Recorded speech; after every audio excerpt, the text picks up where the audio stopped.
This course is organized by conversation topics to help you learn faster. Each topic focuses on common situations you will experience in English and important vocabulary you will need to understand and use. First, we start off with casual greetings because you need to be able to say hello, introduce yourself, end a conversation, and say goodbye. We use a lot of idioms to do these things, so I'll teach you the most important ones. Then, a quick section on how to ask questions. This part focuses on the grammatical structure for forming most questions. This is very helpful, but in spoken English, we often ignore these rules. That's why in every section after it, I explain how you should ask questions like a native speaker related to specific topics and situations. Next is how to describe yourself, other people, and give a great introduction. You need these skills when meeting new people, so learn how to do it now so you don't look silly in public. Health and fitness is next and teaches you how to talk about your physical body, your emotions, fitness, exercise, and nutrition.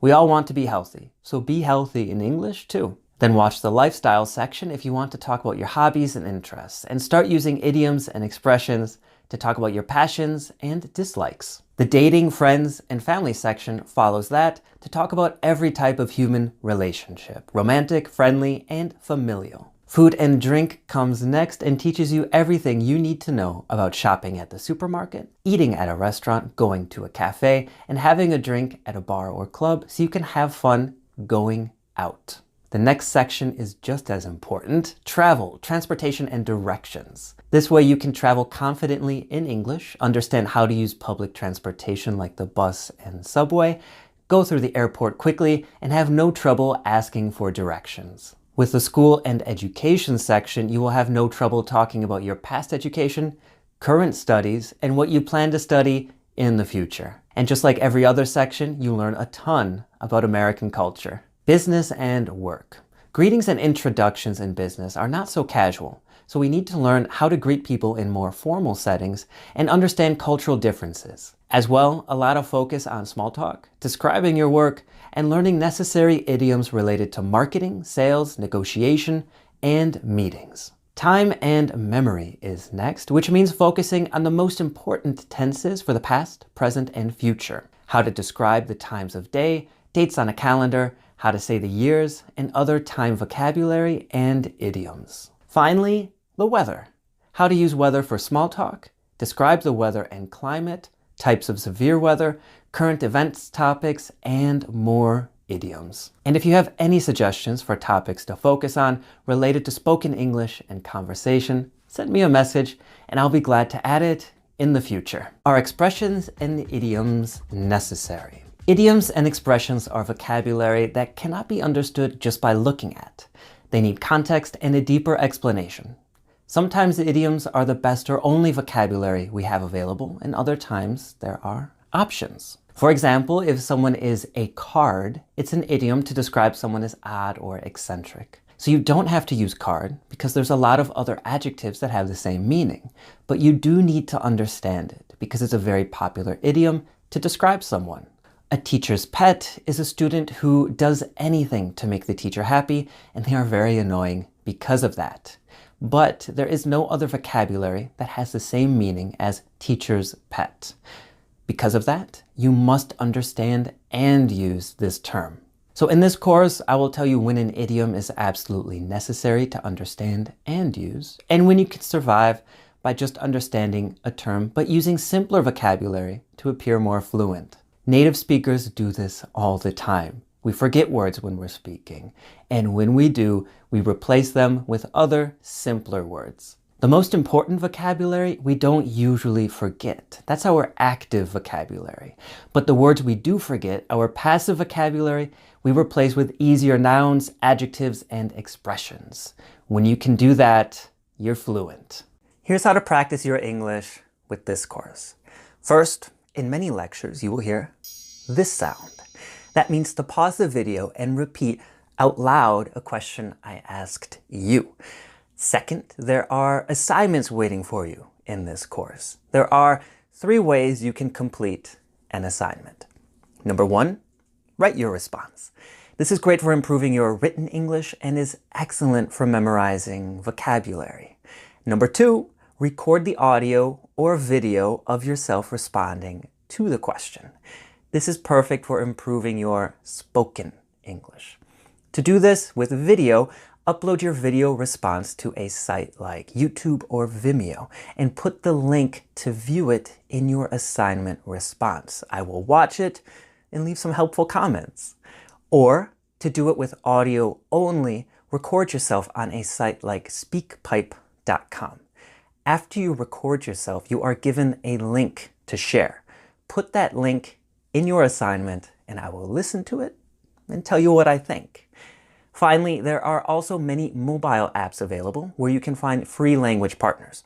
I put a link to my favorites in the downloadable content for this lecture. If you know any other tools we can use, send me a message, all right?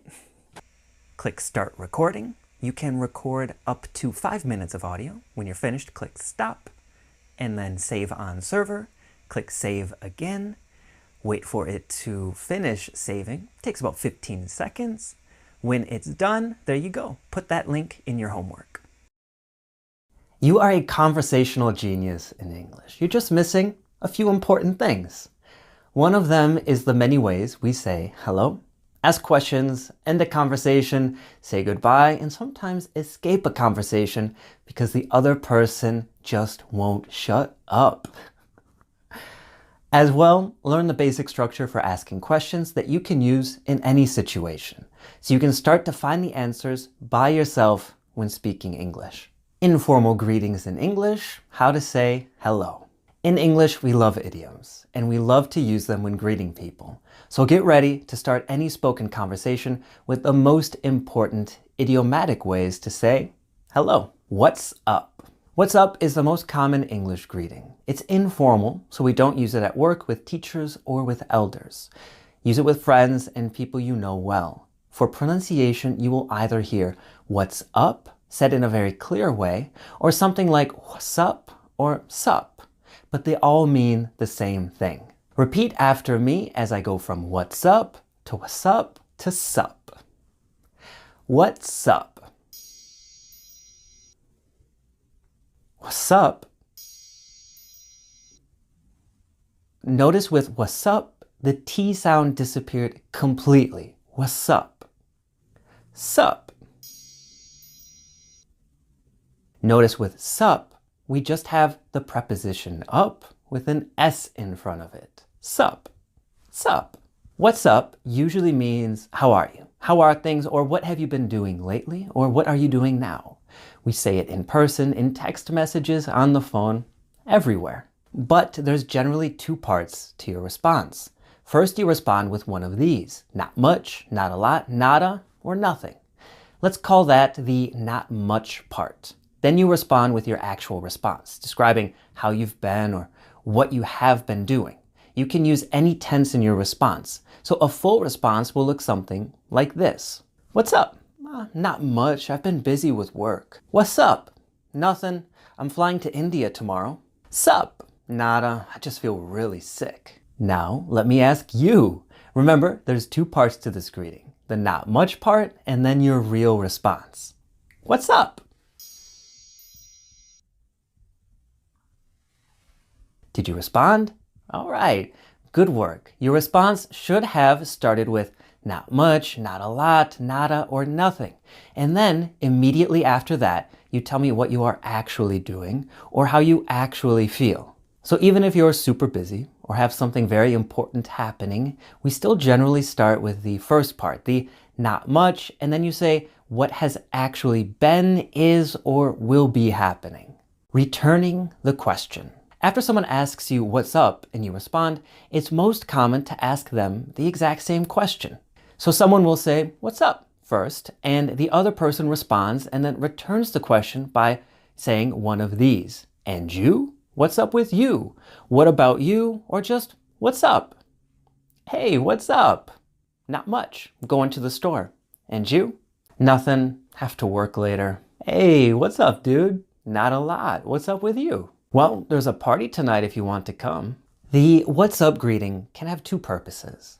First, to quickly say hello to someone and then say goodbye. Second, it can act as a type of small talk to allow you to start a real conversation. The choice is yours, and it depends if you actually want to talk to the other person in that moment. Sometimes we even just say "what's up" and nothing else because it can mean hello, nice to see you, and see you later, all in one greeting. Hey, what's up? Hey, what's up? What are you up to? What are you up to is another greeting that we use to ask, what are you doing right now? What's up was a more general question that could be talking about the past, present, or future. What are you up to is specifically asking about now, what the person is doing the moment you greet them. You can also use it to talk about the future. To do that, use some time adverbs like tonight, tomorrow, and next week. And when this question is asked by itself without anything after it, we still use our two-part response with not much and then our real response. What are you up to? Nada, I'm just relaxing at home. The pronunciation of what are you up to really changes as you talk faster. It starts as what are you up to, then what you up to, and finally what you up to. Pause and repeat these three after me. What are you up to? What you up to? What you up to? If you ever hear whatcha and then another verb, it's asking what you are doing right now, or if in the present simple, asking about something you regularly do, like for work. As well, you can use time adverbs to ask about the future. What you do means what do you do? What do you do for work? Because it's asking about a hobby or habit in your life. We won't respond with the not much part. So you can respond, I'm an engineer. And you? What you watching means what are you watching? And is followed by a verb, watching. So we answer their question and don't put the not much part. What you eating for lunch tomorrow means what are you eating tomorrow? And again, it's asking about an action. So we don't use the not much part in our response. Oftentimes in spoken English, the G sound disappears. So eatin', watchin', playin', askin'. Still write the G though, because it looks strange without it. What's happening? What's happening is very similar to what are you up to or what are you doing? And when used by itself, it's asking about right now. But if you add a time adverb, it can be now or any time in the future. What's happening? Nothing. I'm just eating lunch right now. You? What's happening this weekend? I'm going to the art museum on Sunday. What's happening with you? What's good? This is our last what's greeting. What's good? It just means how are you? What have you been up to? What's up? So when someone asks what's good, just say what you have been doing, what you're doing now, or what you're going to do in the near future. Here, it's very common to use the two-part response from before. Hey, what's good, man? Nothing, getting some coffee and heading back to work. Carol, what's good? Not a lot. We're going to look at a new house tomorrow. How are you? The other most popular greetings in spoken English are how are you and how have you been? These are less informal, so perfect in any conversation, formal or informal. That means you can use these at work, with teachers, and anyone else. It's a more direct question because it's asking how someone is. This is usually also a two-part response, but instead of the not much part, most commonly we will say good or I'm good, and then our real full response. Hey, how are you? I'm good. How about you? Hey, Lynn, how have you been? I've been good. And you? We usually want to repeat the tense that the original question is in. The last one was asked in the present perfect. How have you been? So Lynn responds, I've been good. Listen, you just completed the most important part of English conversation, starting a conversation. You should feel good about yourself. The most important thing is being able to respond to these different yet very similar greetings and repeating them if you want to continue talking to the person. I use what's up the most. I sometimes use the other greetings, but not as much. You should also pick your favorite and keep using that one so you become more comfortable with it. Now that we can start conversations, let's look at saying goodbye and how to exit a conversation in the next lecture. But first, it's time for assignment number 1. If you want homework, Here it is. Informal greetings are very idiomatic, meaning they don't make sense the first time you see them or hear them. So using your favorite informal greeting that we looked at, tell me why you're taking this course and tell me your biggest interests, hobbies, and topics you want to learn about, so I can continue to add more of the topics you actually want and need to be able to discuss. Here we can only interact by doing written homework. But remember, for every assignment, you can also practice with native speakers on free language exchange apps and by yourself. Open the downloadable resources to look at my favorite apps and tools to do that. Conversation. Starting with the most informal to slightly more formal, nothing really formal, but just how to start a conversation and kind of what you need to do and how some of these expressions change, especially the sound in spoken English. So first we have hey. Now you should never just say hey.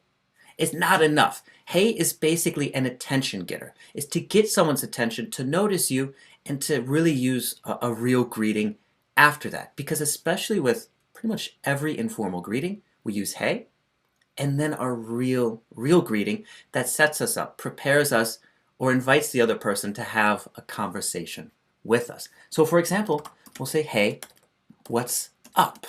What's up is our first informal greeting that we're going to look at. It's the most popular, the one I use the most by far. When someone says, what's up, we also hear this as what's up. What's up? So we hear a slight w sound. Sometimes we also hear this as just sup. So I guess this is always informal, but becoming even more informal, we start with what's up. That's how I usually say it. We also have what's up, and then sup. Sup is even more informal than what's up in that order. So what's up? Probably the most common, and then what's up? So we don't get the T in what's anymore, it's just what's up. And then finally, sup. Sup, man. Good to see you. So how do you respond to these? First of all, how do you respond to these? Just say, not much. Actually, we have a choice. Basically, we're saying nothing. Not much, we can say nothing, not a lot, nada. We use some Spanish, especially in American English. Those are the most common. Not much, not a lot, nada, nothing. If you want to return the greeting, return the question, then you say, and you, or just you. And if you want, you can also repeat the question itself. What's up? Or what's up with you? So, what's up? Tell me, what's up? So first we respond, of course, with our kind of nothing expression. Nothing, not a lot, nada, not much. After that, give your real response. But start with nothing first. It's just how we do it. This is how we exchange greetings with any what greeting. Because we have a couple more we're going to look at. So if I say, hey, what's up? You will say, oh, not much. And you? I'll say, oh, not much. And then if you really want to, then you explain how you really are. What's up is really kind of asking, how are you? Or what's new? So we first, for some reason, we just start with the not much. And then you can immediately follow with how you actually are. So what's up? Not much. I'm, going to class. Or I'm visiting a friend. Or I'm about to drive to a different city. Blah, blah, blah, whatever. All right, then we have the next one. What are you up to? What are you up to? We don't usually say it like that, though. Usually, this is going to sound like whatcha. Whatcha up to? So, what are you up to? Nobody says that. You would have to be speaking very slow. Maybe someone asked you to repeat, maybe an English learner. What did you say? I said, what are you up to? We don't speak that slow naturally. Not in spoken English. What we say is, whatcha up to? All right? It's the more informal, of course. Most of these greetings are. But whatcha up to? You'll hear that a ton. And how do you respond? Pretty much the same exact way. Give your nothing response. Nothing, not a lot, nada. And then you can give your real response. To return the question, you can just say, and you, or what you up to? And you, what you up to? So, for example, what you up to? No, not much. I have class right now, so I have to go. Or, not much. I'm not up to much. I'm not up to much. You can also say that.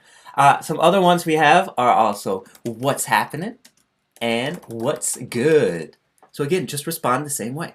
What's happening? Oh, I forgot to mention, with what's up, not with what's up, what are you up to? We can also use time adverbs here. I can ask, what are you up to tomorrow? So we can be talking about the present, but we can also add time adverbs like tomorrow, next week, later, to ask about a specific time later in the future. So that's really helpful too. But what's happening and what's good, these are the same as what's up. You just respond with your nothing first and then what you are actually doing. So what's happening? Oh, not much. I'm just going to class. What's good? Nothing. Not much. Nada. I'm about to take a nap. I don't know. Now let's go a little bit more formal, not really formal, kind of right in the middle of informal and formal. We have, how are you? This can be used in very formal situations. It can also be used in very informal situations. This is a greeting you can use in any situation. All right, so how are you? How are you? How are you? Now you'll notice too, it kind of gets mushed together, not as much though. How are you? How are you? How are you doing? That's basically what we're saying, but with how are you, you will almost always respond with good. I'm good. How are you? I'm good. Don't say fine. When some people say fine, it means like something might be wrong. If you say I'm fine, especially depending on the tone of your voice, you're kind of saying I could be better. And what it's inviting the other person to ask is, what's wrong? Why are you just fine? So even if you're not feeling so good, or if you're feeling really good, if you're feeling really good, say I'm great. I'm great. But if you're feeling good, just say I'm good. If you want people to ask, what's wrong or is there a problem, say I'm fine, because that's often what you're inviting the person to ask. Oh, what's wrong? Why are you just fine? Why aren't you good? So whenever someone asks you, how are you? Just say I'm good. That's by far the most popular response. And to return the question, just say and you or how are you? All right? So practice this. If you have any questions about what's up or what are you doing or what's happening, and remember, don't ever just say hey. Hey goes at the beginning. We use that as our attention getter. Hey, what's up? Hey, what are you doing?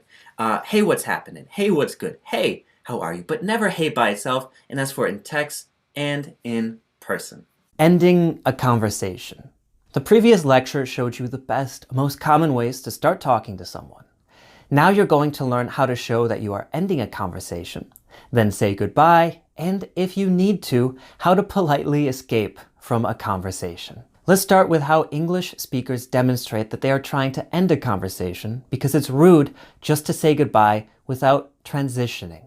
These can be gestures, like looking at your watch, but filler words like okay, all right, and well are the most important. You see, there comes a point in every conversation where you are getting ready for it to end. Maybe you're busy, maybe the person is boring, or for whatever reason, someone is ready to end it. When that time arrives, okay, all right, and well are super helpful. Let's start with okay. Okay has two main uses in a conversation. The first one I think you already know. It's used to show you understand something or agree with something. But when a chat is finishing, we use okay a lot as a sign that the person is trying to exit. This is common in person, on the phone, and online.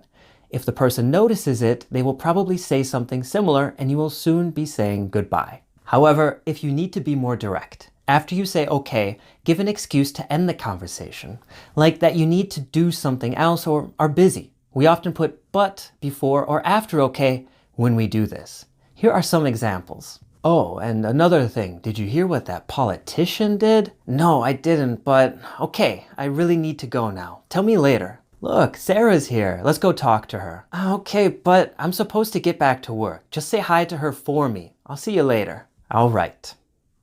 All right is used just like okay, and you might also hear all right then and okay then to mean the same thing. Often a conversation will slow down after a while and you don't have anything left to talk about. When this happens, oftentimes one speaker will say, all right, to show that they are finished. And the other speaker will repeat all right to show that they basically agree, and then we say goodbye. We can do the exact same thing with okay. Yeah, and that's what happened. All right. Well, talk to you tomorrow? Yeah, talk to you tomorrow. But that's pretty much all I did. Okay, well, let's talk later. Well, Well has a specific pronunciation when used to end a conversation. When we use well as a filler word to show that we are thinking, it sounds like this. Well, that means we're searching for a response and has a falling intonation. But when we use well to show that we are done talking, we use rising intonation like this.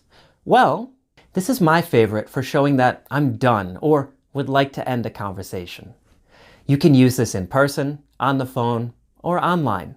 Don't be afraid to interrupt someone, to stop them if you really want to or need to end the talk. We just say, well, or okay, and then give an excuse or say directly that you have to go. Here are a few examples with well. Pause and tell me if I'm using falling or rising intonation. Remember, falling intonation means I'm thinking or showing interest and still committed to the conversation. Rising intonation means I'm done, finished, and trying to end the talk. What do you think? Well, that's a good question. This is falling, means I am interested. Anyways, what do you think? Well, I'm a bit busy right now. Maybe later? This is rising, means I'm finished. I have to tell you what happened.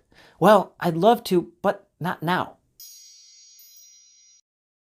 This is rising. I can't talk. I have to tell you what happened. Well, let's talk about it then. This is falling, means I'm ready to talk. If you're with someone else, we also say, well, we should get going, and, well, shall we? To show that we are preparing to leave. On the phone, you can say, well, I gotta go, or, well, I should get going. Saying goodbye.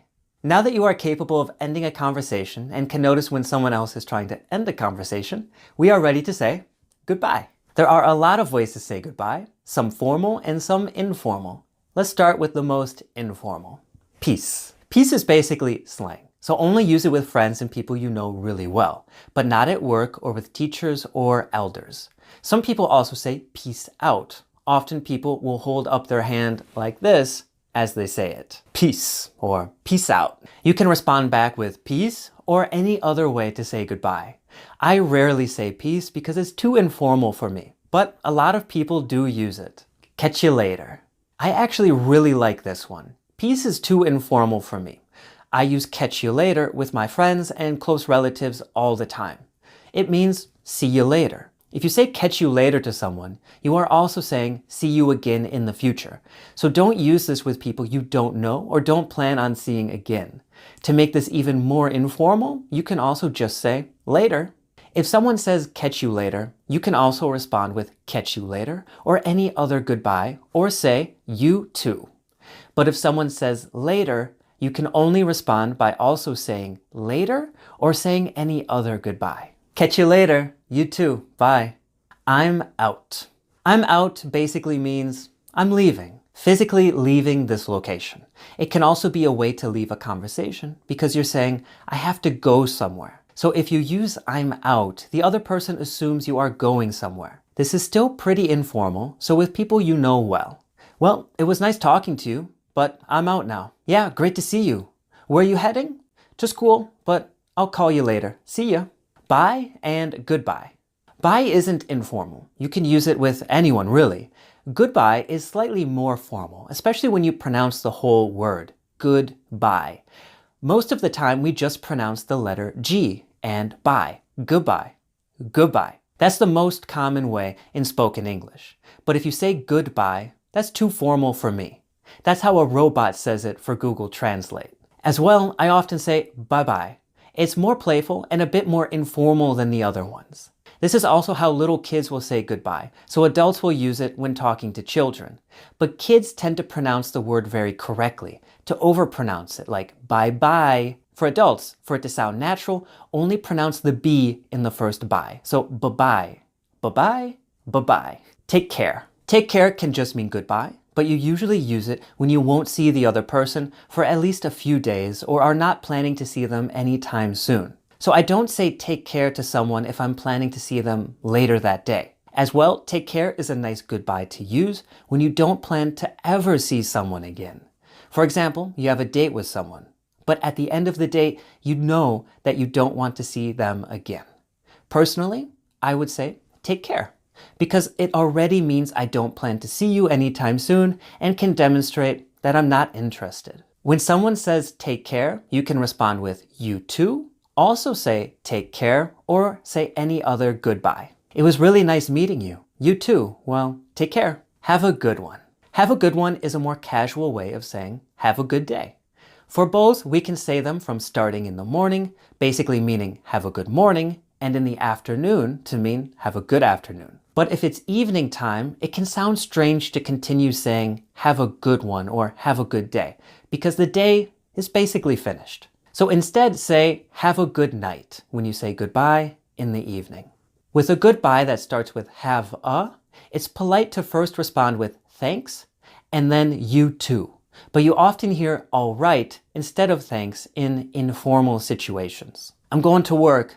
Have a good one. All right, you too. Here are your groceries, sir. Have a good day. Thanks. You too. Foreign language goodbyes. In English, we also say goodbye in other languages. For Americans, Spanish is an important part of our language. So a very common way to say goodbye is adios. You hear it a lot. If someone says adios to you, you can say adios or any other goodbye. Ciao is also very common. But for some people, ciao is not too formal, but too sophisticated. Adios just sounds natural because Spanish is so common in American English. But some people don't like ciao because they think it sounds arrogant or like you think you're better than them. So for ciao, it really depends on who you're talking to. Some other but less common foreign goodbyes are au revoir and sayonara. If someone does use au revoir or sayonara, it should be for a longer goodbye. You won't be seeing the other person anytime soon. But these two are not so common in spoken English. You'll mostly see it in film and TV. With au revoir and sayonara, you can repeat them or say any other goodbye.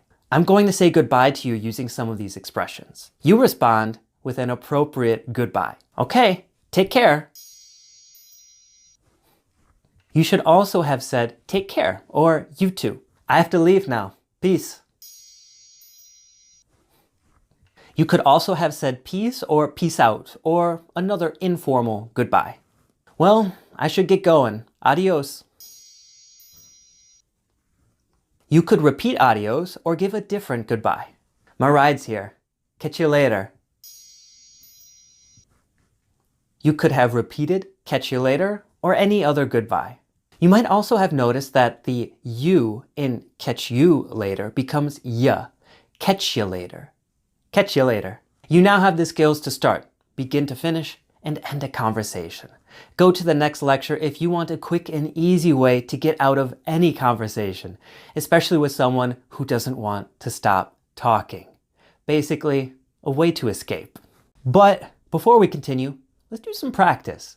Remembering the correct goodbye to use can be a challenge. So to make sure you're ready for any situation, I want you to write at least 2 examples. First, write an informal dialogue between 2 friends greeting each other.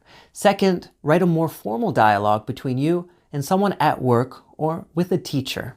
I'm excited to see what you write. And remember, even native speakers sometimes use the wrong greeting and it does sound a little awkward. But it's common. If someone says to me, "What's up?" and I respond, "I'm good," it's obviously not the right greeting, but you just laugh at yourself and pay closer attention to what someone is saying next time. Quickly end any conversation.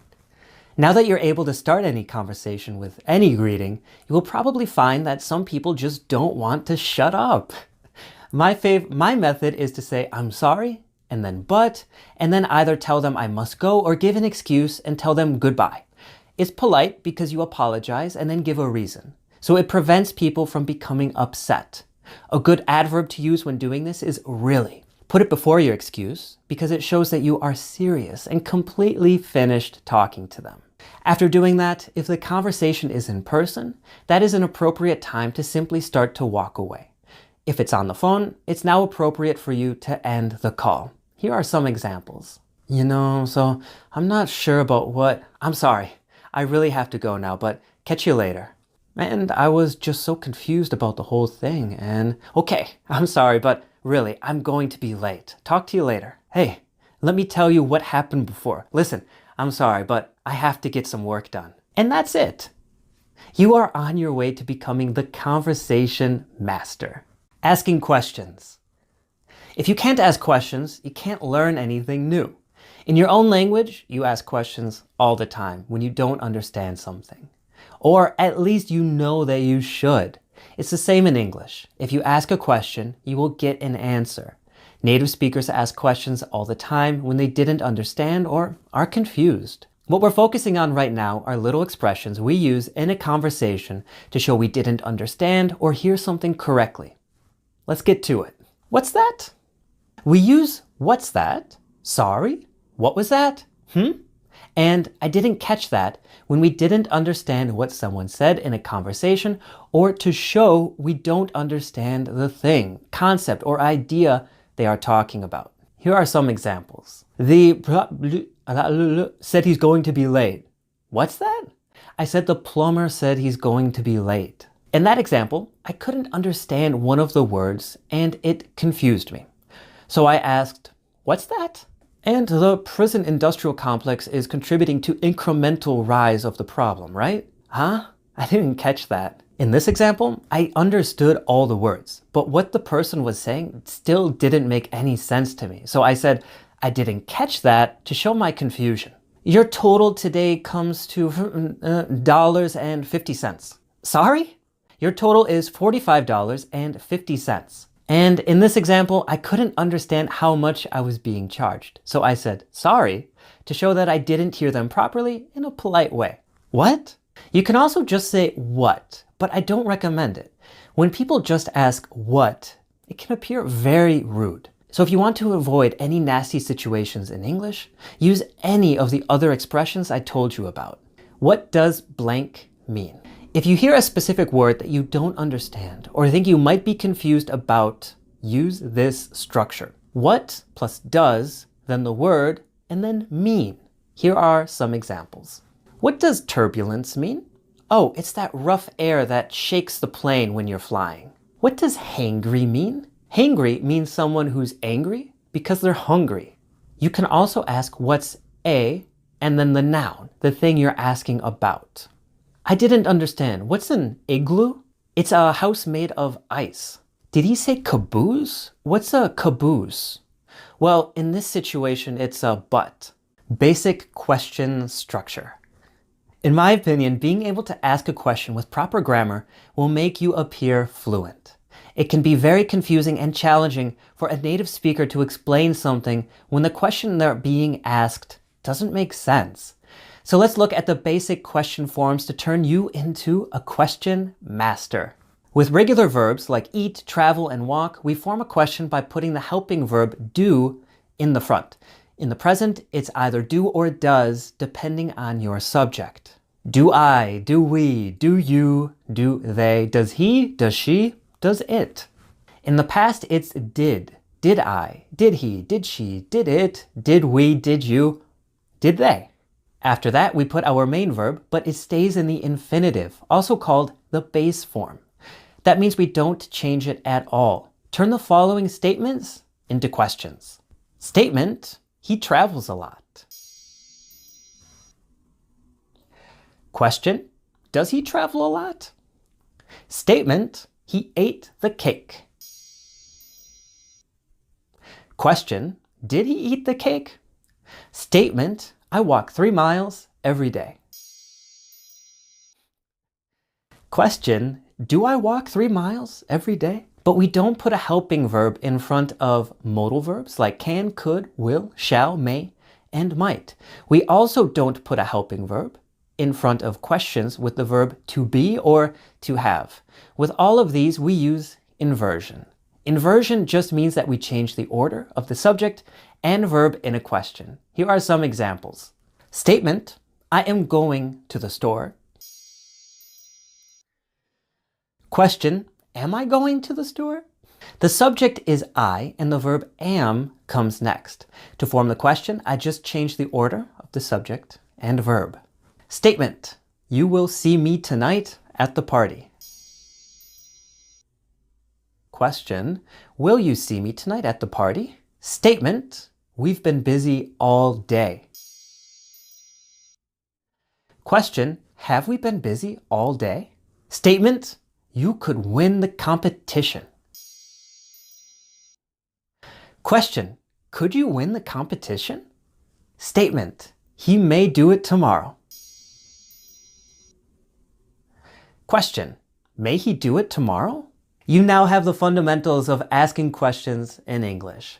Don't be afraid to ask questions. It's a normal process of learning, and native speakers are often confused because they didn't understand or hear someone clearly, just like you. So keep going. You're doing a great job. You're doing awesome, but slow down. Let's do some question practice before you continue on your awesome English learning journey. We just discussed two types of questions. The first for use in a conversation when you need to ask for clarification. The second is the basic question asking format you can use in any situation. Give me some examples with both.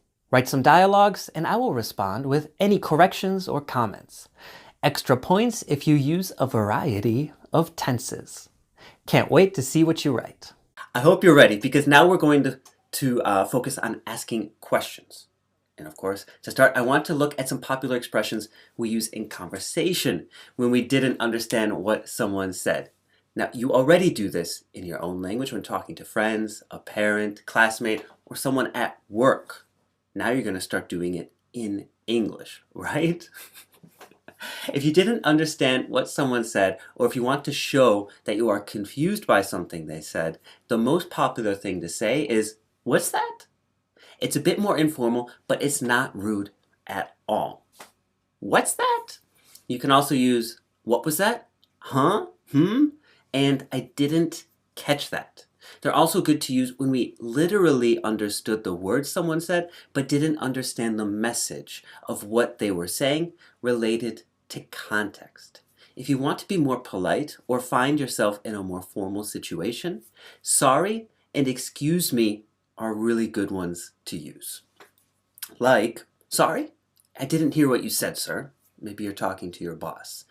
And furrow your eyebrows like this so they can understand just by your facial expression. Furrow your eyebrows. Be careful with just using what, because depending on how you say it, you can appear rude or like you're being short with the person you're talking to. To be short with someone means to act in a rude way and show disrespect. We say you're being short because you're not saying a lot. And what isn't saying much at all. So you risk upsetting someone. Now let's look at the general question structure for asking questions in general. With regular verbs like study, go, and decide, when asking a question in the present, you just put do before the subject if it's I, we, you, or they. I, we, you, they. Use does if it's he, she, or it. For the past, we only have did. Did he, did they, did he, did we, etc. For questions that use do, does, or did, we don't conjugate the main verb after the question word. So it's just, does he study? And did he study? In a regular statement, it's he studies and he studied, but not after a question word. But with the verb to be and modal verbs like can and will, we don't put a question word at the beginning of the sentence. Instead, we change the order of the subject and verb. This is called inversion. An example of a future simple positive sentence is I will do it. And to form the question, the subject I and the modal verb will change places, becoming will I do it. In the sentence it's here, the subject it and the verb is change places to become is it here. Asking questions isn't difficult, and writing examples is an excellent way to remember how questions are different from positive sentences. So write a few and message me if you have any questions. You are going to be fluent in English, but to be fluent, you need to be able to describe how someone looks, how they behave, and able to introduce yourself and others so that you can enjoy social situations when speaking English. That's what this course is for, and there's no time to waste because you want to be fluent, and I'm about to help you accomplish that goal. Describe and introduce someone. Name and introductions. We describe people all the time. Where they're from, nationality, personality, physical appearance, and a lot of other characteristics. But before we look at important vocabulary, let's start with the structure, how native speakers organize these descriptions and ask about them. Think of your vocabulary as pieces of a puzzle. If you don't know where your vocabulary goes or how to use it, your speech is a mess. So let's start by learning the structure so you can put your vocabulary pieces wherever you want. When we introduce someone in person, we say, "This is," and then the person's name. This is a nice conversational way to introduce someone to a new person they don't know. We also say, "Let me introduce you to," and then the person's name. After you are introduced, say, "Hi, nice to meet you." Most often, the other person will then introduce themselves. If they don't, it's a sign they don't want to talk to you or are nervous. If you really want to continue the conversation and they don't introduce themselves, ask, "What's your name?" If you forget someone's name, it's always best to ask them again. Just say, "I'm sorry, I forgot your name." Or a little more informal, "I'm sorry, what's your name again?" A strategy I often use right when meeting someone the first time is to tell them I'm really bad at remembering names and that I will probably be asking them again. This way, they expect that you will ask again and you will feel more comfortable asking if you need to. Sometimes people forget to introduce us to others. When this happens, introduce yourself. Say, "Hi, nice to meet you. I'm," and your name. Like, "Hi, nice to meet you. I'm Callan." When meeting someone for the first time, hold out your hand to give a handshake when introducing yourself.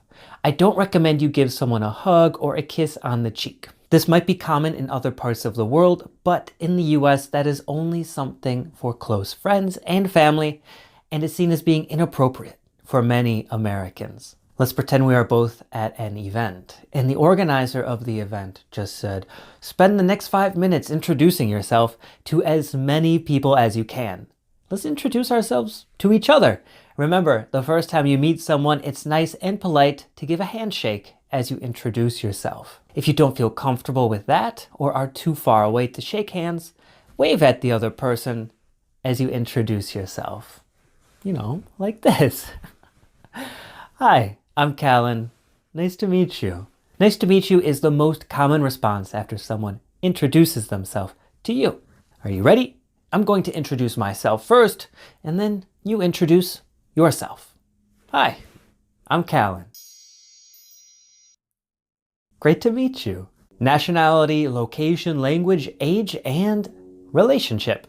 You can now introduce another person or yourself, but you probably want to add some descriptions like nationality, language, age, location, and relationship status. Let's start with nationality. We have 2 ways to do this. We can say he or she is from a certain country, like he's from Germany, she's from Japan.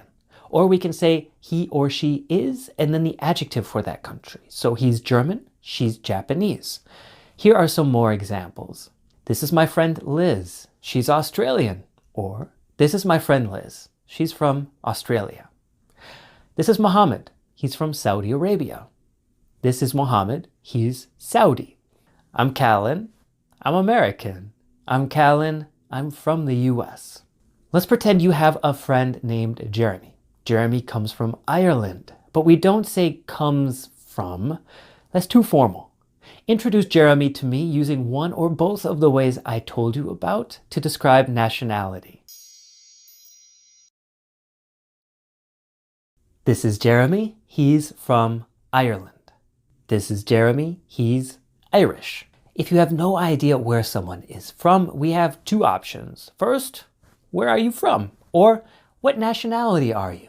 If you want to guess or forgot, we turn our statements from before into questions using inversion. So we just change the order of the subject and verb. So, he's from Ireland becomes, is he from Ireland? He's Irish becomes, is he Irish?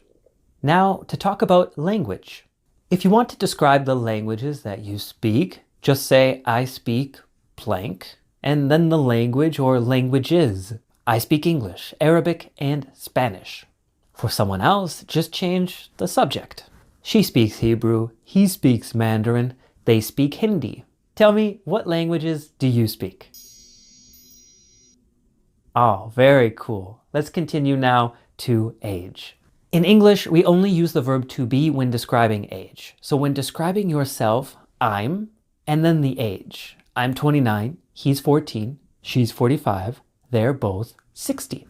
We have two ways to ask about someone's age. First, how old are you? Or how old is he, is she, are they, etc. Also, we can use inversion. So my examples from before become, am I 29?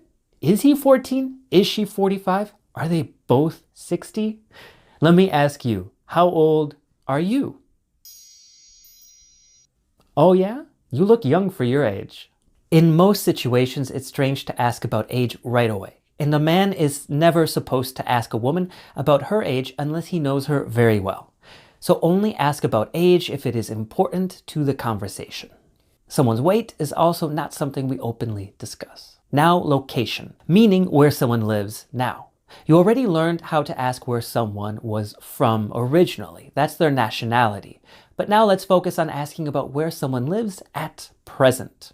It's just the subject, the verb live, and the place. I live in the US. My best friend lives in Germany. My family lives in a city close to me.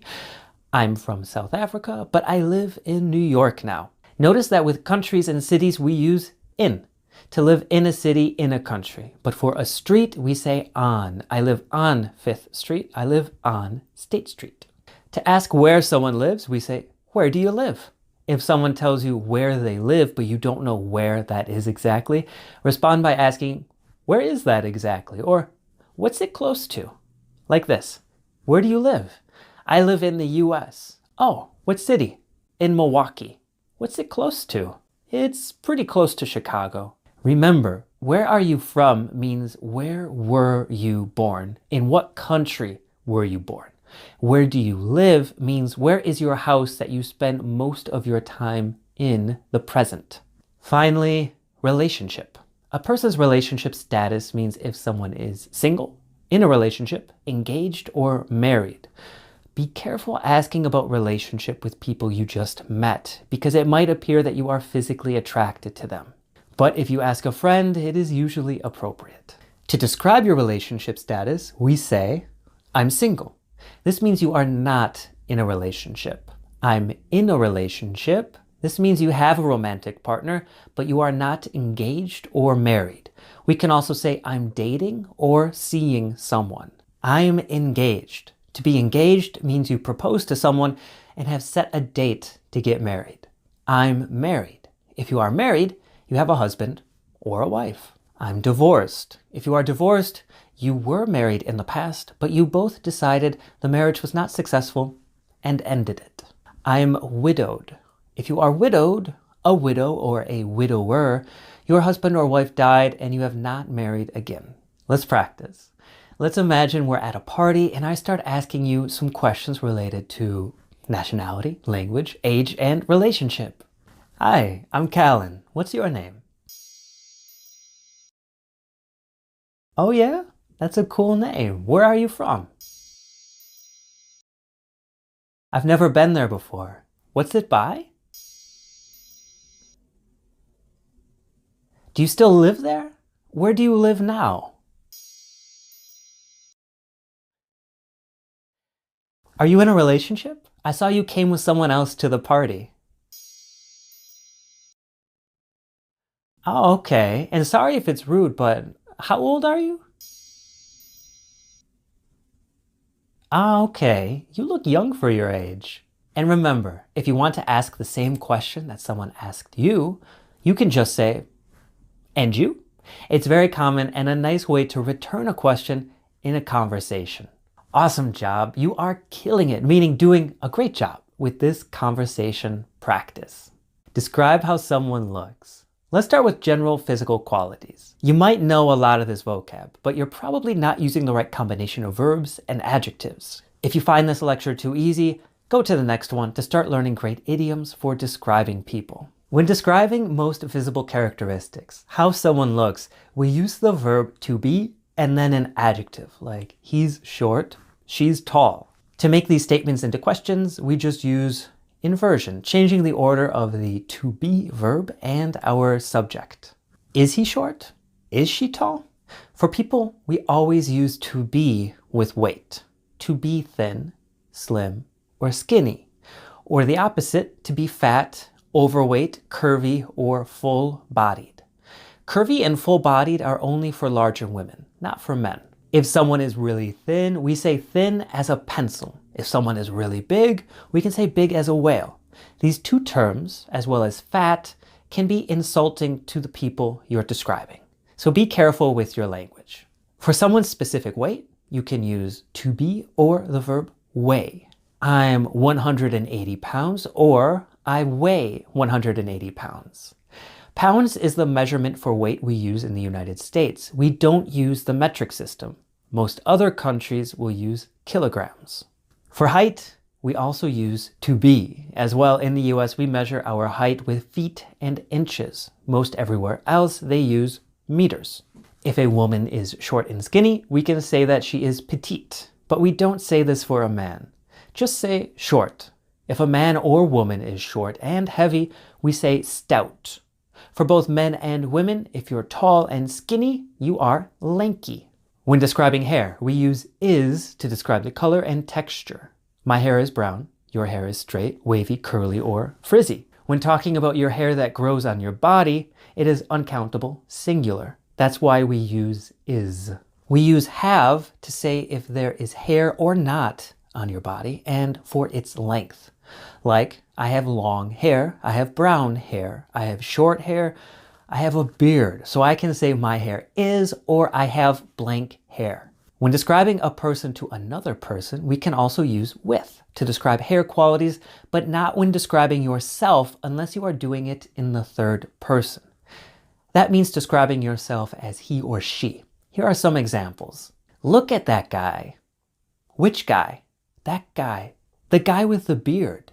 Hey, I just arrived at the bar. I'm the guy with the green shirt. Okay, I'm the guy with the long black hair. If you have no hair, you are bald. If you are losing hair, you have thinning hair. We also use have to describe a unique physical quality that someone has, like a scar, a birthmark, and freckles. For glasses, we have a few options, but first remember, it's glasses, a pair of glasses. For describing yourself and others, use the verb to wear in the present continuous. Like, I'm wearing glasses. The person I'm interested in is wearing glasses. If we use the present simple, we are describing a habit or trend. So I wear glasses means I wear glasses every day. But I'm wearing glasses means I'm wearing glasses right now. She's talking to a guy over there. Which guy? The guy with the glasses. For most other clothing and clothing accessories, use wearing. He's wearing a hat. She's wearing a necklace. He's wearing a shirt. She's wearing blue heels. They're wearing watches, and so on. And again here, when describing someone to someone else, you can use with. I have an assignment for you now. I want you to describe how someone looks. To make it fun, I want you to describe a picture of a celebrity or someone well-known, meaning famous. So do the homework and attach the picture of the person you're describing so I can see who it is. Here's mine. This is Michael Scott. He's a fictional TV character. His hair is straight and dark. He has a long nose. He has thin lips. He is wearing a suit. He's also wearing a tie. He has no beard. He has no facial hair at all. Okay, send me yours. Describe how someone looks. Idioms. You now have the basic vocabulary to describe how someone looks. But do you have the idioms native speakers use? Let me show you some really good ones related to appearance. Dressed to kill. If you are dressed to kill, you are dressed very well. You look super good, sharp in what you are wearing. Usually it's nicer clothes, so we can also say dressed up, dressed fancier. This can be used for a man or woman. Usually for a man, he'll be wearing something like a suit. For a woman, something like a dress. For the wedding, we have to be dressed to kill in order to pick up some cute girls. To pick up someone is to try to meet someone you think is attractive and get their phone number. Wow, you are dressed to kill. You look sharp. Sharp also means dressed really well, but usually used for men and not women. To have a face only a mother could love. If someone has a face only a mother could love, they are ugly. Not just ugly, super ugly. A similar idiom is to be ugly as sin. Honestly, if someone uses this idiom, they are trying to express that someone is hideous. That's because if you're that ugly, the only person that could have positive emotions for you would be your mother. So this idiom is a strong insult. Did you see the fight last night? Man, that boxer had a face only a mother could love. I went on a date with a guy who must have used a lot of filters that I didn't notice. Because let me tell you, he had a face only a mother could love.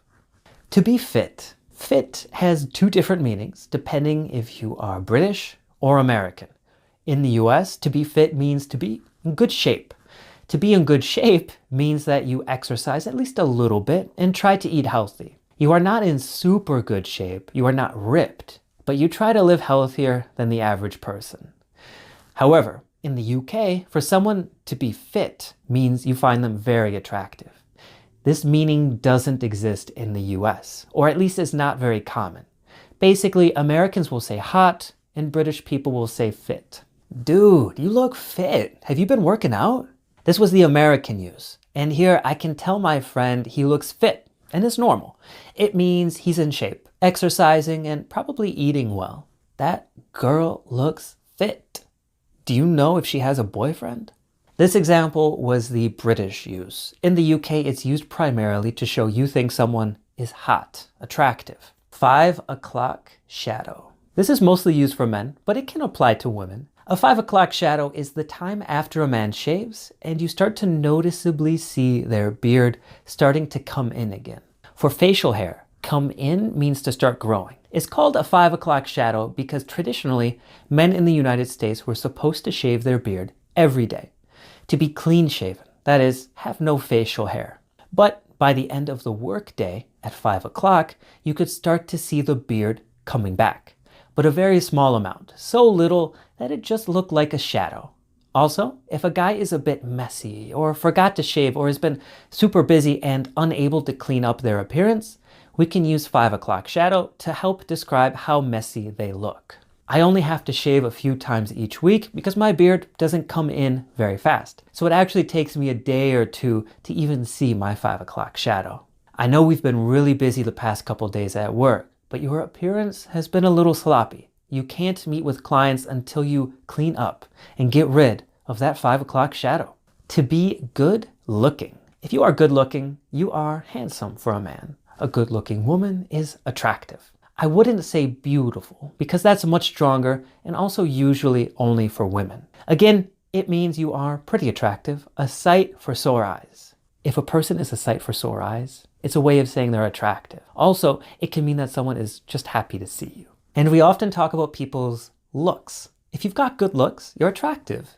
It's usually not used in the negative, just the positive, to have good looks. It's always plural looks. A very different term, your look, is your individual and unique style. It's how you dress and do your hair. Good looking is less commonly used as a greeting to someone when you want to say you think they're attractive. For example, if you use an online dating app, this might be one way someone tries to start chatting with you. Hey, come with me to the bar. There's a really good-looking guy up here that I want to talk to. Hey, good-looking, are you free to get some lunch tomorrow? There's a really good-looking girl that sits next to me in class. She has amazing looks, and I love her look. She dresses in a very smart way. Hot.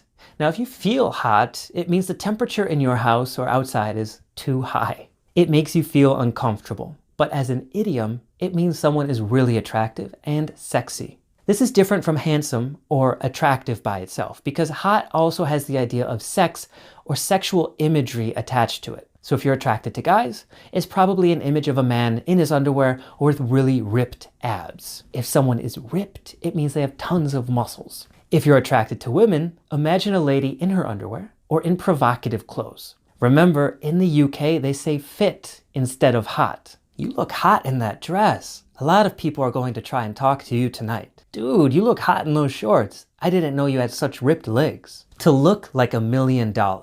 If someone looks like $1 million, they look good. If you feel like $1,000,000, you feel really good. More about your attitude though. We also say $1,000,000.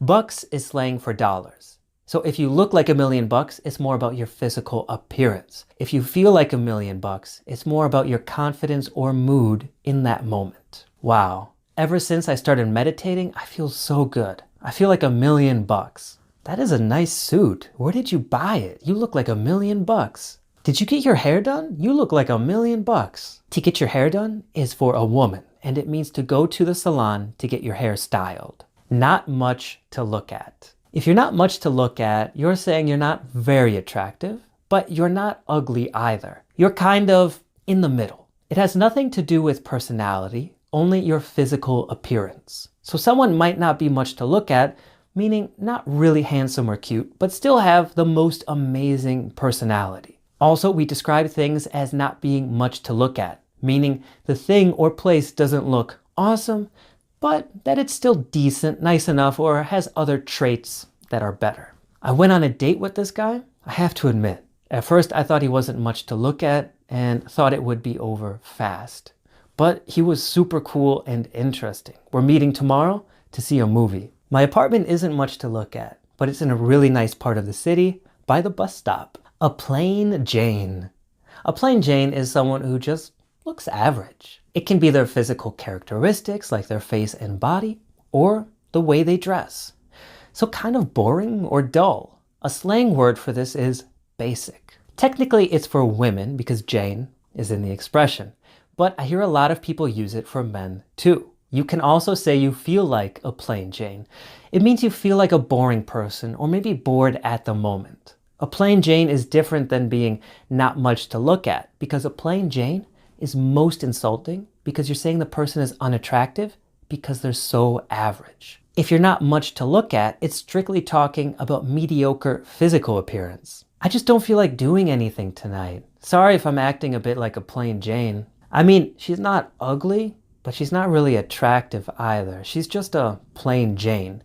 Too average for me, nothing special. To be attracted to someone is to think they're cute, hot, or sexy, physically appealing. Vertically challenged. Vertical means standing, upright. So when we say vertically challenged, we mean not standing properly, basically. But what it really means is short. It's a funny, informal way to say that someone is short. The opposite of being tall. That girl over there is really cute, but also really tall. And I'm a bit vertically challenged, so I don't think I'm going to talk to her. I like playing basketball by myself because I'm vertically challenged. So when I play against my friends, they always block my shots. English idioms are great, but they are harder vocabulary to remember. To make it easier, write some examples and send them to me to make sure you're using them correctly. I can't wait to see what you write. Describing personality. Let's switch to personality now. How someone acts or behaves. This is more of the straightforward, literal vocabulary you might have learned already, but with some expressions too. So if it's too easy, jump to the next lecture for the idioms. Describing personality is much easier than physical appearance because it's almost always just the conjugated form of the verb to be and the adjective. Some people are nice and kind, while other people are rude and mean. If you're nice and kind, you're probably also generous, friendly, and in a good mood, meaning happy most of the time. If you are really happy, you're ecstatic. If you're rude and mean, you're probably also arrogant and conceited. A very good chance you're shallow too, meaning you only care about superficial things or what people think about you and how you look. A rude person is probably in a bad mood, meaning unhappy, angry. If you are really angry, you are livid or furious. A good expression to mean angry is fed up, usually fed up with something. If someone makes you laugh, they are funny.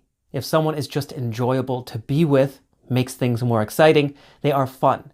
So funny means laughing. Fun means enjoyable, exciting. That's true for things and people. When someone is funny and smart, they are witty. If someone instead acts serious and dull, they might appear boring. If something is boring, it makes you feel bored. A boring thing makes you bored. A smart person is bright, intelligent, wise, and clever. The opposite is a dumb person. To stress that someone is really dumb, we can call them an idiot or stupid.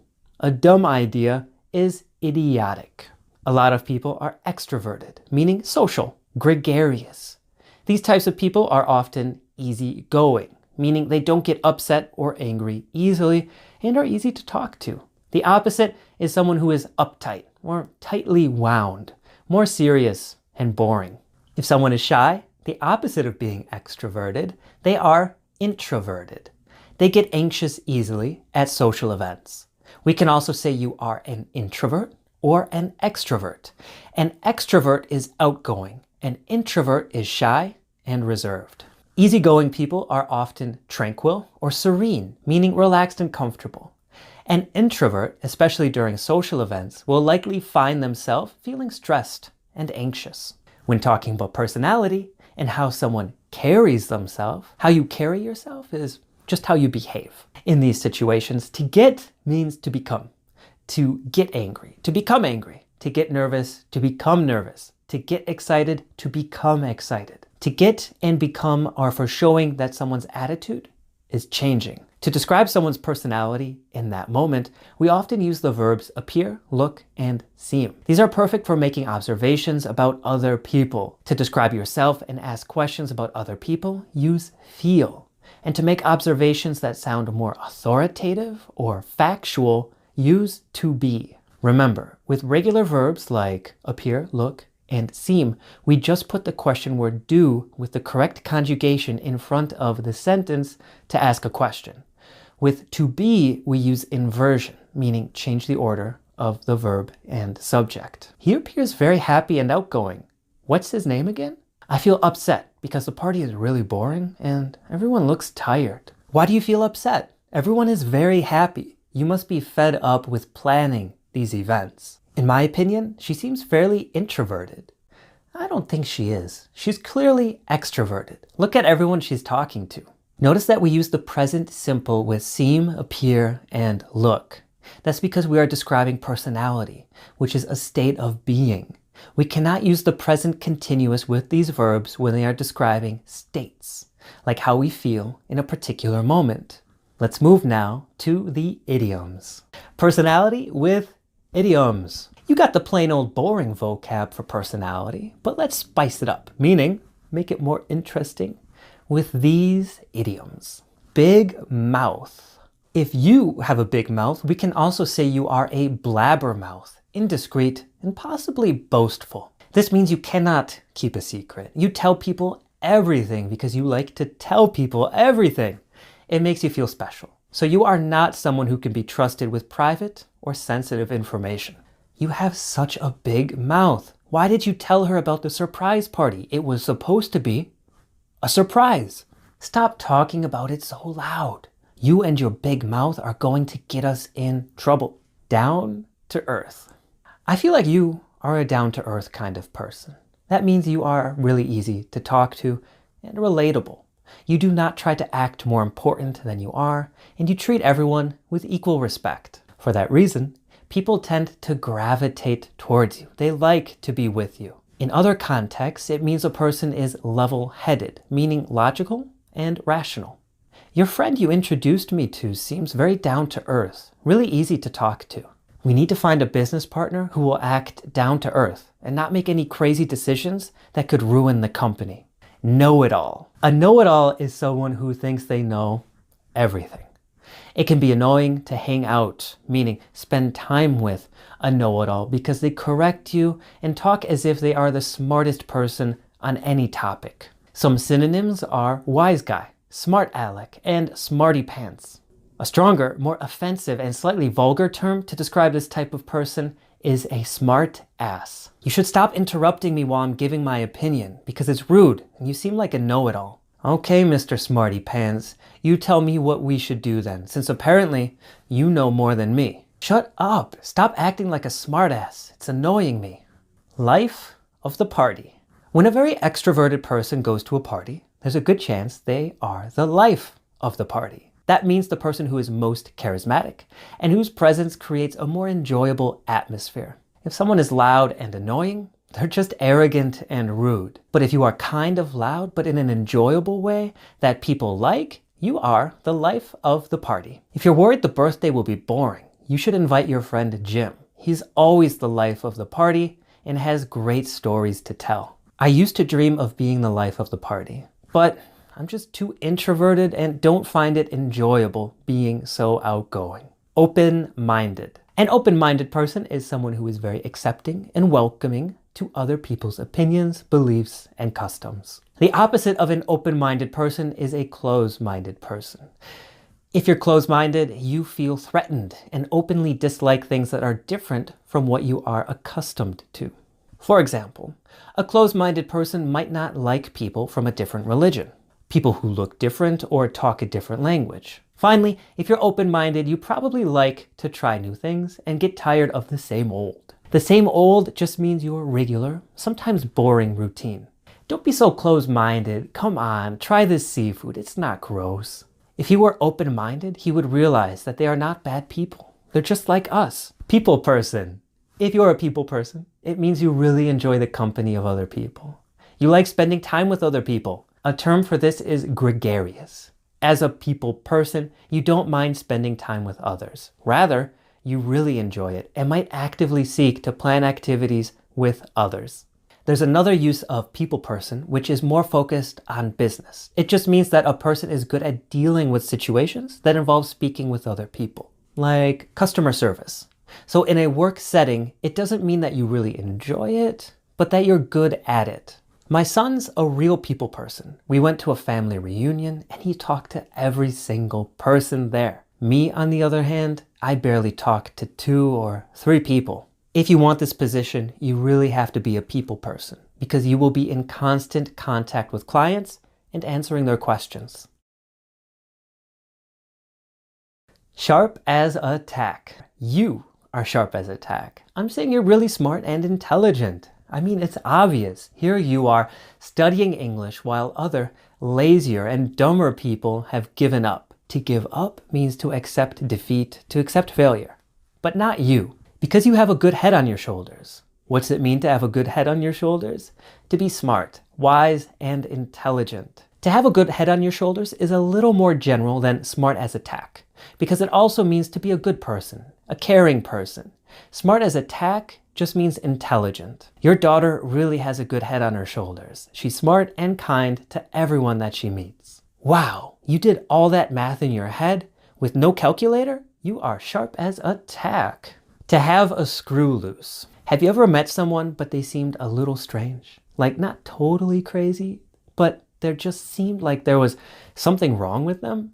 That's to have a screw loose. It means you're kind of crazy or odd, but not absolutely insane or raving mad. But it implies, it hints that it is possible. Because think of a small mechanical device that uses small metal screws to hold it together.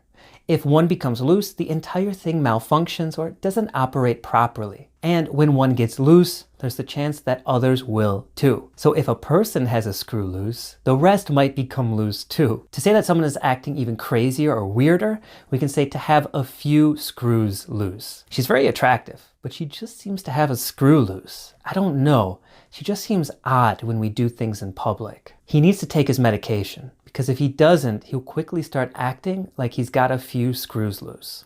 Show off. A show off is someone who likes to talk about, brag about, boast about all the things they own or activities they have done. It's not good to be a show off because it's quite irritating. The opposite is probably someone who's down to earth and doesn't need to tell other people about their accomplishments or possessions. The verb is also to show off. So you might show off your new car, show off your new expensive Rolex, or show off the pictures from your last vacation on Instagram. Twain is a really cool dude, but whenever he buys a new gadget, he has to show off and make sure I know about it because I can't afford it. I like watching those YouTube videos where someone is showing off their car and then they crash it or do something stupid. A stick in the mud. You already learned what it means if someone is the life of the party. It means they make the party more exciting and often keep it going longer because they add so much energy. The opposite is someone who is a stick in the mud. Someone whose attitude and personality stop fun things from happening. We can also call this person a party pooper and a wet blanket. It's an insult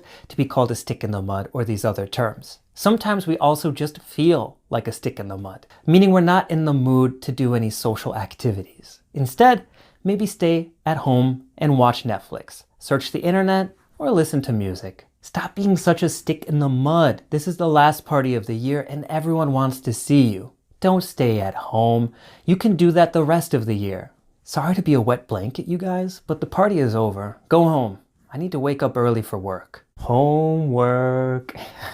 Pick 1 or 2 idioms from this lecture that best describe you. Explain why they do a good job describing you and put your response in the homework. If you want more of a challenge, use some vocabulary from the previous lectures too. If it's easier, create a make-believe character, meaning not real, and describe that person. I'm excited to learn more about you. Health and fitness. Health and fitness are important topics to describe how you feel and discuss diet, nutrition, and exercise.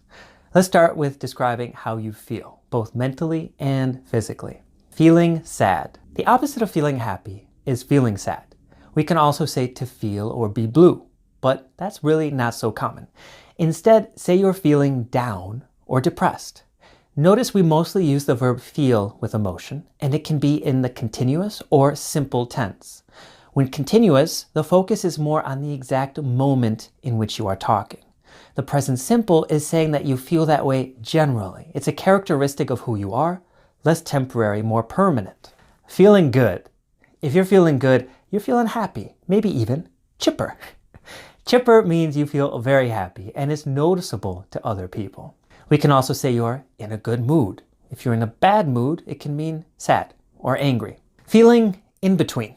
If you're not sad, but also not happy, that is closer to feeling melancholy. But we use that word rarely in spoken English. We'll often say we feel all right or feel meh. I feel meh. Meh is closer to sad or not good. If you want to ask a friend or acquaintance about how they feel emotionally, we have a few options.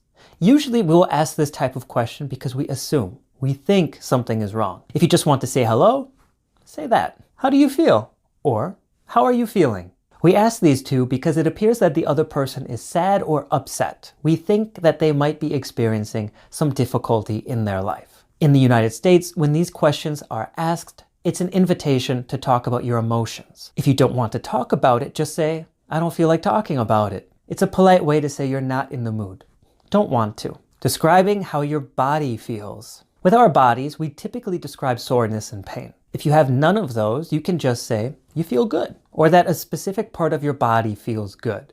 To ask a question, we say, how does your blank, and then the body part and the verb feel. In spoken English, it's also common to ask, how's your blank by itself, or how's your blank feel? How's your arm feel? Does it still hurt? No, it feels good. How does your head feel? It still hurts, so I took some medicine. If a part of your body hurts, it is in pain. So we can say your leg hurts, your arm hurts, your back hurts, or your leg is in pain, your arm is in pain, your back is in pain. So with each part of your body, you have two options. You can say that part of your body is in pain or that it hurts. A less severe type of pain is soreness. We often feel sore because we didn't stretch, slept in an uncomfortable position, or because we recently exercised. Again, if you feel sore, it is not an intense pain. It is quite mild. If you say that you are in pain or something is hurting, that is more intense and more urgent.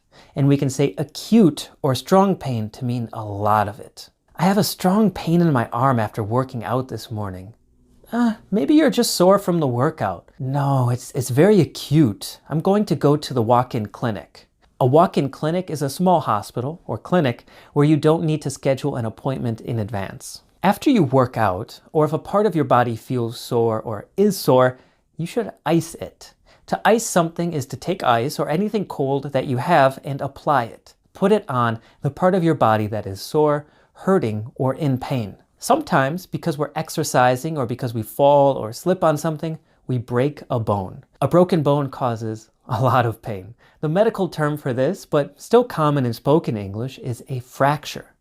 The verb is to fracture a bone. When you fracture or break a bone, you will most likely wear a cast, a protective covering for that part of your body until the bone is healed. Another injury that is often grouped together with breaks and fractures is a sprain. A sprain, and very similarly, a strain, is stretching muscles and tissues too far and causing them to bruise, swell, and tear. Sprains and strains are usually not seen as being as painful as a break, but it depends on the circumstance. What happened to your arm? I broke it when I fell off my skateboard, so I have to wear a cast for 2 months. It looks like your leg's in pain. Are you all right? Yeah, it's not too bad. I sprained my ankle playing basketball. That's why it looks so swollen and puffy. If you have pain in your head, we call it a headache. If it is a very serious headache that causes you severe discomfort and inability to focus or act normally, that is a migraine. For a headache, we say to have a headache or to have got a headache. Some people also say their head hurts. For a migraine, we say to have a migraine.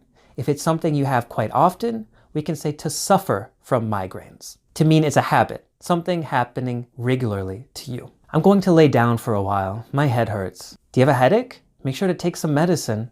We take medicine. We also say to take a pill or take pills. We take a medication too, but a medication is something you have to take regularly over a longer period of time to treat or cure an illness. I want you to do some practice now. So here are a few options you can write about.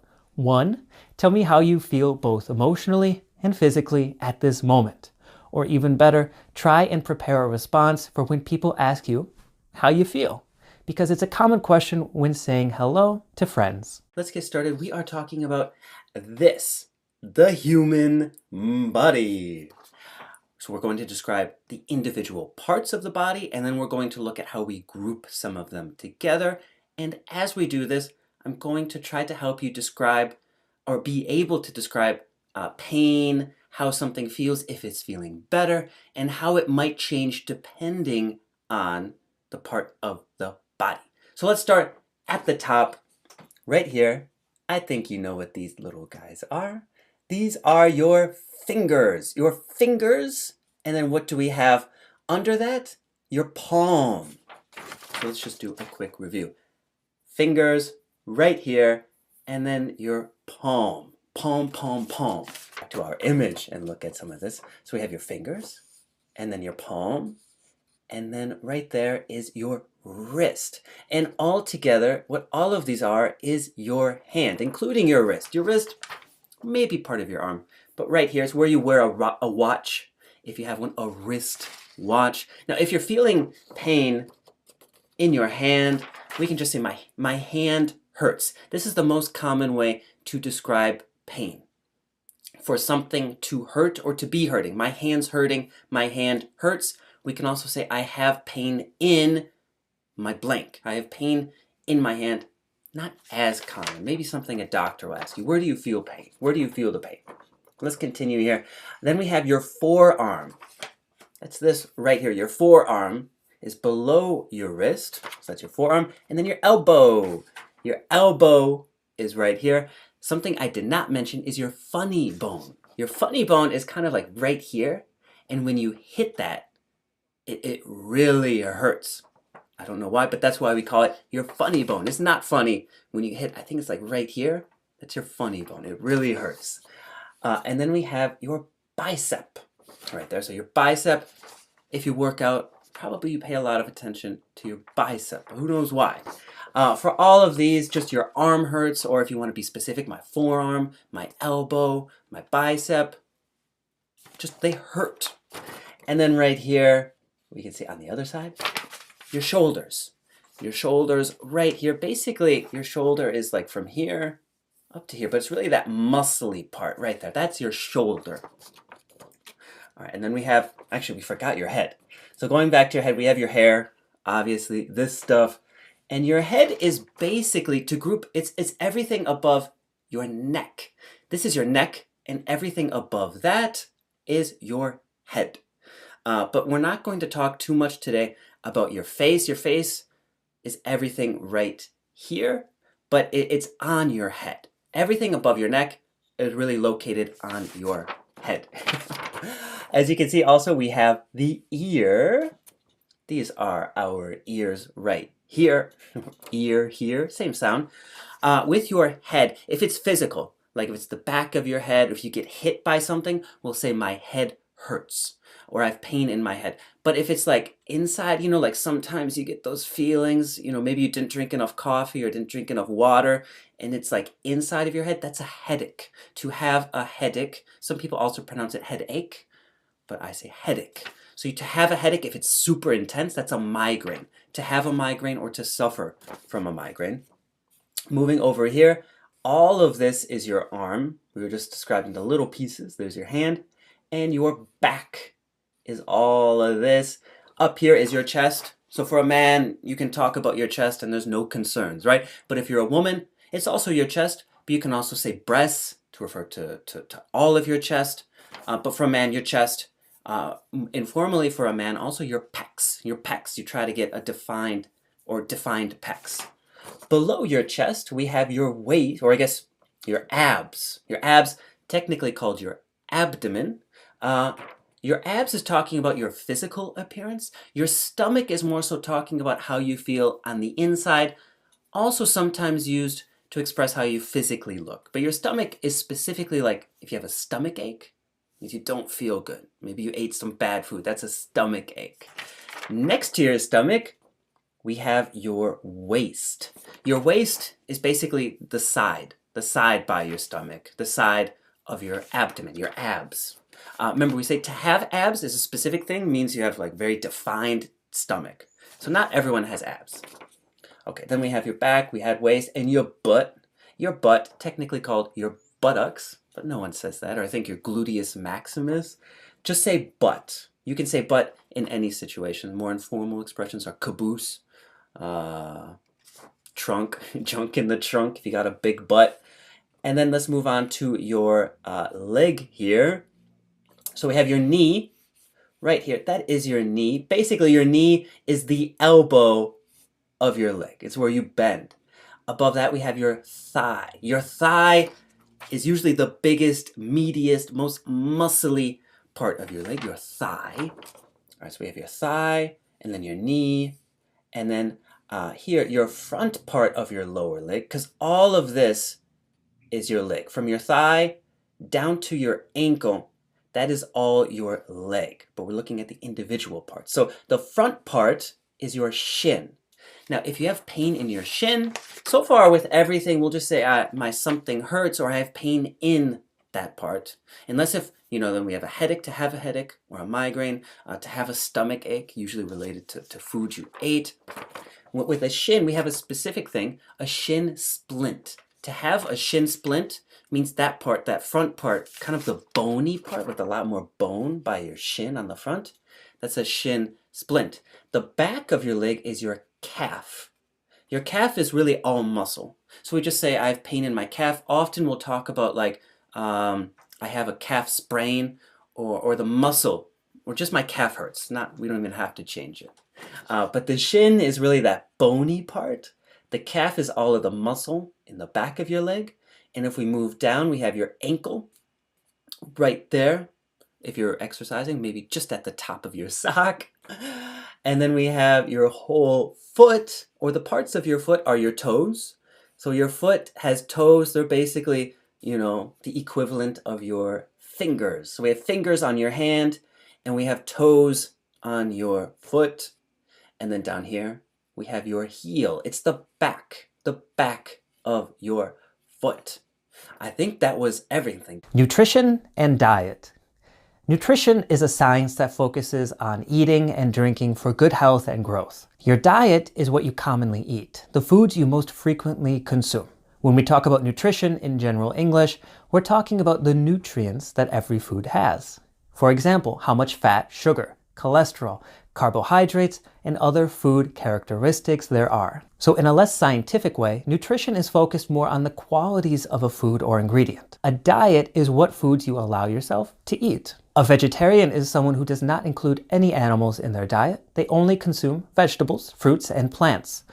Some vegetarians do eat fish, so technically that means they are a pescatarian.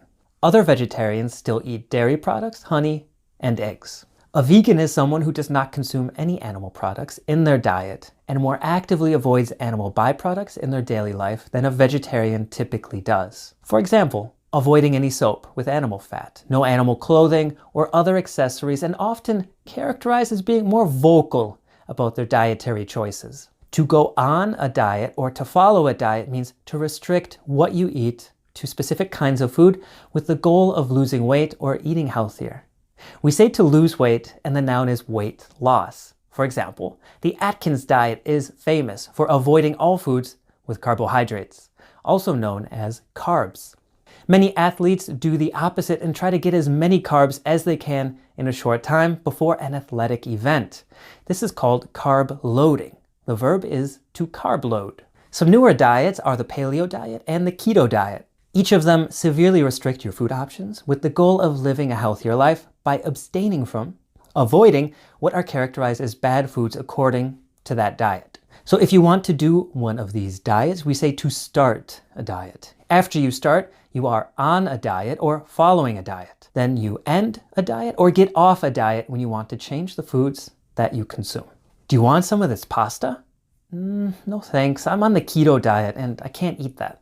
I thought you were following the paleo diet. No, I had to get off the paleo diet because it was making me feel sick. I just started the keto diet and I feel great. So these are the most common ways we express how we feel mentally and physically. Let's continue now and focus on exercise. Exercise. Exercise. Exercise is important if you want to live a healthy life. So let's get started and find out how to talk about fitness in English. First of all, we say to exercise. This means to do any type of activity that is good for your body and overall fitness. We never say to play sport. That expression does not exist in English, but I keep hearing English learners say it. We do say to play sports or to play a sport, but that means to participate in a specific team activity like basketball, soccer, or cricket. To exercise or work out is any physical activity like running, swimming, biking, walking, yoga, or lifting weights. These activities can be outside, at home, or at a gym. In spoken English, a gym is usually the same thing as a fitness center or fitness studio. Here are some other popular forms of exercise. There are 4 categories: aerobics, strength, balance, and flexibility. Aerobic exercise is any exercise that increases your breathing and heart rate. They make your heart beat fast and probably cause you to sweat.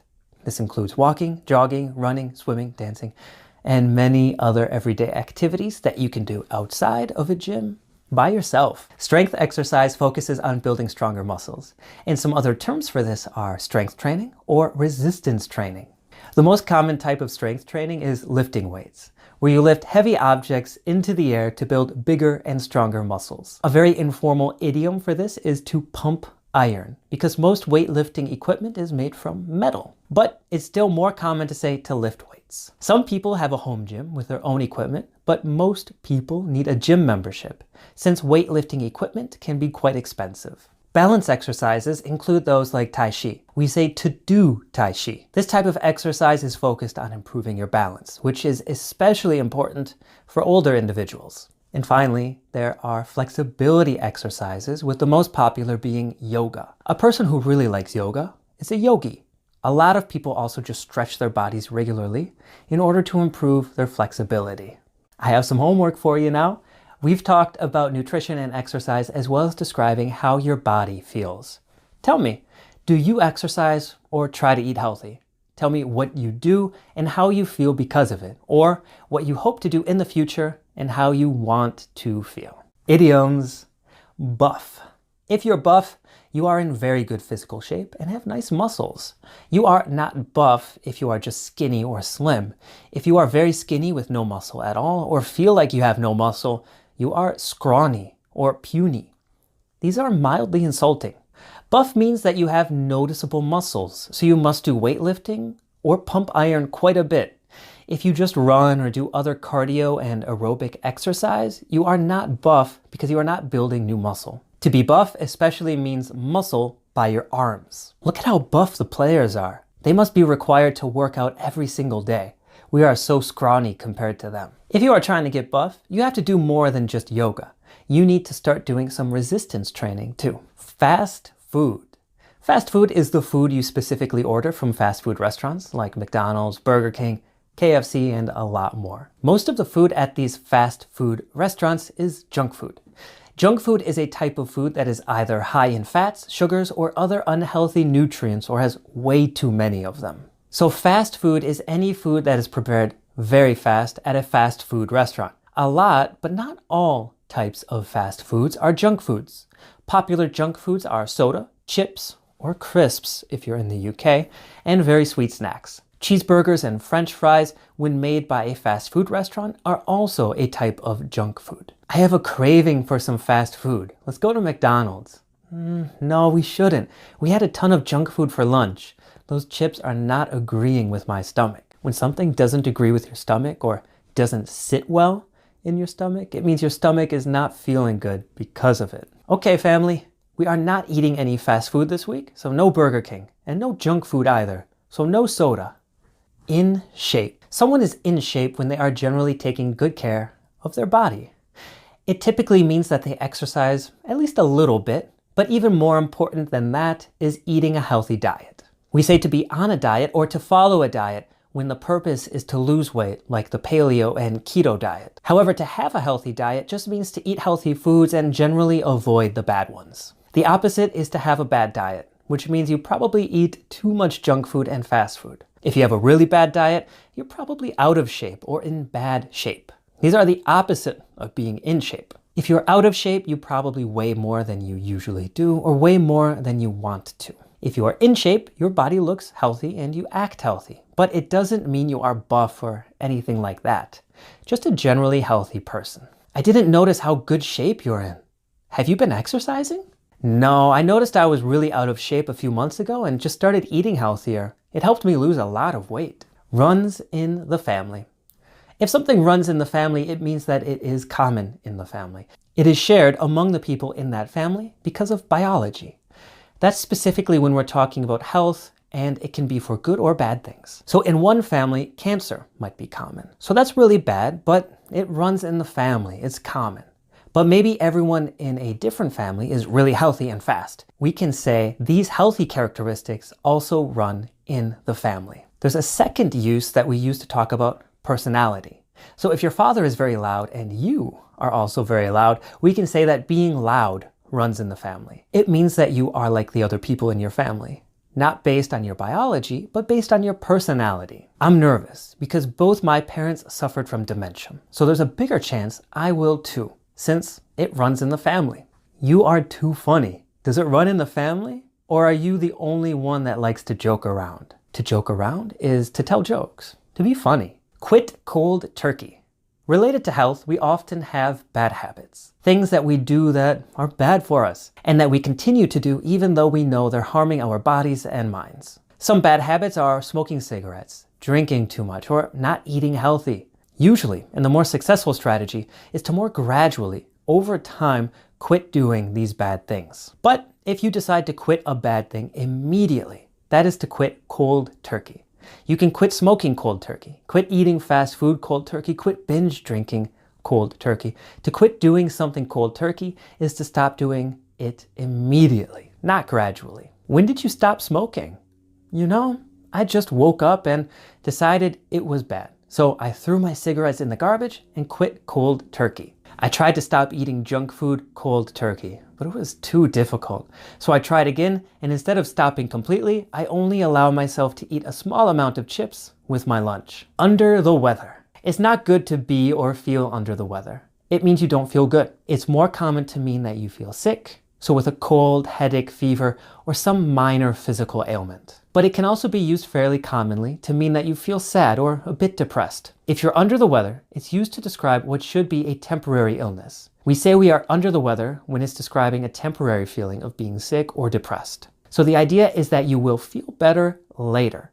If you're always sick, that's more serious. That's a chronic illness and is more severe. Why weren't you at school yesterday? I was feeling a bit under the weather and my mom let me stay home and sleep. You haven't been returning my calls. Is everything all right? Yeah, I've just been feeling under the weather. It's hard to explain. Just a little depressed, I guess, and haven't felt like doing anything. Homework. You've got some great new idioms to discuss health and fitness like a native speaker. So I have a task for you to remember the vocab better. Here are your options. Tell me what you think about fast food and junk food. Do you eat it?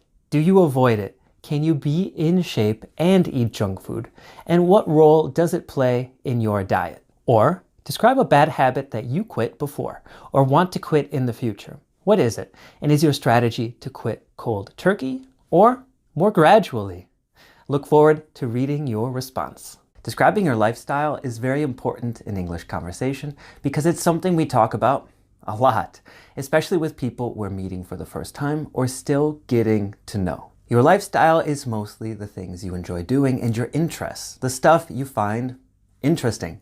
If you have a healthy lifestyle, it means you get enough sleep, eat well enough, take care of your body, and don't have really bad habits like drug addiction or unsafe sex. Those two are popular characteristics of an unhealthy lifestyle. But let's start with the basics, talking and asking about hobbies and interests, the stuff you enjoy doing and find fulfilling. How to talk about your likes and dislikes. The two most important verbs here are like and enjoy. We have three options with the verb like. You can say to like something, to like doing something, or to like to do something. I like wine. The something is wine. I like it. I like drinking wine. Drinking is the gerund, the ing form of the verb. I like doing it. I like to drink wine. If you put to after like, you must use the infinitive, the base form of the verb, unconjugated. I like to do it. So with like, we can say to like to do something or to like doing something. He likes running or he likes to run. They like watching movies or they like to watch movies. To form a question with like, just put the correct form of the question word do at the beginning. Did he like running? Does he like to run? Do they like watching TV? Did they like watching TV? Remember, do and does for the present, did for the past. The other verb we use to talk about hobbies and interests is enjoy. But we can only say to enjoy something or to enjoy doing something. This is different than the verb like because it can be used to say like to do something. This form, the to do form, does not exist with enjoy. Enjoy can only be followed by a noun or the gerund form of a noun. I enjoy wine. The something is wine. I enjoy it. I enjoy drinking wine. Drinking is the gerund. I enjoy doing it. He enjoys running. They enjoy watching movies. We enjoyed playing basketball with you. She enjoyed talking to her mom during lunch. To form a question with enjoy, just put the correct form of the question word do at the beginning. Does he enjoy running? Do they enjoy watching TV? Did we enjoy playing basketball? Did she enjoy talking to her mom? Again, do and does for the present, did for the past. Enjoy and like are the most general verbs to say if you like a type of activity. For example, if you enjoy or like watching TV. As you get more specific, you will hear some questions like this. Are you a fan of blank? To be a fan of something means you like something. It can be a more general question, meaning do you like something? But it's typically a more specific question. So if you say, I like watching TV shows, a person might ask a more specific question by saying, are you a fan of the show Friends? You can respond simply with yes or no, but it's also common to say, yes, I'm a fan of blank, or no, I'm not a fan of blank. To return the question, you can simply ask, and you? Are you a fan? Or what about you? Another way to make a question related to interests more specific is to ask, what do you think about blank? So if you tell me you enjoy bike racing, I can assume that I can ask you more specific questions about this interest. As an American, I might ask, what do you think about Lance Armstrong? It means, what is your opinion? If you say you like going to the beach, I could ask, what do you think about the beaches in Goa?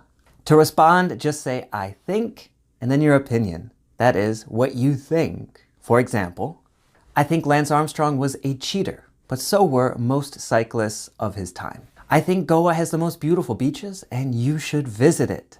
Some simple ways to return a question and continue the conversation are, and you? What about you? Or, what do you think? You can also change the subject slightly by saying, what do you think about? And then adding a different topic. To change a topic completely, it's common to say, let's change the topic, or can we change the topic? This is a polite way to show you really don't want to discuss something or find the topic annoying. Like if someone is trying to discuss politics and you don't want to. Here's an example. Do you like to talk about politics? No, not so much. What about you? Yes, I love it. Let's talk about the election next year. No, let's change the topic. It's not something I enjoy. What about that news about life on Mars?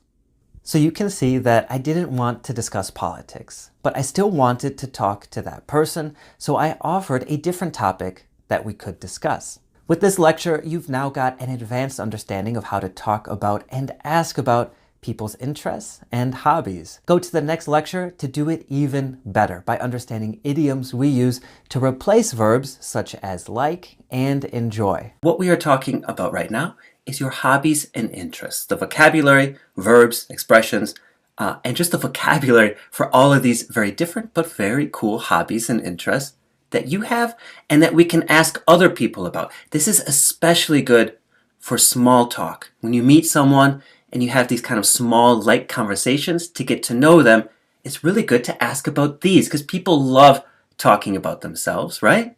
It's something we like, even if maybe you don't love it, but it's very easy to do. You have all the information. You know yourself pretty well. So let's look at this.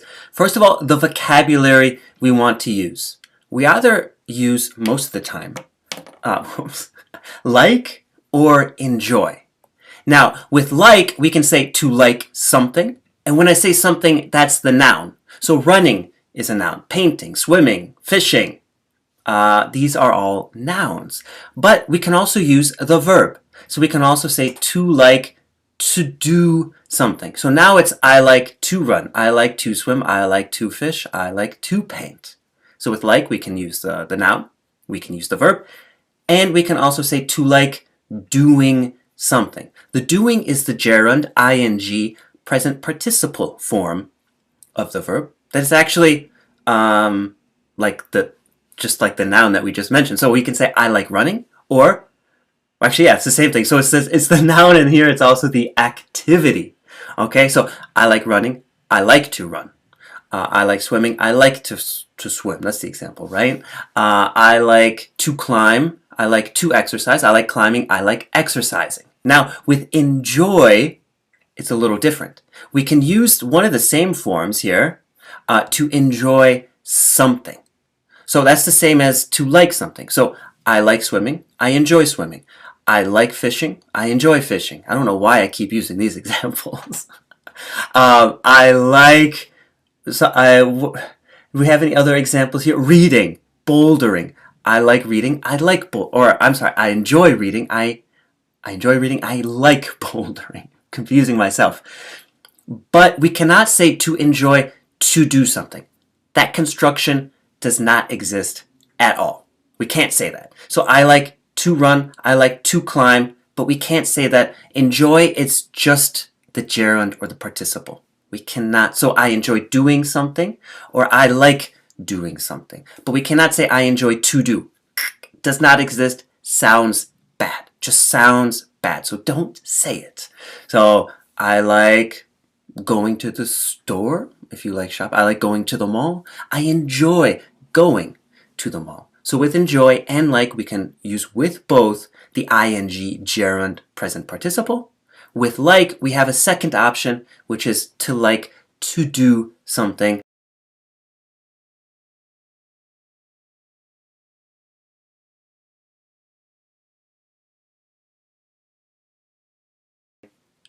And let's look at a ton of examples now, starting with outdoor hobbies, outdoor interests. That means the things you do outside of the house, in parks. It could be just, in your yard, anywhere outside of the house. And let's start with biking. So we say biking. With all of these, I'm going to start with the noun. And then after that, the verb and other expressions that we can use. So biking, that's on a pedal bike, not a motorcycle, not a moped, not a Vespa or anything like that. This is talking about you getting exercise. Then we have to bike and to go for a bike ride. To go for a bike ride sounds more like leisure, for fun, not so much activity. When you want to talk about getting a lot of exercise, that's more like to cycle or cycling. And that's a lot more exercise, a lot more stress. That's like Lance Armstrong and the Tour de France. Then we have boating. If you like to go on a boat, Boating is the noun. To boat and to go boating. Bouldering and to go bouldering. Bouldering is a type of climbing where you climb a short height, you don't have a harness, no protection, and you fall on a padded area. It can also be done outside, and again, it's not high. It's pretty popular today. Canoeing. A canoe is a type of watercraft. It's pretty small, often for 2, 3, even maybe even 4 people if it's a big canoe, and you have paddles. So we say canoeing, to canoe, to go canoeing. So I like canoeing, I enjoy canoeing, I like to canoe, I like to go canoeing are our options there.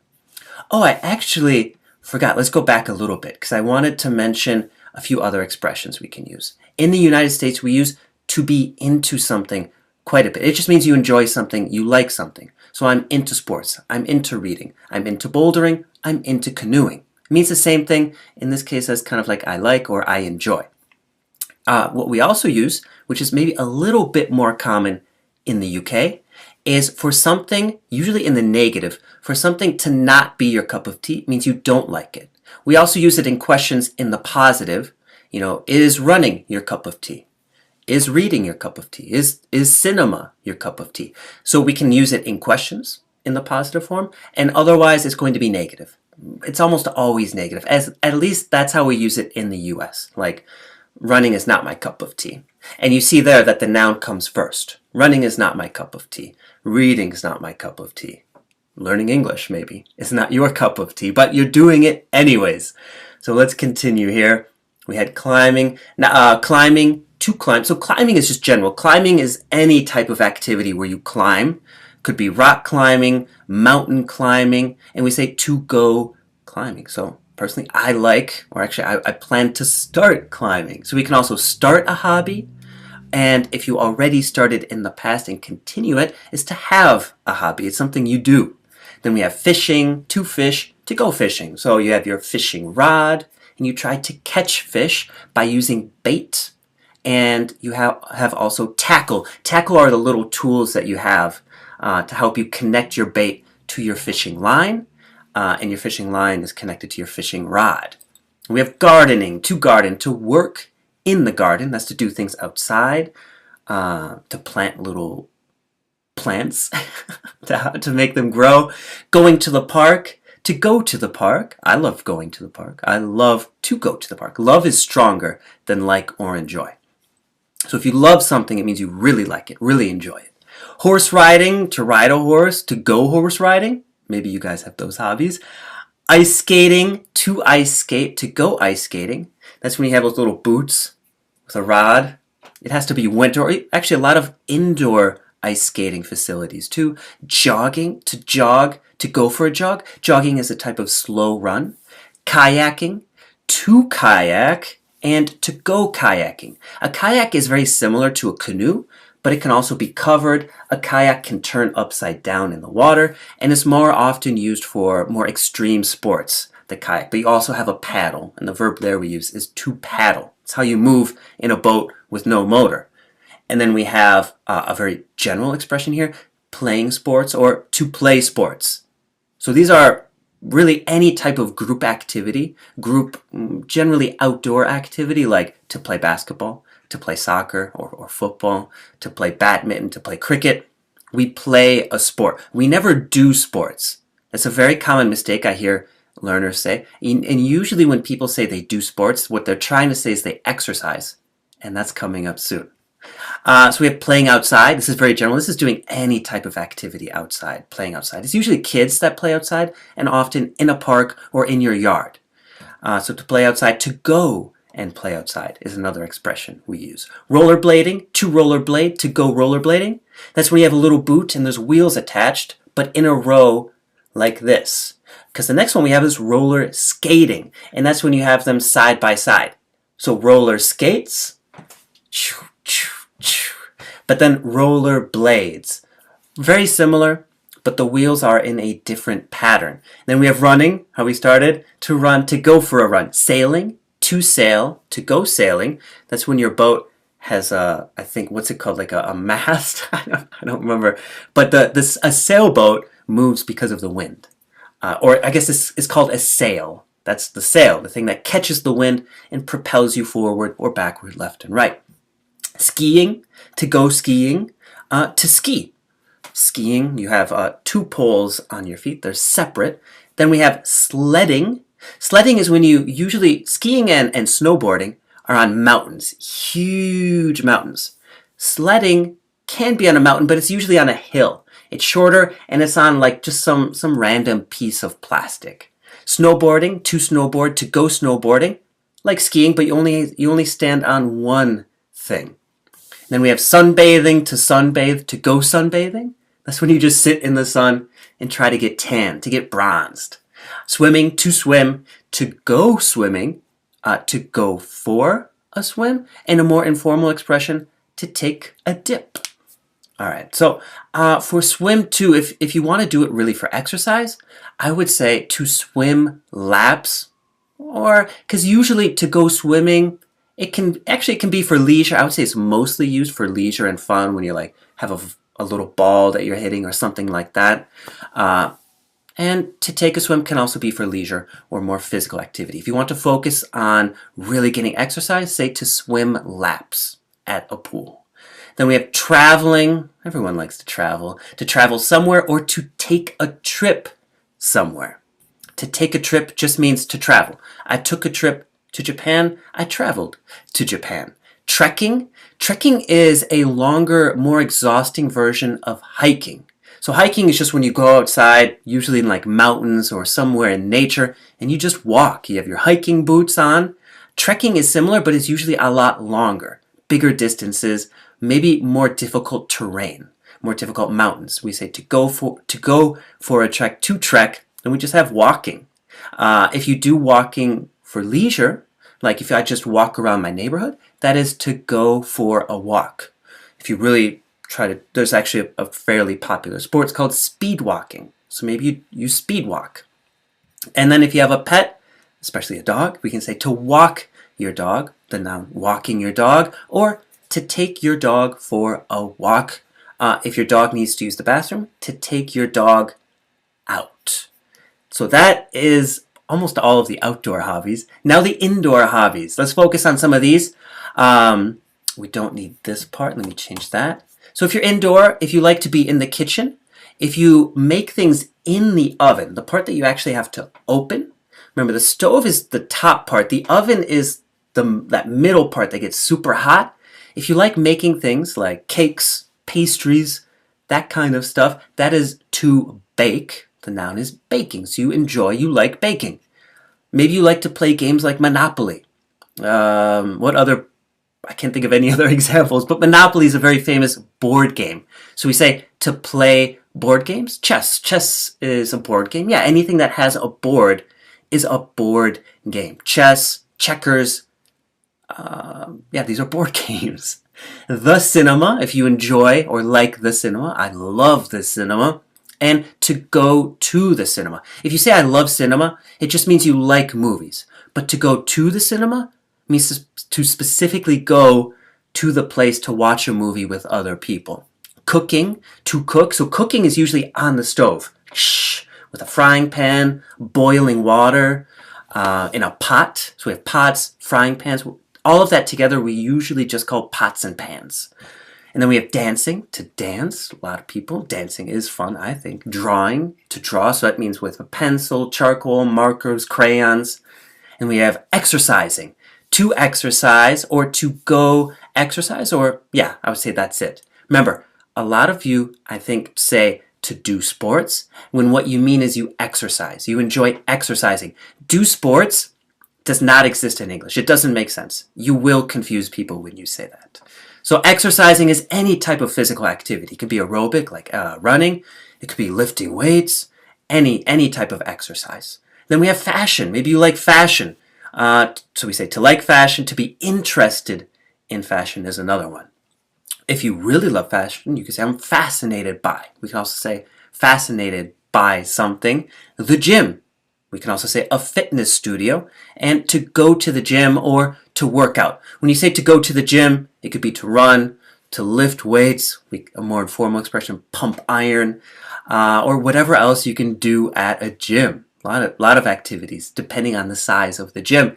To knit, we could also say to sew, to crochet.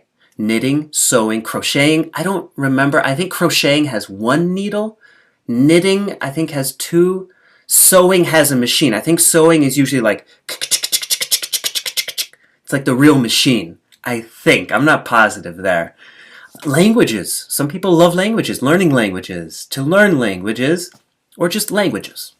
Lifting weights, to lift weights, to go lift weights. That's things where you have actual, like, this is resistance training, where you have, usually made out of iron or some heavy metal, you lift it up. That's lifting weights. A lot of different methods or ways or different exercises for weight lifting. All right, then we have the movies. To go to the movies, to watch movies. So this all means going to a cinema, a movie theater. If you say to watch movies, you're going to a place. But if you just say to watch a movie, that can be at the cinema or at home. We have music. To listen to music, maybe you play music, or probably more common to say to play an instrument. Whenever someone says they play an instrument, it's a musical instrument. Saxophone, drums, guitar, trombone, the bongos, who knows? Then we have painting, to paint. So now we have a brush. If you paint, you have a brush and you're probably on a canvas. So that's painting. That's how painting is different, because you use a brush with paint. Photography, to take photos or to go and take photos. If you go and take photos, it sounds like it's outside or going to a different location. Maybe you have a pet. Playing with a pet, to play with a pet. And then we have puzzles, to do puzzles, to put puzzles together. So that's where there's little puzzle pieces and you connect them all to make a bigger image of something. Then we have reading, to read, like books. Singing, to sing. I cannot sing at all. Video games, we also say to play video games or just to game. If someone says they like to game, they're talking about video games or maybe on their computer. Writing, to write. A lot of people like to write. We can also say to journal. But to journal or also to keep a diary sounds more like your personal life. So to journal, to keep a diary, and then yoga and to do yoga. Idioms. Into something. We talked a lot about the verbs like and enjoy. You hear them a ton in spoken English, but we have two expressions that are even more popular. One is more popular in the US and the other is more popular in the UK. In the US, we often say to be into something. It means to like or enjoy something, to be interested in it. I'm into sports. I'm really into Chelsea FC. I'm not into the Spanish soccer league. And as an American, I'm really into the World Cup and anything the national team does. An English person would more likely use cup of tea for what I just said, like this. Sports are my cup of tea. Watching the Spanish Football League is not my cup of tea. And the World Cup is also my cup of tea because I like anything the English national team does. You don't want to repeat vocabulary as much as I just did. It becomes annoying when someone keeps using the same words. So use both. Use both cup of tea and to be into something. In fact, as Americans and Brits, we do this all the time. Notice also that in the US, we say soccer, and everywhere else in the world, they say football. And to review, the positive forms are to be into something and for something to be your cup of tea. The negative is to not be into something or for something to not be your cup of tea. Make the following examples negative. Action movies are my cup of tea. Action movies are not my cup of tea. I'm into traveling abroad. I'm not into traveling abroad. A life hack. A life hack is any trick, tip, or piece of advice that is supposed to make your life easier in some way. Sometimes life hacks can be very helpful. A lot of the time life hacks are idiotic and only to get people to visit websites and buy stuff. But if you ever find an easier way to do something, we call it a life hack. Another term we can use is shortcut. A shortcut is an easier, shorter way to do something or to arrive to a place. A life hack is just a way to do something easier. I read about this life hack to make your phone work faster, but it didn't work at all. You don't need to do it that way. There's a much easier shortcut if you just press Command-C to copy it and Command-V to paste it. If you're driving to Chicago, take this highway instead. It's a really nice shortcut. You'll get there about 1 hour faster. The good life. The expression, the good life, has a few different meanings. Let's start with the most common in conversation. If you're relaxing or having a good time, you can say, this is the good life. You most often hear it when someone is doing something very relaxing and enjoying their leisure time in a lazy way. Think of someone sitting on the beach, not worrying about school or work, drinking a cocktail and saying, this is the good life. Or just laying in bed, not going anywhere. That's the good life too. There's another expression, to live a good life. We all want to live a good life, but this expression is most common when someone dies. You say it to express that they lived happily and without pain or regret. So this is to live a good life.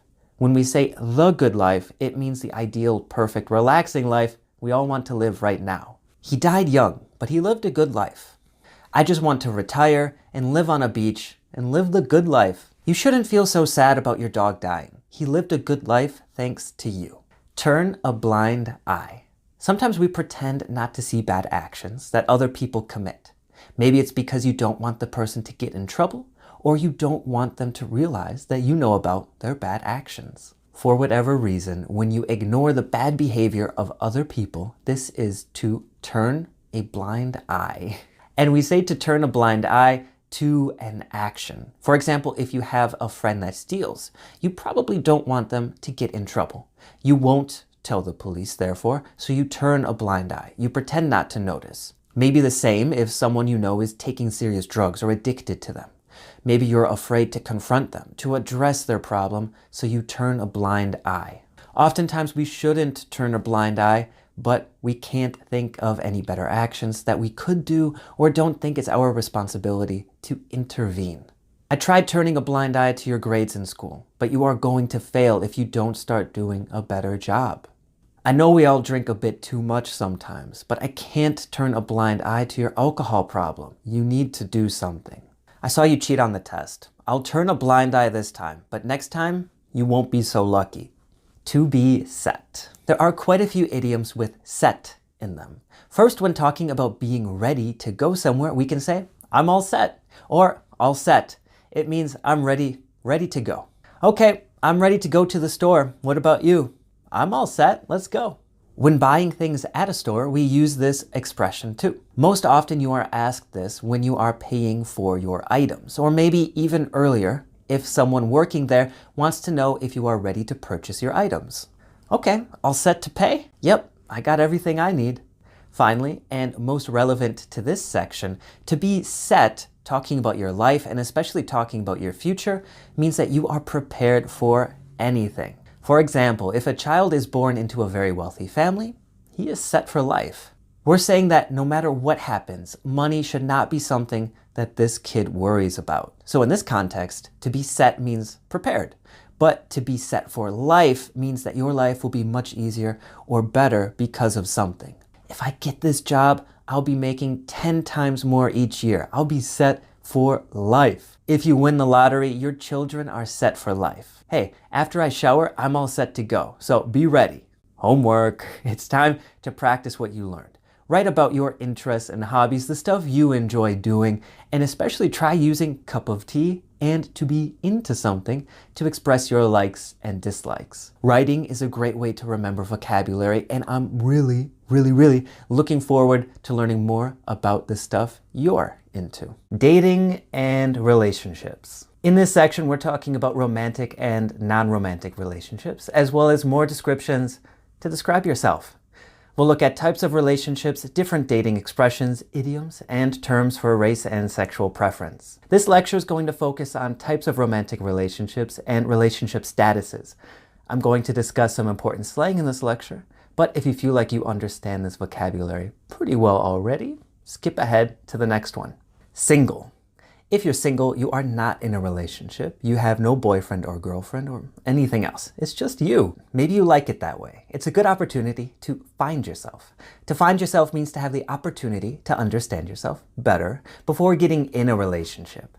But if you're ready to start dating, you are single and looking. So what types of relationships might you be looking for? Types of relationships. A less serious type of relationship is friends with benefits, often abbreviated to FWB in writing. The benefits part in friends with benefits means sex. A more vulgar term for friends with benefits is a fuck buddy. But to sum up, both of these are just casual sex, no real relationship, and if you are online dating, you might see someone say they are looking for fun. That means they want nothing serious, just sex. I met a cool girl, but she just wanted something on the side, like a friends with benefit kind of thing, but I don't want to be the side dude. I would message this guy back, but it just says looking for fun, and we all know what that means. Talking about relationships, something on the side means a non-serious relationship focused on casual sex. If you cheat on your partner, meaning you are not faithful, by having something on the side, that's an affair. And in informal English, the person you're having the affair with is your side chick or side dude. The opposite of these is a long-term relationship. Online, you will often see this written LTR. A long-term relationship is a committed relationship, usually with a focus on eventually getting married, having one partner, and not having any side chicks or side guys. Not all committed relationships focus on having only one partner, and this has become more publicly spoken about in recent years. An open relationship is a relationship where you have one main partner, but each of you has casual, non-committal sex with people outside of your relationship. You can say to have an open relationship with someone or to be in an open relationship with someone. To summarize, in an open relationship, you are generally allowed to fool around, meaning to have sex with other people, but you still have one main partner who should be given the overwhelming majority of your attention. If you are polyamorous, you have multiple main partners who possibly interact and live with each other. So if you are in a polyamorous relationship or have a polyamorous friendship, you have committed romantic relationships with multiple people. Sounds like a lot of work. If you are in a committed relationship with someone and decide to get engaged, that person becomes your fiancé until you finally marry them. We can say to marry someone or to get married to someone. Then you are married to that person. Not all marriages last. If you decide to legally end your marriage, that's a divorce. To get divorced or to get a divorce. But a lot of people will first separate before getting divorced to decide if they want to continue being married or not. If you meet someone who is separated in person or online, it's a good idea to avoid them as they are basically still in a relationship. Sexual orientation. Now that you can talk about the type of relationship you're in or looking for, here's how to discuss the gender you are attracted to. This is called your sexual orientation. It's also important because in the United States, even some government documents require your sexual orientation. Sapiosexual. Sapiosexual is not a real sexual orientation, but has become quite popular recently. It's most popular with online dating apps, not a way to describe yourself in person. It just means that you are attracted to intelligent people. It's also used mostly by women. Heterosexual. If you are hetero, you are attracted to people of the opposite sex. That is a man attracted to a woman and vice versa. But in spoken English, we don't say hetero or heterosexual. We say straight, to be straight. If you are straight, you are saying that as a man, you are only attracted to women. If you are a woman, only attracted to men. Bisexual. If someone is bisexual, they are both attracted to men and women. In spoken English, it's more common to say bi, to be bi. Two very informal, slightly inappropriate expressions to describe a bi person are to say that they go both ways or play for both teams. If you go both ways or play for both teams, it means you have romantic relationships with men and women. Gay. If you are gay, you are attracted to only people of the same sex. So a man attracted to a man and a woman attracted to a woman. We use gay for both men and women. Lesbian can also be used, but only for women. So a man is gay, a woman is lesbian or gay.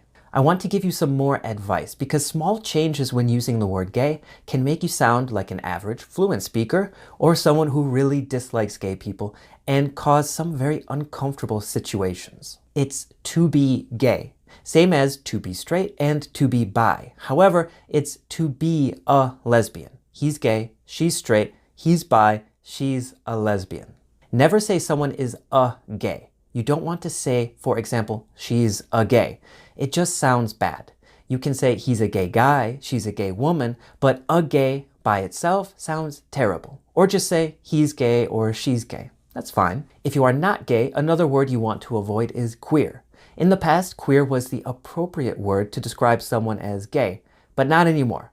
In fact, nowadays, it is very often offensive and should not be used. Race. For most people, race and ethnicity is not important when dating, but online dating apps and even the American government require it for many documents. So now I will explain race as it's most commonly understood in the US and what people probably mean when they talk about it, because it can be quite confusing. Pacific Islander. If you are Pacific Islander, your ancestry is from Hawaii, Guam, Samoa, and other Pacific Islands. Some people include the Philippines in this category, and other people categorize Filipinos as Asian. Asia is a huge part of the world made up of many different countries with very different people and cultures. But in the US, we still use it as one general category to describe race. For example, we categorize Chinese, sometimes Filipinos, Indians, Vietnamese, Koreans, and Japanese all under the ethnicity Asian, as well as many other countries in Asia. Black. In the US and the UK, we have a very simple definition of black that is very different from countries like Brazil and South America. Here, black means any African heritage or ancestry. That means black can be anything from slightly tanner than me to the darkest skin. The reason we have this definition of black is because of our history of slavery and how the government defined what a black person and a white person was. So we still basically have that understanding of black and white racial identity today as a society. Hispanic and Latino. If you come from Latin America or Spain, you are commonly understood to be Hispanic or Latin American. In the US, the common understanding is even simpler. If you speak Spanish, you are Hispanic or Latino. Actually, many Americans think that Hispanic or Latino means you're from Mexico. Obviously, this creates confusion because Brazilians don't speak Spanish. Latin Americans come in many different colors. Spaniards are often considered white, and Mexico is not a country, not the definition of Hispanic or Latino. White. If you are white, you probably look pretty similar to me. At least that is how we understand white in the United States and the UK. I know, for example, that the understanding of white can be very different in countries like Brazil and Egypt. But in the US and the UK, white means pale, pink skin, and probably a family history that comes from Germany, France, the UK, and most often Italy and Spain. I say most often Italy and Spain because 50 years ago, Spanish and Italian people were not considered white in the US, but now most often are. Interesting and confusing, huh? As well, in the US, Caucasian means the same as white. So even though people from Europe, North Africa, Central and South Asia are technically Caucasian, that is a different meaning when used in the United States. I hope you are ready, because it's time to look at your genealogy, meaning how to describe everyone in your family. And we're going to start first with your nuclear family, then immediate family, and then distant family. So first of all, your relatives, that's your family. Your relatives are the people you are related to. That can be through things like marriage. So for example, if you have a brother and he marries someone, you are now related to his wife through marriage. But also your relatives can be your blood relatives, meaning related to you through this chart, like your parents. So let's start with your parents. So first we have your parents. Your parents give birth to you, right? So you are their son or daughter. And then if you have a child, now you are their parents, okay? So this is your child, and now you are their parents. And then if your son or daughter has a child, their child is your grandchild. Now if it's a boy, it's your grandson. If it's a girl, it is your granddaughter. And you are now their grandfather or grandmother. More conversationally, we'll say grandma or grandpa. Grandpa is your grandfather. Grandma is your grandmother. Okay, now let's go back to you and your parents. Now, if your parents have another child, then that is your brother or sister. Okay, so now you have a brother or sister. Now, if they have children, that child is your niece if it's a girl, and your nephew if it's a boy. If they have a child, that is now your grandniece or your grandnephew. Grandniece for a girl, grandnephew for a boy. And yeah, so that's it. This is, and here, your parents and you and your brothers or sisters, this is typically what we consider your nuclear family. Your nuclear family is generally just parents and their children. For some people, if you have a very close family, it can also be your grandparents. But that's about as big as we will get for a nuclear family. It's your closest family because you usually live together. So that's why sometimes your grandparents can be that. And this is from an American cultural perspective, most commonly. Okay, now your parents had their own parents, right? Your parents' parents are your grandparents. So that would be your grandma and your grandpa. So those are your grandparents. Now, your grandparents obviously at least had one child, your mom or dad. And if they have other children, those are your aunts and uncles. So your aunt is the sister of your mom or dad, and your uncle is the brother of your mom or dad. Now, if your aunt or uncle has a child, that is your first cousin. Now, we usually don't say first cousin, but just remember it because right now we're describing your immediate family. Your immediate family is you, your brothers and sisters, your parents, your grandparents, your aunts and uncles, and your first cousins. Usually we'll just say our cousins.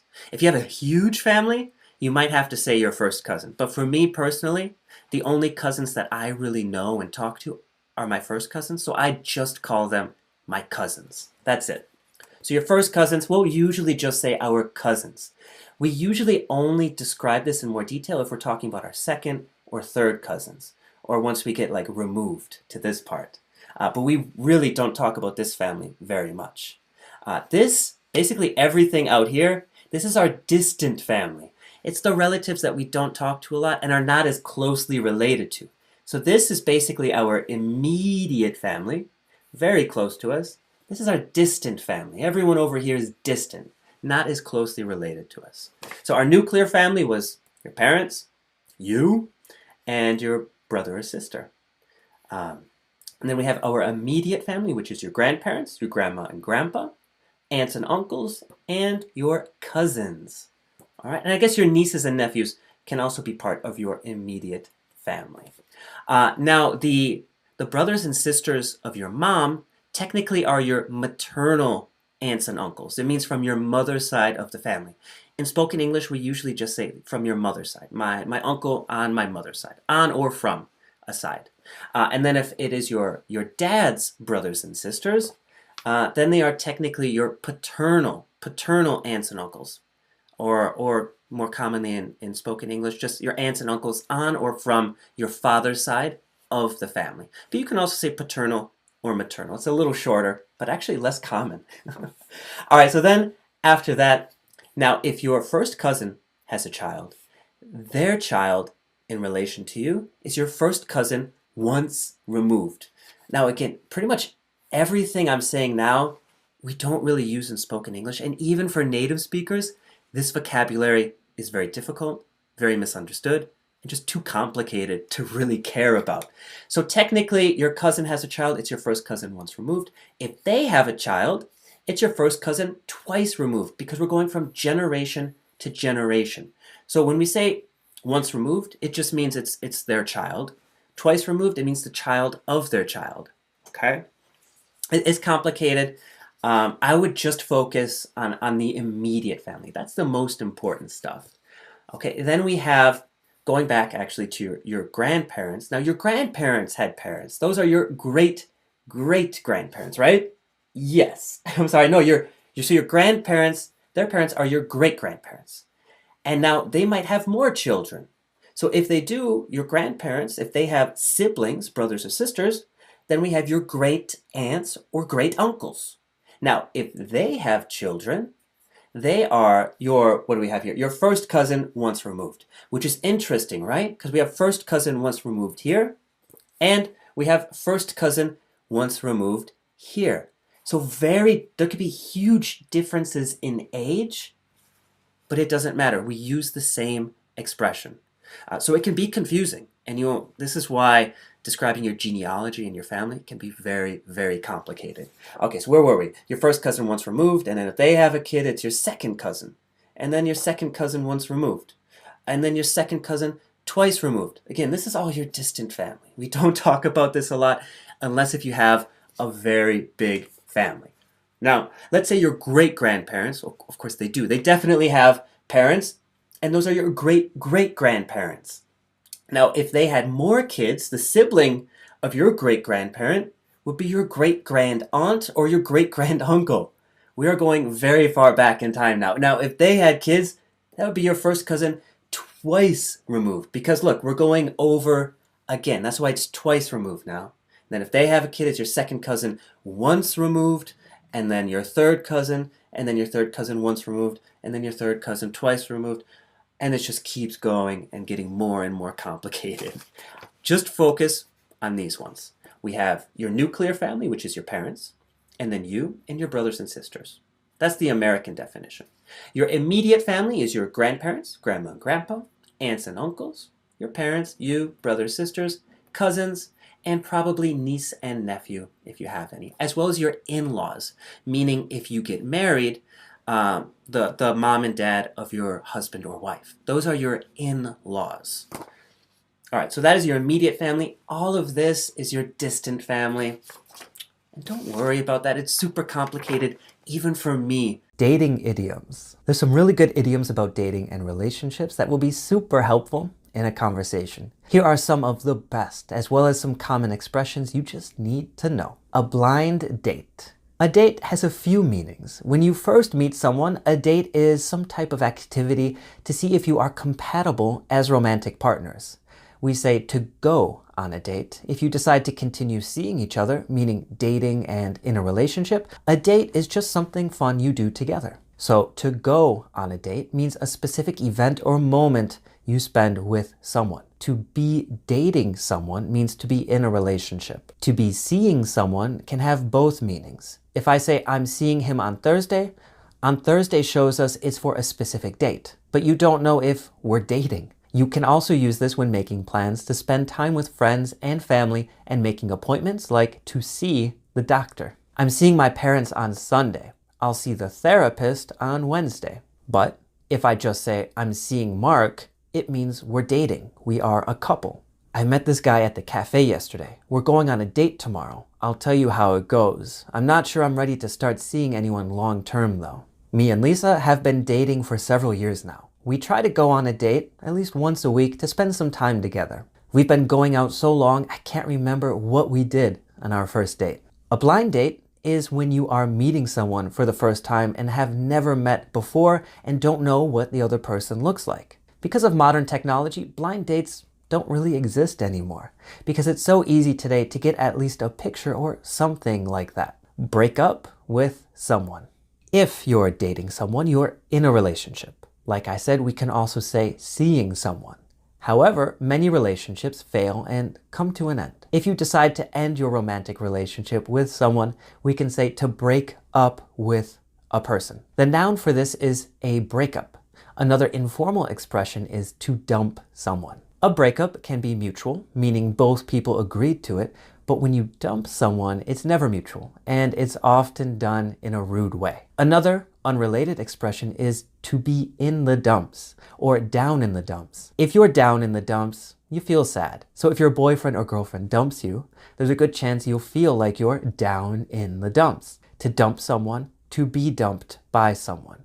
To feel down in the dumps. I'm just going to stay home tonight. Lisa dumped me and I'm just feeling down in the dumps right now. Let's do something tomorrow. Catfish. If you don't have serious proof that someone is actually the person they claim to be in their photos, you might be being catfished. To catfish someone is to pretend to be someone else by using fake photos or photos they stole. If you're the victim, you're catfished. If you are the liar, the verb we use is to catfish someone. I hate online dating apps because I'm always worried that I'll be catfished. That's why I don't talk to anyone unless we have a video chat early on. Chemistry. Chemistry is important in a relationship. Chemistry means that there is a connection between two people, some special connection that you don't find with everyone. We can say to have chemistry with someone or for there to be chemistry between two people and for there to be chemistry in a relationship. You and Mark are a nice couple. There's obviously great chemistry between the two of you. The date didn't go well. We had no chemistry. Also, in cinema, actors can have chemistry.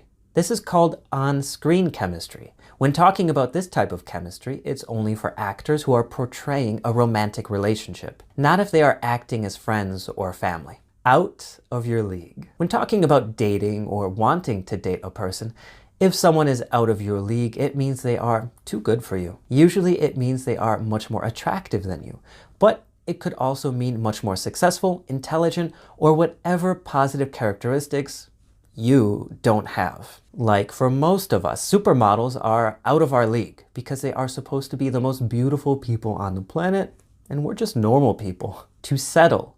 If you are trying to date people that are above your standards, meaning out of your league, or probably won't be interested in you, someone might tell you to settle. To settle is to lower your standards, lower the requirements you have for a partner.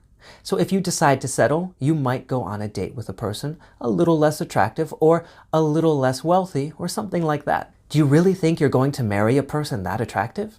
That type of person is out of your league. You need to settle and be more realistic, or you will be single forever. Homework time again. If you are single or just for fun, create a dating profile for yourself using vocabulary from this course and try to describe your personality, interests, and passions as well. If you are married or in a relationship, describe yourself, your partner, and things you enjoy doing together by using vocab and idioms you've learned so far. A different homework option is to write about the cultural differences you notice between your country and the United States related to dating and relationships, because I'm sure there are a lot.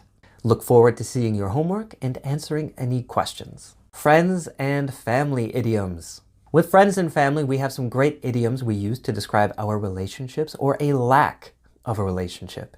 Here are some of the most important ones. If you have any questions or suggestions, send me a message so I can make a new video to explain it better. To get along with someone. If you get along with someone, it means that you are able to interact with another person in a friendly, peaceful, and enjoyable way. So you get along with your friends. But if you don't like someone, you don't get along. A British expression is to get on with someone. This has the exact same meaning, but is not as popular in the US. So I can say I get on well with my girlfriend's parents, or I get along well with my girlfriend's parents. Same meaning. Why don't you and Dave hang out more? I just don't get on well with him. For some reason, he just irritates me.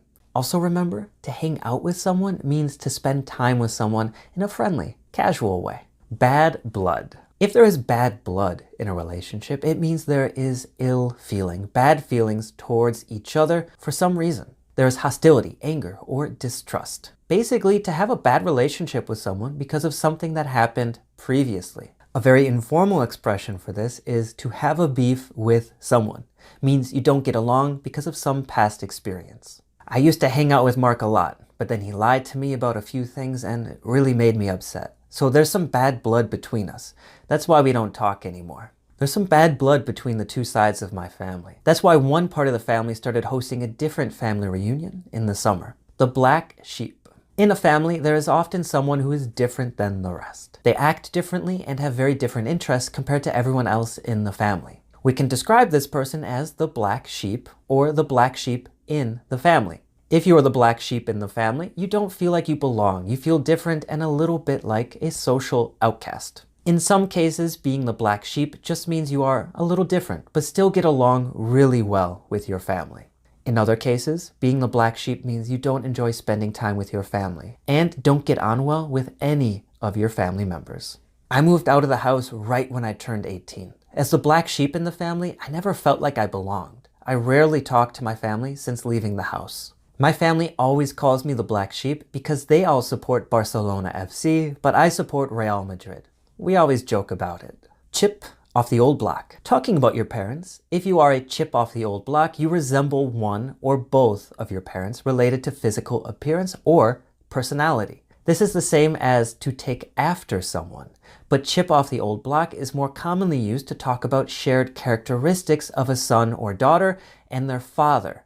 But it can be used to talk about your mother if you want, though less commonly. Your daughter really likes working on computers, just like you. She's really a chip off the old block. Is your son playing football this year? He loves sports. A chip off the old block, huh? A falling out. Sometimes relationships, especially friendships, come to an end in a negative way that creates bad blood. An expression we use to describe this is a falling out. You usually have a falling out with someone, or we can say to be a falling out. Basically, it means your once healthy relationship is ended because of something bad. Maybe an argument, a betrayal, or whatever. In the royal family, there was a falling out when the prince decided to marry a commoner. Now there's some serious bad blood between the family members because of it. Me and my friend had a falling out because we were both attracted to the same person. I don't know if we'll ever talk again. The spitting image. To be the spitting image of someone means to look exactly like them. This is the same meaning as to take after someone and to be a chip off the old block. However, with spitting image, we are only talking about physical appearance. There is no meaning of similar personalities, just looking similar to someone, especially a parent or other relative. Look at you. You are really the spitting image of your father. You look identical to how he looked when he was your age. People say I'm the spitting image of my uncle, but I really don't see the resemblance. Homework. It's time for another assignment because you are now super capable of describing relationships with friends and relatives. To help you use this vocab, describe your relationship to a family member and a relationship with a friend. Describe how you're related or how you became friends and use some of the idioms and vocabulary from this section. And to practice asking questions, ask me a few questions about my friends and family if you want. I can't wait to chat with you a little bit more. You're going to need to be able to speak about food and drink in English at some point. Maybe you're buying food to cook and eat at home or trying to go to a restaurant for a nice night out. For whatever reason, let's start at the supermarket so you can learn some important vocabulary to ask questions and pay for things at a store, as well as being able to describe any food in English. After that, everything you need for going to a restaurant, bar, or cafe. The supermarket. But before we start, the most important vocabulary word, groceries. Groceries are the food, house supplies, and everyday essential things like toilet paper that you buy at a grocery store and supermarket. Remember, grocery store and supermarket mean the same thing, so use whichever you like more. If you're going to the supermarket to just buy one thing, we don't use groceries. We only use groceries when you go to buy at least 2 or more things. The verbs we use here are grocery shopping and to buy groceries. Like yesterday, I went grocery shopping. I bought some chicken, rice, toothpaste, a facial scrub, deodorant, and batteries. These were my groceries that I bought, a combination of food and important daily items that we use almost every day. Something like a new TV, furniture, or toys are not groceries, even though they might be sold at the same store. Before we move on to asking questions, send me your grocery list. That is the groceries you need to buy from the grocery store. Now it's time for asking questions. The supermarket, also called the grocery store, is a store that sells primarily food, but might also sell other things for taking care of your body. Probably has a section of the store for electronics, things for your house, outdoor equipment, and a lot more. At a store, we don't say sections though, we say departments. They have the same meaning, but this type of store is a department store, meaning that it has different departments for different categories of things you want to buy. So if you go to one of these stores like Walmart, Meijer, or Target, you can ask an employee, where is the blank department? But if it's just a grocery store, meaning they really just sell food and ingredients, just ask, where is the blank? Excuse me, where is the food department? Oh, it's that way. Go all the way straight. Hi, could you tell me where the furniture department is? Sure, it's on the other side of the building. Sorry, where is the ketchup? The ketchup is in the next aisle.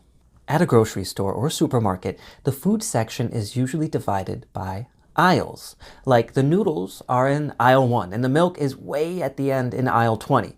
Notice also that the S is silent in aisle, so it sounds just like the word I with the letter L at the end. Aisle. Excuse me, where is the ice cream? It's in aisle 10. Also at a supermarket or grocery store, the employees will not ask you questions. Most often they will only speak to you if you ask them a question first and while paying for your things. This is different from other stores, pretty much every other store that does not sell groceries, where the employees will often approach you and ask if you need any assistance. At these stores, the questions they most often ask are, "Can I help you with anything?" and "Are you finding everything all right?" At a clothing store, they will also often ask you if you want a bag to carry your clothes in. If you want them to leave you alone, just say, "No, I'm all right," to any of these questions. Often, after responding, you will hear, "If you need anything, just ask." Some department stores, especially electronic stores like Best Buy in the US, will have employees waiting to help you right when you enter the store. Sometimes they will just say hi, but they will also often ask, "Can I help you find anything?" or "Do you need any help?" If you want help, say, "Yes, I would like help finding blank," or "Yes, I would like help with blank." But if you don't, say, "I'm all right, thanks," or "I'm just looking around." The last situation where you might need to ask a question is when another shopper is in your way. They are blocking your access to a particular item you are interested in. If they do not move naturally after realizing they are in your way, politely say, "Excuse me," or "Sorry," and they should move for you. Ordering food at a cafe. We use the exact same vocabulary to order food and drinks at a cafe as we do at a restaurant. That means using "I would like" or "I'll have," and then the food or drink you will order. At most cafes, however, you usually have to go up to the barista and give your order. We can call that area the counter or the bar, but counter is more popular. So baristas don't go to you, you go to them. As well, cafes are almost always informal places. So instead of saying "I would like" or "I will have," say "I'd like" or "I'll have," and then what you want to eat or drink. It's also common to hear some people just say the name of the thing they want and then "please." If you just say the name of the food or drink you want to order, without saying "please," it can sound quite rude. "Hi, what would you like? Small coffee, please?" "Sure thing, coming right up." Coming right up means I'm preparing your order right now or as soon as possible. When you first approach the counter where the baristas are working, they will probably give you a more informal greeting than at a restaurant. Some greetings like, "Hi, how are you? What can I get you? And what would you like?" A very informal expression is, "What are you feeling today?" It means, what are you in the mood for? What do you want? As you can see, in more informal places, there is more small talk. It's the same at more informal restaurants. Most often when you hear "how are you," the waiter or barista is really asking, "What do you want to order?" So you can quickly respond, "I'm good, I'd like blank," and then your order. However, if the person taking your order does say something like, "How are you?" you can also ask the same question and have a small conversation, especially if the place is not busy. "Hi, how are you today?" "I'm pretty good, and you?" "It was really busy before, but I can finally relax now since most everyone left." "All right, what would you like to order?" "I'd like a large latte and a ham sandwich, please." "Hi, what can I get you?" "I'll have the vegetarian burrito and a medium green tea." Remember also, usually we use the definite article before food and the indefinite article before a drink, unless the drink has a special name. We can also use the indefinite article before a food if it's a very general thing, like a ham sandwich. Cafes are also a popular place where drinks come in different sizes. It's the same at fast food restaurants too. In English, the sizes are small, medium, and large. Some cafes like Starbucks have their sizes in Italian. So at Starbucks, a small is a tall, a grande is a medium, and a large is a venti. Most coffee shops just say small, medium, and large though. This is also the same vocabulary for clothing sizes, small, medium, and large. At most cafes, your drink will be prepared quite quickly and then put somewhere on the counter. Many cafes will have the barista ask your name when you order and then write it on the cup. So when your drink is finished, you will hear your name called. However, most often with food, it will be delivered to your table. This isn't always true though, and Starbucks, for example, will prepare everything for you to pick up right on the counter. This situation can be confusing when you go to a new cafe. So if you just order a drink, you can be 99% sure that it will be prepared as quickly as possible and then left on the counter, not delivered to your table. And some baristas will only yell out the name of the drink and not your name, so pay attention to that. However, if you order food, it's common that a barista will say something like, "I'll bring that out to your table as soon as it's ready." If you don't hear anything like that after ordering food, I would ask. Ask a simple question like, "Should I wait here for the food?" When going to a new cafe, you don't know if the barista or cook will deliver the food to you or have it waiting at the counter. So ask and avoid the confusion. Always ask questions in English to avoid confusion. Finally, depending on the time of day, cafes can be very loud or there might be loud music playing. So speak loudly and be prepared to ask if you didn't understand. Say something like, "Sorry, I didn't catch that. What was that? And come again?" to show in a fluent way that you didn't hear properly. If the barista didn't hear you, they will also say one of the same expressions. It's not because of your English, it's because of the cafe environment. Oh, and after buying a drink or some food at a cafe, remember to tip. 15% is a social requirement. 20% means the service was good. Anything higher is a compliment to the person who served you. Paying for your things. The only time you'll probably talk to an employee when buying groceries or other items is when you are paying. A very important piece of vocabulary you need for shopping is checkout. The checkout, also called the checkout register, is where you pay. We also use it as a verb, to check out, meaning to pay for your things. There's a very different, but still very popular use for to check something out, which means to look at something. That's not the use here though. "Hi, where do I pay? The checkout is over there." Ring, ring.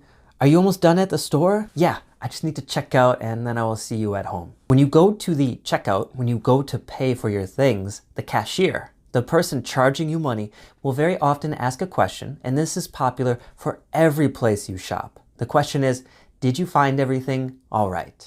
If you got everything you were looking for, just say yes or yeah. If not, explain what you couldn't find and they will help you. Some cashiers will be friendly and might try to have a conversation with you. So be ready for questions like, "How are you today?" or "How's your day going?" If you want to be friendly, you can also start conversations with the cashier by asking these same questions first. Other questions you might hear when checking out are, "Do you have a blank card?" Usually a store will have some type of membership card so you can get rewards or discounts. So if you don't, respond no, and they will ask if you would like to sign up for the card. Say yes or no depending on if you want the card. Finally, when leaving the store, there is often a person by the door that might ask to look at your receipt. Your receipt is the little piece of paper you get after paying that has a list of all the items you bought. Sometimes they just say hello and goodbye, but if they hold out their hand or say anything else, they probably want to see your receipt. These employees, often called greeters, will also sometimes have little conversations with you. So if you want to get out of that place quickly, smile, nod your head as you continue to walk away so you don't get stuck in a conversation. Finally, a quick note about buying alcohol. In the United States, you need to be 21 years old to purchase alcohol. Alcohol is drinks like wine, beer, whiskey, vodka, and other things that have alcohol in them, meaning they can make you drunk or intoxicated. When you purchase alcoholic drinks at a store, you will be asked for your ID. Most often the cashier will say, "ID" or "ID please."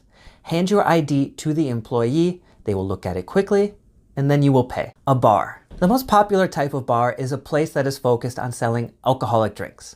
That means beer and liquor. Some popular types of liquor are rum, whiskey, and tequila. In the US, you need to be 21 years old to enter a bar. Often, there will be a person by the door of a bar or nightclub called a bouncer. A bouncer might have 3 jobs. First, to ask everyone who enters for their ID, their identification with their age to prove that they are 21 or older. If there isn't a bouncer at the entrance and the place sells alcohol, the person serving you the alcohol should ask you for your ID when you order a drink. Second, the bouncer removes people from the bar who are too drunk or doesn't allow people in if they appear too intoxicated. The verb we use for this is to bounce someone, meaning to remove them from a bar or nightclub. Finally, at exclusive nightclubs where not everyone is guaranteed entry, the bouncer decides who can enter and who cannot. At these popular clubs, the bouncer is basically your enemy, at least in my experience. I have never been bounced, but I have met some mean bouncers in Berlin. There is another use of bounce that has nothing to do with bouncers working at a bar or club. To bounce also means to leave a place to go somewhere else.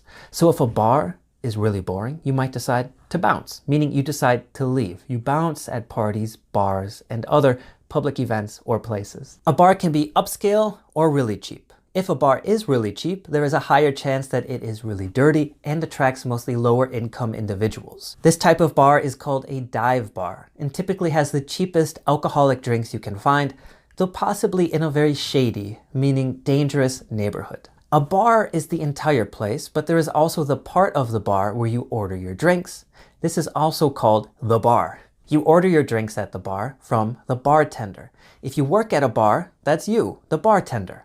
Many bars also sell food, usually finger food like burgers, fries, pizza, and chicken wings. These are some common types of bar food. Upscale bars, the more expensive ones, usually only sell drinks, no food. A nightclub, a more upscale bar with focus on music and dancing, almost never has food, and it would appear funny to ask if they did. So let's start, first of all, with a topic called produce. Produce, the most common understanding of produce is just fruits and vegetables. So, vegetables, right there, as well as fruits. So here are fruits, here are vegetables. The other understanding of produce is just anything that a farmer grows, so comes out of the ground, and then sells, which is really just two things, fruits and produce. Some people think of meat as being in the produce section, but it's really mostly understood as fruits and vegetables. So some of the most popular vegetables are potatoes, tomatoes, onions, lettuce, corn. I have some of them here. Okay, so bell pepper. This is a bell pepper right here. We have broccoli right here. We have corn. This is a cob or an ear of corn. If you eat it like this, that is corn on the cob. We have bell pepper. These are bell peppers because they kind of look like a bell. They're bigger. It looks like we have maybe, I can't tell. Is that asparagus? I think it is. We have tomatoes right here. Especially if it's a smaller tomato, it's probably called a Roma tomato. It looks like we have some beans, cauliflower, and oh, and look, I think we have, what do we have over here? It's the name, I'm having a total brain fart right now. Eggplant. Eggplant right here.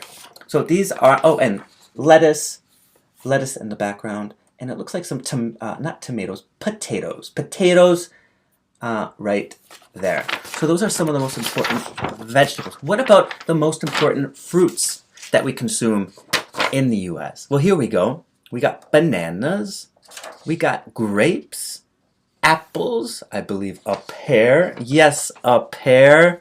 What, an orange, pineapple, kiwi, watermelon. What do we have over here? Coconut. We got coconut. We got a peach. Was this a lemon? It is a lemon. And these are the most common fruits in the US. I don't see any berries here, but berries are also very popular, like especially strawberries, blueberries, blackberries, all really good. Now, let's go to the meats. There are different types of meat that we have. We have red meat, we have white meat, there's also seafood and processed meats, as well a type of beef called steak, which has a lot more muscle. We can prepare that basically to different degrees, preparing it a lot more time or a lot less. But let's start by looking at the types of red meat. Now, first we have beef. Beef comes from a cow. Okay, so there can be beef like this that we make hamburgers with, but there's also beef like this, which is more like a steak. So, and what we'll talk about, actually let's talk about steaks right now. For steak, we have different degrees of preparation. Sorry, I forgot to change the words, but we have rare. If a steak or any type of meat that's kind of like a steak that has more muscle, if it's rare, you cook it very little. Now we have medium rare. That means you cook it a little bit more, but you're still seeing a lot of this redder, pinker color.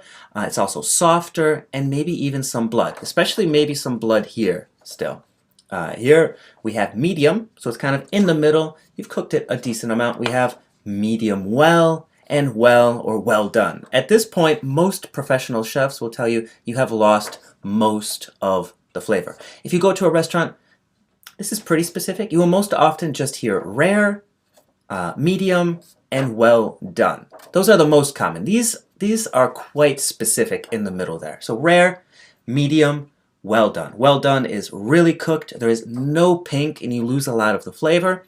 Rare, it's like you just sizzled it. You cooked it for a tiny, tiny, tiny bit. But going back to these, so we had beef, which is meat that comes from a cow. There's the kind of beef that's kind of used in like hamburgers especially. And then there's more like a steak. We have a lamb here. For the meat, we can also say lamb, but more often in the UK, they especially say mutton. Mutton. And then we have a pig, oink, oink. And we get, for example, bacon and a lot of other parts of the pig that we use. So a pig, we get bacon and pork. All other types of the pig are called pork. We say lamb. We can also say lamb for the meat or mutton. Mutton sounds more British to me. You don't hear it that much in the US. What other types of meat do we have? You can't read that because it's backwards. White meat. We have white meat too. What is white meat? Poultry is another term here. Poultry means related to birds. So when we say white meat, spelled backwards, it means bird meat, basically. But specific birds. Chicken. Chicken is the most popular white meat in the world. We also have turkey, especially in the US. Turkey is very common. And what else is poultry? Well, the eggs. If you go to a grocery store in the US, this is a carton of eggs. We eat a ton of eggs. And in the US, we put eggs in the fridge to keep them good. Most other parts of the world, you keep eggs outside of the fridge. Remember, there are other types of white meat, for example, duck and geese, but usually we use those in winter jackets for the feathers. We do eat them. Sometimes it's rarer. They're more expensive most of the time. Most of the time we just use their feathers. Some people eat them though. I don't remember the last time I had duck or geese, or goose. Not recently. There's another type of meat which is called game meat. Game meat can be smaller birds. For example, fowl, pheasant. It can also be little animals like squirrel or rabbit. Game meat just means meat that you hunt, because hunting for some people is like a game. So that's game meat. And the term for meat that tastes really bad, in your opinion, we say gamey. So if meat is gamey, means you really did not like it at all. Or you're just saying it has a really, really bad. And we froze. 1 second while I reopen the app. 1 second as I reopen the app. Are we back? All right, we are back. So I was saying that, whoops, let me just pause this again. Okay, so I was saying there's also game meat. Game meat means that it's meat that you hunt. Usually it's like lower quality, like squirrel or rabbit. And especially if you say a meat tastes gamey, it might just mean it's chewy or has like a bad flavor. That's gamey meat. The other type of meat that does not occur naturally is processed meats. Hot dogs, sandwich meat like bologna, salami. These types of meats do not occur naturally. We make them with lots of salt, additives, other stuff. Maybe we cure them, preserve them in some way. These are processed meats, generally thought to be quite unhealthy. Processed meats can be bad for your body. Lots of cholesterol, lots of salt. So you want to be careful, especially sausage too, that comes from a pig. It's a type of pork. Sausages, these are all processed meats that are prepared by us. They do not occur naturally in nature like all of the other meats we were talking about. What do we have now? Well, now we've got seafood, our last type of meat. Seafood really is any animal that lives in a body of water, a sea, an ocean, a lake, any body of water, even a pond if you find some small fish there. Seafood is any animal that we eat that lives in the water. So the most common is fish. Here is a salmon. And most often you get a fillet. A fillet of fish just means a part of the fish. So here's a fish. This is a salmon, tuna, tilapia. These are also very common types of fish in the US. Shrimp. Here's what the little guy looks like in nature. Hey, little shrimp, how you doing? Here's our shrimp. We got a crab here, a crustacean. These are very common. And here we got some clams. Oysters are also very common. Crawfish, also called crayfish. This is seafood. Seafood is really anything you eat that comes from the water. And if you have a fish and you get his little eggs, those are called caviar. Caviar, a nice delicacy. I had caviar once. I don't like it at all. And then let's keep going. After that, we have dairy. What is dairy? Dairy, spelt backwards here, is anything that comes from the milk of a mammal. I'm a mammal. A cow is a mammal. A mammal is anything that feeds its young, its offspring, with its milk. And I think I think that's the most important characteristic. Whales are mammals, but we don't really eat whale milk or butter, do we? No. All right, so here we got milk. In the US, we get cartons or jugs. I'm sorry, jugs of milk are more common today. So we get a jug of milk. And look, there's some milk. We love milk in the US.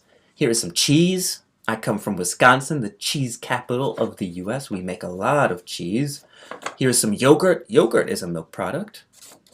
And butter. Probably the most common dairy products. If you go to a grocery store, usually the dairy products are way in the back because everyone needs dairy. Also, the eggs are usually next to the dairy products. Finally, grains. We've got grains, and more grains. Grains means anything that comes from a cereal kind of byproduct. So anything made from wheat, rice, oats, barley, and other grain products. So what do we got here? We got bread. We got oats, like oatmeal. Quinoa, I think we have here. Yeah, quinoa is becoming more popular recently. We got pastas. Pastas come from grains. And we have popcorn. But also tortillas, grits, your breakfast cereal, the stuff you eat with milk, crunch. That's all from grains too. So just a lot of vocabulary here. It's basically the terminology you need to go to the store and buy everything. Also go to a restaurant and know what the items are talking about. But there you go. Basically an introduction to food vocabulary. When you don't cook, you probably don't always eat at home. We often go to restaurants to pay people to cook and prepare our food for us. If you go to a place, pay for food, and eat there, that is eating out or to eat out. If you go to a restaurant, pay for the food, but then return home to eat it, that is called takeaway or takeout. The verb to order or get takeout. If you just order the food on your phone or computer, that is called ordering out or ordering food. The verb to order out or to order and then type the food. Some people also say to order in. To order in and order out have the same meaning, even though they use opposite prepositions. I hope you don't have plans tomorrow night, because we are going out to celebrate my promotion. Let's get some Chinese, but I don't feel like eating at the restaurant, so let's just get takeout. I'm too exhausted to cook or even eat out tonight. Let's just order pizza. If you call a restaurant for food, one of the first questions they will ask you is takeout or delivery. Delivery means the restaurant will deliver the food to you and you don't have to do anything except pay. For that reason, there is usually a delivery charge and you are expected to tip the delivery person. Takeout means you will drive to the restaurant and take it back, return it to your house where you will eat it. If you use your phone to order food, you will be asked questions, and we often don't hear a few things because of a poor connection, noise, or someone is just difficult to understand. So the most common ways to ask the person to repeat again are, sorry? What was that? I didn't catch that, and can you repeat that? Your total is...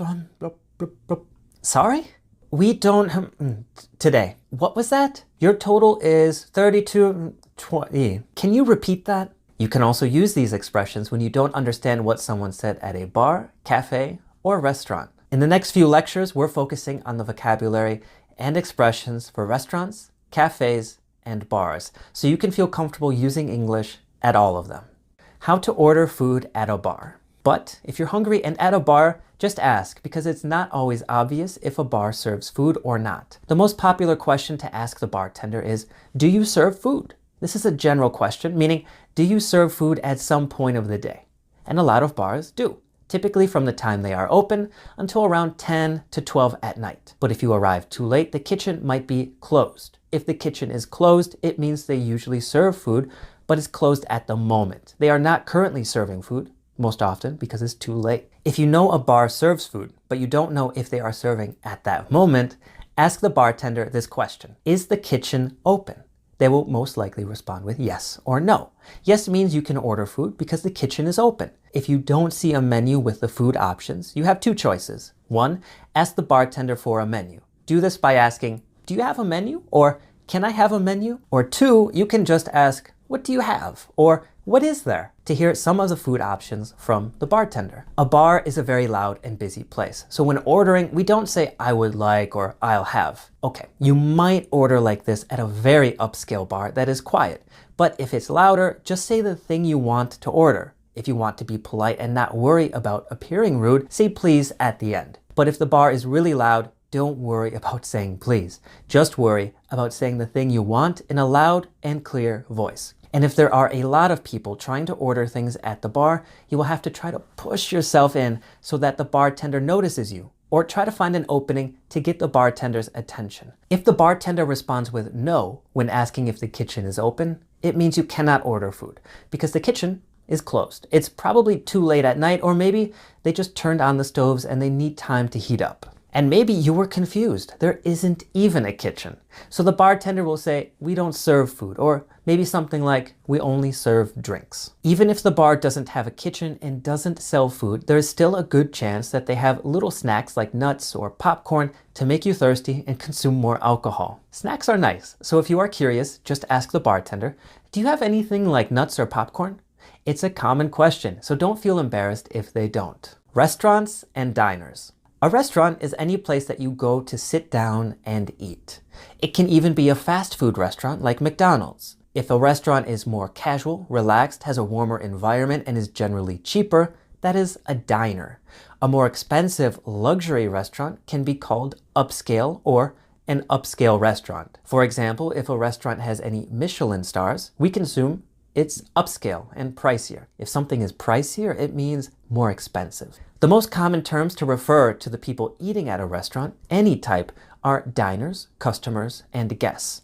They all mean the same exact thing.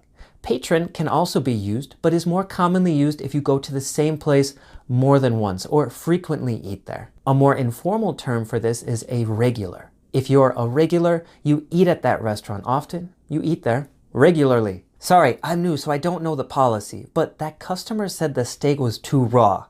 Should I send it back to be cooked longer? Let me see who it is. Oh yes, definitely. She's a regular, so send it back. We only do requests like that for our regulars. People who work at a restaurant. Most restaurants will have someone near the entrance who will help you find a seat and tell you if there is a wait. For a man, it's the host. For a woman, it's the hostess.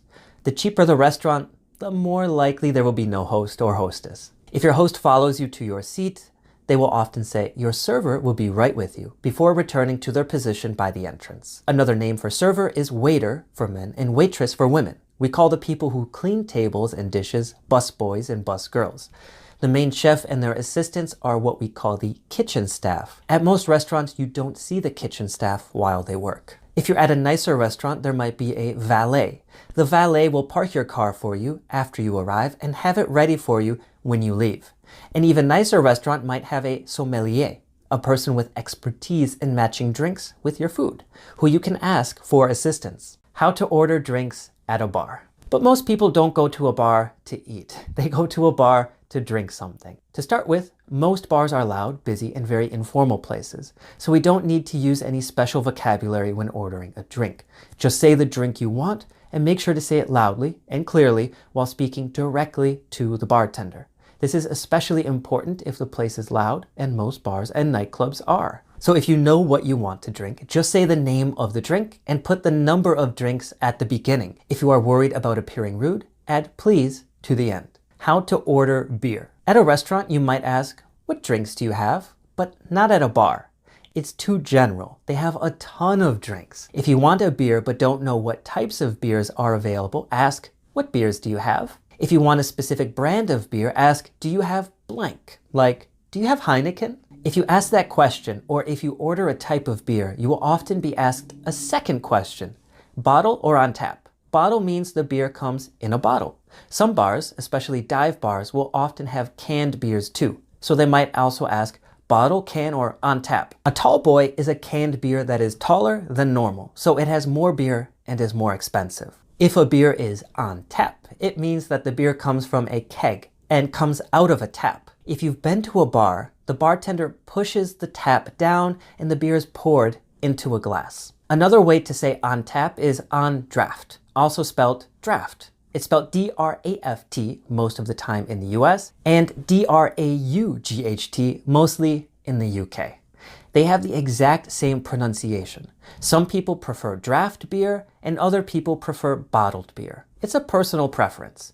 But when you order a bottle, you say a bottle of blank, and you say a glass of blank when you mean on tap or on draft. If you don't specify, the bartender will ask you, well, if they have both options available, they will ask you, hi, 1 bottle of Heineken, please, and 2 bottles. A Bud Light, please. Coming right up. Bottle or on tap? On tap. When you pour a beer from the tap, there will be a layer of foam at the top. That is called head. Some people like a beer with a nice, thick head. When the keg, where the draft beer comes from, is empty, it is kicked. A kicked keg means an empty keg.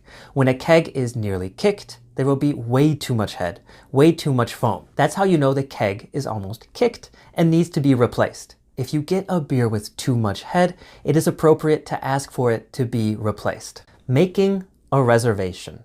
When you arrive to a restaurant, the host will probably start by asking, how many? And you can simply say the number of you there are. If you want to call ahead of time before going to the restaurant to make a reservation for later, you will say, I would like to make a reservation for, and then the time. Or I would like to make a reservation for blank people, and then the number of people at blank time and the time of day. If you don't say how many people or the time yourself, you will be asked that next. If the reservation is for another day, then you want to say that as well. Making reservations isn't always necessary, so it's a good idea to call a restaurant before you go to see if a reservation is needed. Here are the different examples of reservations you can make that I mentioned before. Hi, small local diner, how can I help you? Hi, I'm wondering if I need to make a reservation for tonight, like 6 p.m.? No, there's no need to make a reservation. See you tonight. Hi, nice Italian restaurant. How can I help you? Hi, I would like to make a reservation for 6 p.m. tonight. For how many people?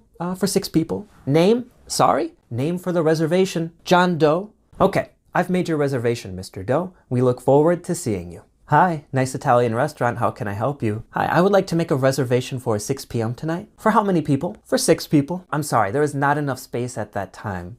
How about 7? Sure, 7 is fine. And your name? Mr. Smith. I didn't catch that. Mr. John Smith. Okay, Mr. Smith, your reservation is all set. See you tonight. Hi, Upscale French Restaurant. How can I help you? Hi, I would like to make a reservation for January 1st at 6 p.m. for 4 people. Which day? January 1st. At 6 p.m.? Yes. For how many again? For 4 people. How many? 4 people. What name should I put under the reservation? Excuse me? Your name to hold the reservation. Mrs. Jane Doe. Okay, I've made your reservation, Mrs. Doe. We'll be seeing you January 1st at 6 p.m. Click. How to order liquor, mixed drinks, and shots. Liquor, also called hard liquor, means alcoholic drinks like brandy, gin, rum, tequila, vodka, and whiskey. A term for all of these liquors together is spirits. We can also just say a spirit to refer to one of them, because when you drink them, they make your spirit rise.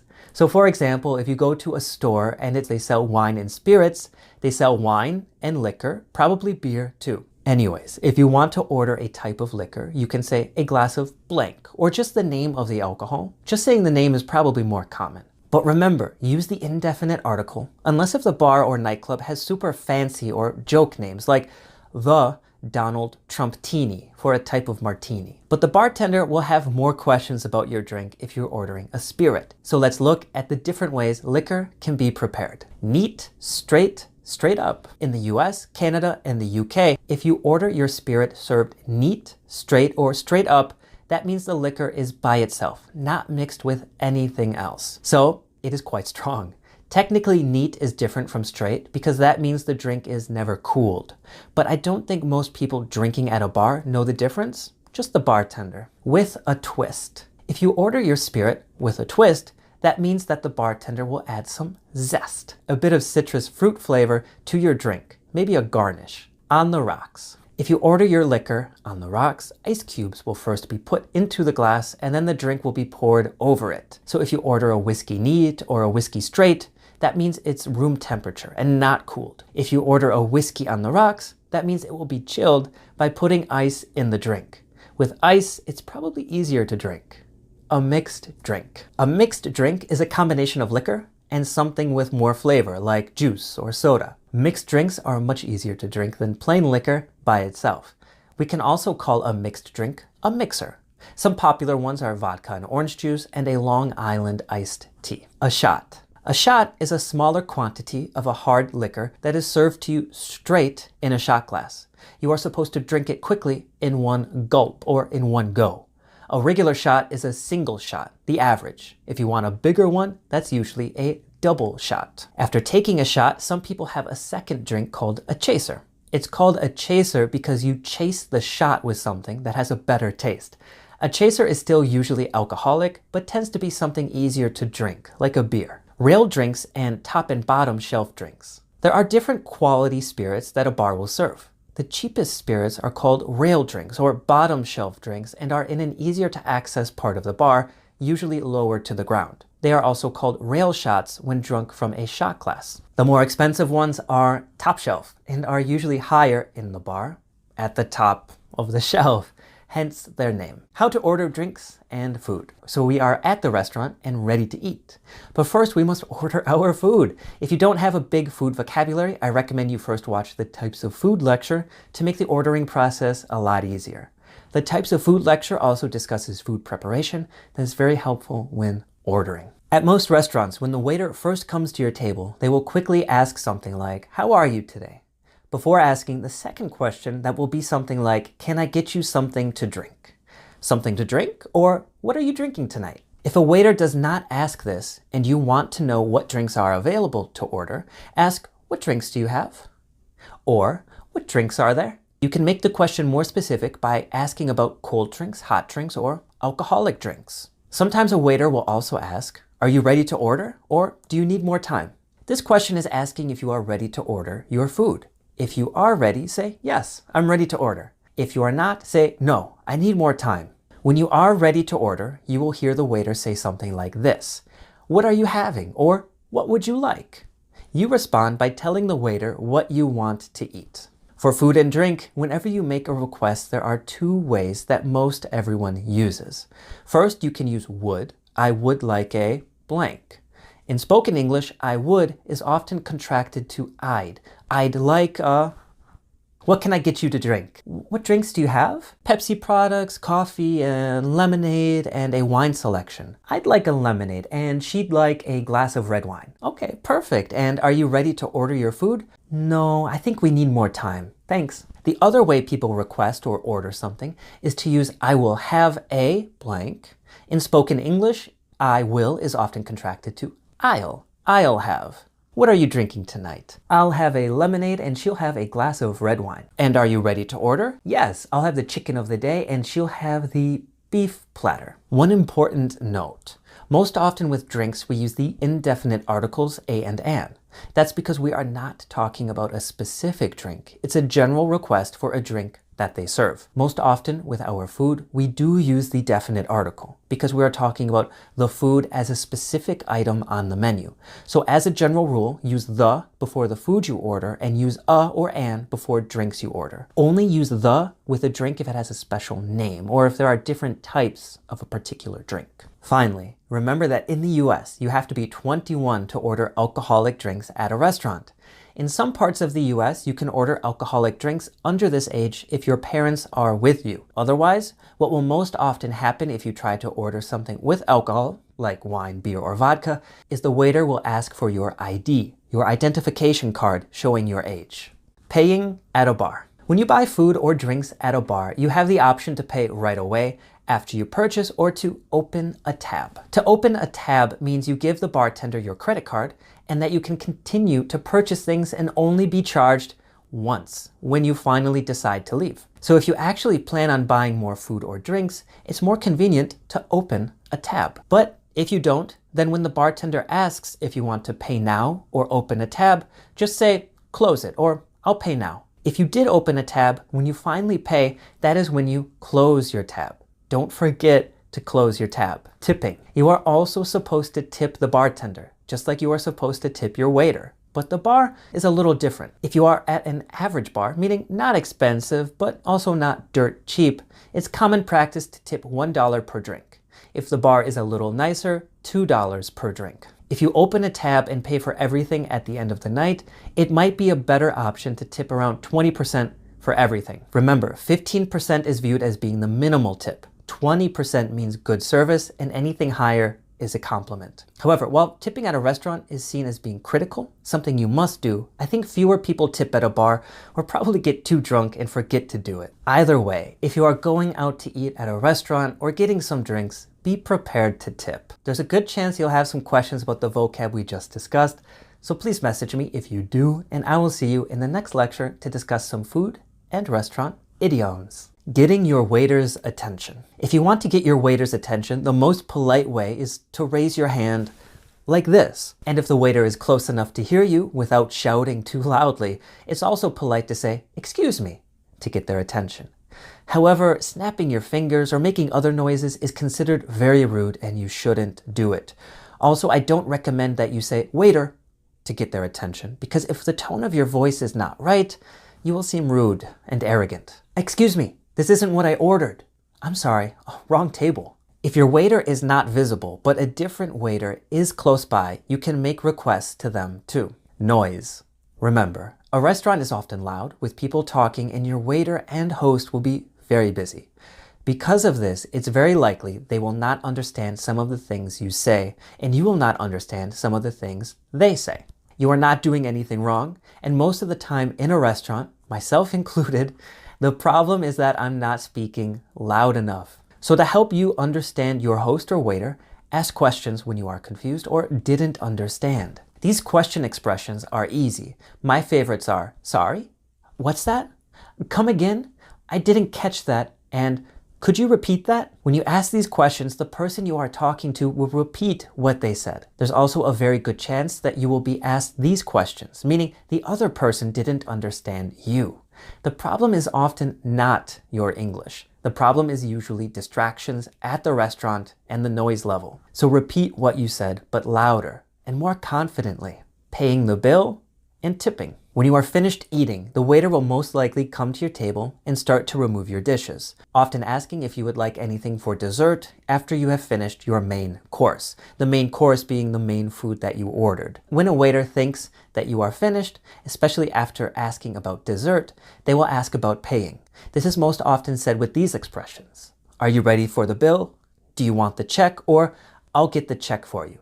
Bill and check mean the same thing. What the waiter is asking is, "Are you ready to pay for the meal?" But they don't ask that. If you are finished eating and ready to pay, get the waiter's attention with one of these. "Check please," "Bill please," "Can I have the check?" or "Can I have the bill?" Remember, in the US, it is recommended to tip at least 15% when you eat at a restaurant. Tipping means paying an additional percent based on the quality of the service. So even if the food is bad, but the waiter was nice and polite, you should tip well. 20% is seen as showing that the service was quite good, and anything higher is even more generous and a bigger compliment to the waiter. Again, tipping is essentially required in the United States, and leaving no tip is an insult. I recommend you leave at least a 15% tip. But first, practice time. Write some example dialogues to pretend you are at a bar or cafe so you can practice using these awesome vocabulary and expressions and get any important corrections before you're actually there. So, of course, here are a few useful expressions to help you order food at a restaurant. Some of these are to make ordering easier if you need help, and others are to help find food suitable for your diet. Let's start. Seeing if something is available. Sometimes you are in the mood for a type of food, but you don't know if the restaurant has it. So you can ask the waiter, do you have blank? Or do you have any blank? So maybe fish, steak, pancakes, potatoes, who knows? It's a nice question to ask if you would like to eat something, and the waiter will be able to give you a recommendation based on this request if they don't. Now, getting help. If you're at a new restaurant and can't make up your mind, meaning can't make a decision because there's too much to choose from, a nice expression is, can you recommend anything? Or what do you recommend? The waiter should suggest a popular dish or something they like personally. However, be careful. Many times a restaurant will be trying to sell the last of something, so it might not be fresh or as good as they say. Other times they will try to upsell you, suggesting a very expensive dish or drink. So if you really need help ordering or don't understand the menu, it's a nice expression to use to make sure you at least don't starve. Now, the right food for your diet. There's always the chance that you are following a specific diet.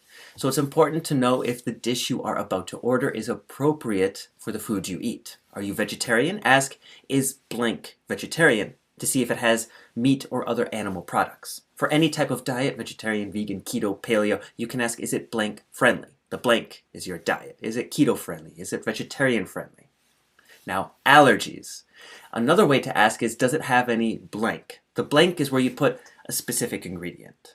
This one is especially useful if you are allergic to any foods or spices. If you're allergic to peanuts and want to order a tasty looking dessert, ask, does it have any peanuts, to avoid a nasty allergic reaction? And finally, religion. If you're religiously observant, a Jewish person might ask, is it kosher? A Muslim person might ask, is it halal? A Sikh person, is it chatka? If you're concerned about food preparation, especially related to meats. Okay, so now you've got some great tips to help you eat. Good luck. Homework. You have all the vocabulary you need to order like a fluent English speaker at a restaurant. So now let's practice. I want you to think of some English speaking restaurants you would enjoy going to, or find some by searching online. If you want to prepare yourself better, look at the online menu of that restaurant, or just imagine what you would order. Write a dialogue of you arriving at a restaurant, ordering your food, and finally paying and leaving. I'll respond with any corrections or thoughts on how to improve the conversation. Bon appetit! Food and drink idioms. We've discussed all the situations you'll find yourself in related to food and drink. Now here are 5 of my favorite idioms that will help you when discussing food and drink. Go bad. Most foods and drinks are only good for a certain amount of time. After that time, they spoil and rot and should no longer be eaten because they can make you sick. For example, if you fry a chicken and put it in your fridge, it will only be good for a few days before it goes bad. To go bad when talking about food and drink means to expire, spoil, and rot. When you buy most foods and drinks, there should be either an expiration date or best buy date somewhere on the container. The expiration date is important and gives you an accurate estimate for when a food or drink will go bad, will no longer be good to consume. Another way to say that something goes bad is to say that it expires. Food expires after the expiration date. However, the best buy date is only talking about freshness. The best buy date can actually be ignored. For example, if you buy some bread, it might have an expiration date and a best buy date. The best buy date tells you it will be freshest for a certain amount of time. The expiration date tells you when it will go bad or expire. No! Did you feed the cats that meat that was way back in the fridge? No wonder they are sick. The meat must have went bad weeks ago. If you're going to make that much food, please put most of it in the freezer so that it doesn't go bad. Last time you made way too much spaghetti and we didn't eat it quick enough. So it went bad and stunk up the fridge. I think you have to throw that meat away. The expiration date says it went bad last week. I don't think you want to risk it. To chip in. We have to pay for things in life, but if you don't want to pay for 100% of something, other people can help by chipping in. To chip in for something means to pay for part of something. Chipping in for something just means to help pay for something, maybe to help by contributing a lot of money or a small amount of money. Let's imagine that I am having dinner with 2 friends and our food is going to cost us $50. I chip in $25. One of my friends chips in $10 and the other chips in $15. So to chip in means to contribute any amount of money to help pay for something.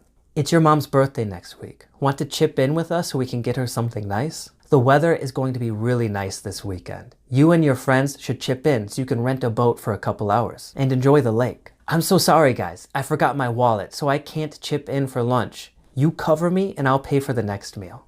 To cover someone when talking about money means to pay for someone else, to pay the amount they should pay. To go Dutch. A popular type of date is to go to a restaurant, cafe, or bar and have some food or drinks. In the US, it's very common for the two people on the date to each pay half of the cost, half of the bill. That means if the meal costs $40, one person pays $20 and the other person pays $20.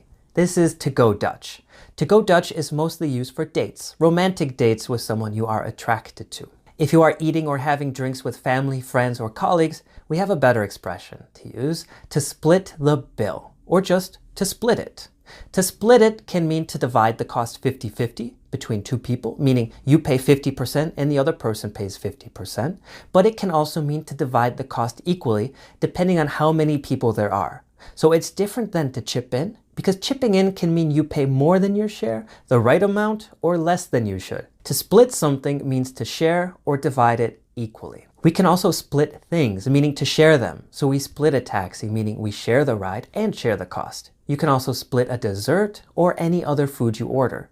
So you share half of the food, you split it. There are so many nice things to try. How about we order a ton of different dishes and split them all so we can try more of them? You live close to me, don't you? How about we split a cab so we can both save some money? Are you guys okay with just splitting the bill evenly so we don't have to worry about calculating how much we each owe? To be stuffed. After eating a lot of food, your belly just doesn't have any more space and you become full. If you are full, you don't want any more food. But if you eat too much, you are not only full, you are also stuffed. If you are stuffed, you ate too much food. Your belly might hurt because of it. So if you are just full, you are no longer hungry, but you don't feel uncomfortable.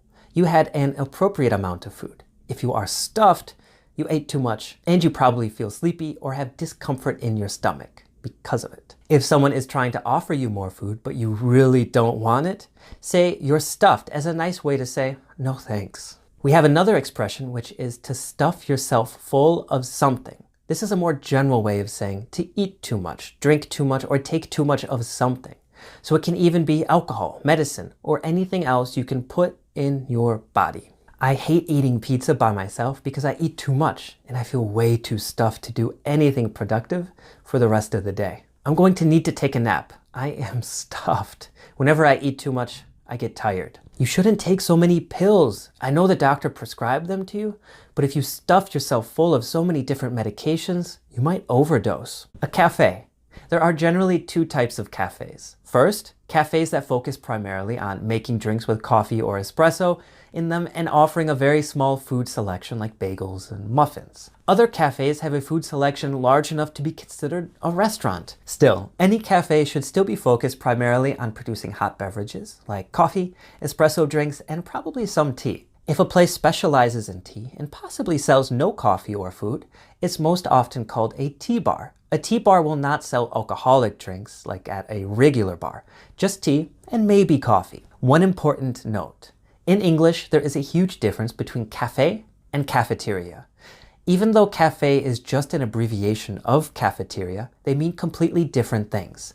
A cafe I already explained to you. A cafeteria is a part of a building, sometimes an entire building, that provides different food options, oftentimes with different food companies selling and competing in the same area. If you work at a larger company, there is probably a cafeteria attached to your work where you can get lunch quickly. Hospitals usually have a cafeteria, as do most schools. But we never call that a cafe. There might be cafes that are part of a cafeteria, but a cafe is a place like I just described. Oftentimes a Starbucks or Dunkin' Donuts, two popular coffee shops, will be part of a cafeteria, as are other more fast food style restaurants like Pizza Hut, KFC, and McDonald's. A coffee shop is a very popular way to say cafe in English. The people who work at cafes are called baristas. A barista.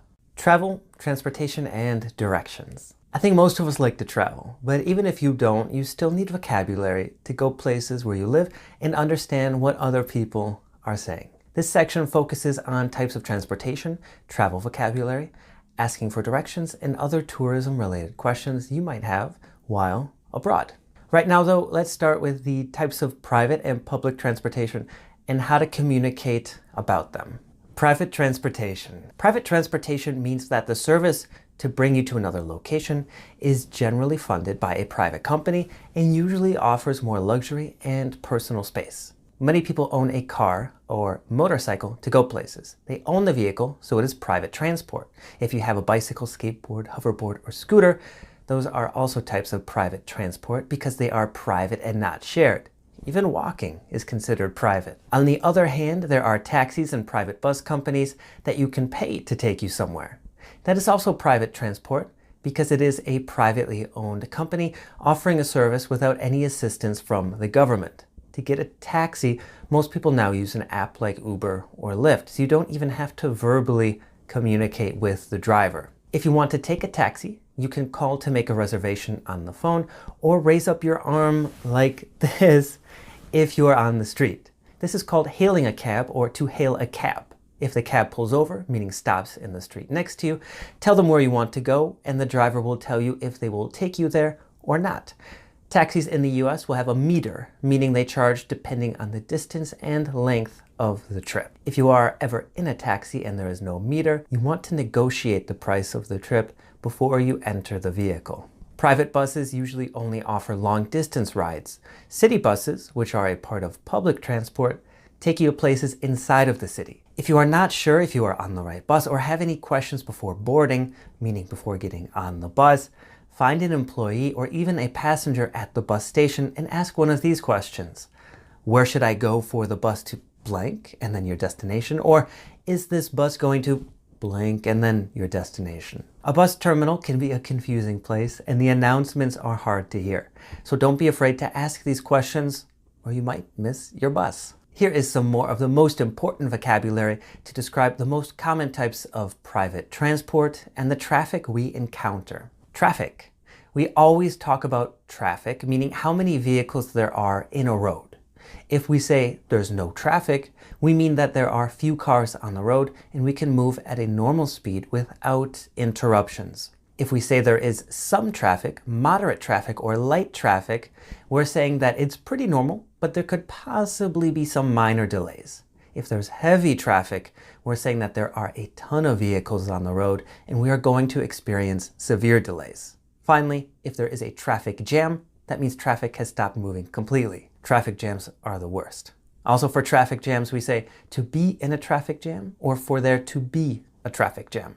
Are you going to be on time for the wedding? I'm not sure. There's some traffic where I am right now, but there is supposed to be some heavy traffic before getting on the highway. As long as there isn't a traffic jam, we shouldn't have to worry. Cars, trucks, and motorcycles. If you have a car, truck, or motorcycle, we drive them places. To drive a vehicle, we drive things that have motors or a large battery. When entering a car or truck, we say to get in. With motorcycles and other vehicles that do not have sides or a roof surrounding you, we say to get on. To get in a car or truck, to get on a motorcycle, get on a moped, get on a scooter. With smaller vehicles like hoverboards and electric scooters, you can also say use. To use a hoverboard, use an electric scooter. A more formal term related to the law is to operate a vehicle. Operate is something you're more likely to hear a police officer or lawyer say. I don't say that I operate my car, I say that I drive my car. If you just want to drive around for fun or take a longer drive to visit a place or person, a nice expression is to go for a drive. Want to go for a drive this weekend and visit grandma? Hey, I'm kind of bored. Want to go for a drive in the countryside and then get something to eat? What is a motorcycle, moped, and scooter? English learners often confuse a motorcycle, moped, and scooter. A motorcycle is a powerful two-wheeled vehicle capable of traveling at very high speeds, as fast as most cars at top speed. A moped and scooter can be used to mean the same thing. They have the same shape as a motorcycle, but go much slower, have less power, and are typically smaller. Mopeds are very common in Europe and Asia, where the streets are smaller and they allow for more people to drive at the same time. There is a different type of scooter that traditionally has no motor or battery. You stand on it with two legs and balance and steer with a handlebar. This type of scooter is now popular in big cities with a battery or small motor. When an American says scooter, this is what they're talking about, especially nowadays with e-scooters, also called electric scooters. In the UK, a scooter probably means a less powerful and smaller motorcycle. That's what Americans call a moped. Non-motorized transportation. There are also types of transport that are non-motorized, meaning no engine or battery. The most common ones are bikes, scooters, wheelchairs, roller skates, rollerblades, and skateboards. For verbs, we say to bike, to scooter, to roller skate, to rollerblade, and to skateboard. But if you are in a wheelchair, it is to go somewhere in your wheelchair.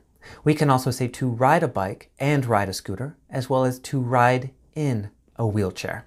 With a bike, scooter, roller skates, rollerblades, and skateboard, we say get on. With a wheelchair, get in. Get on your bike.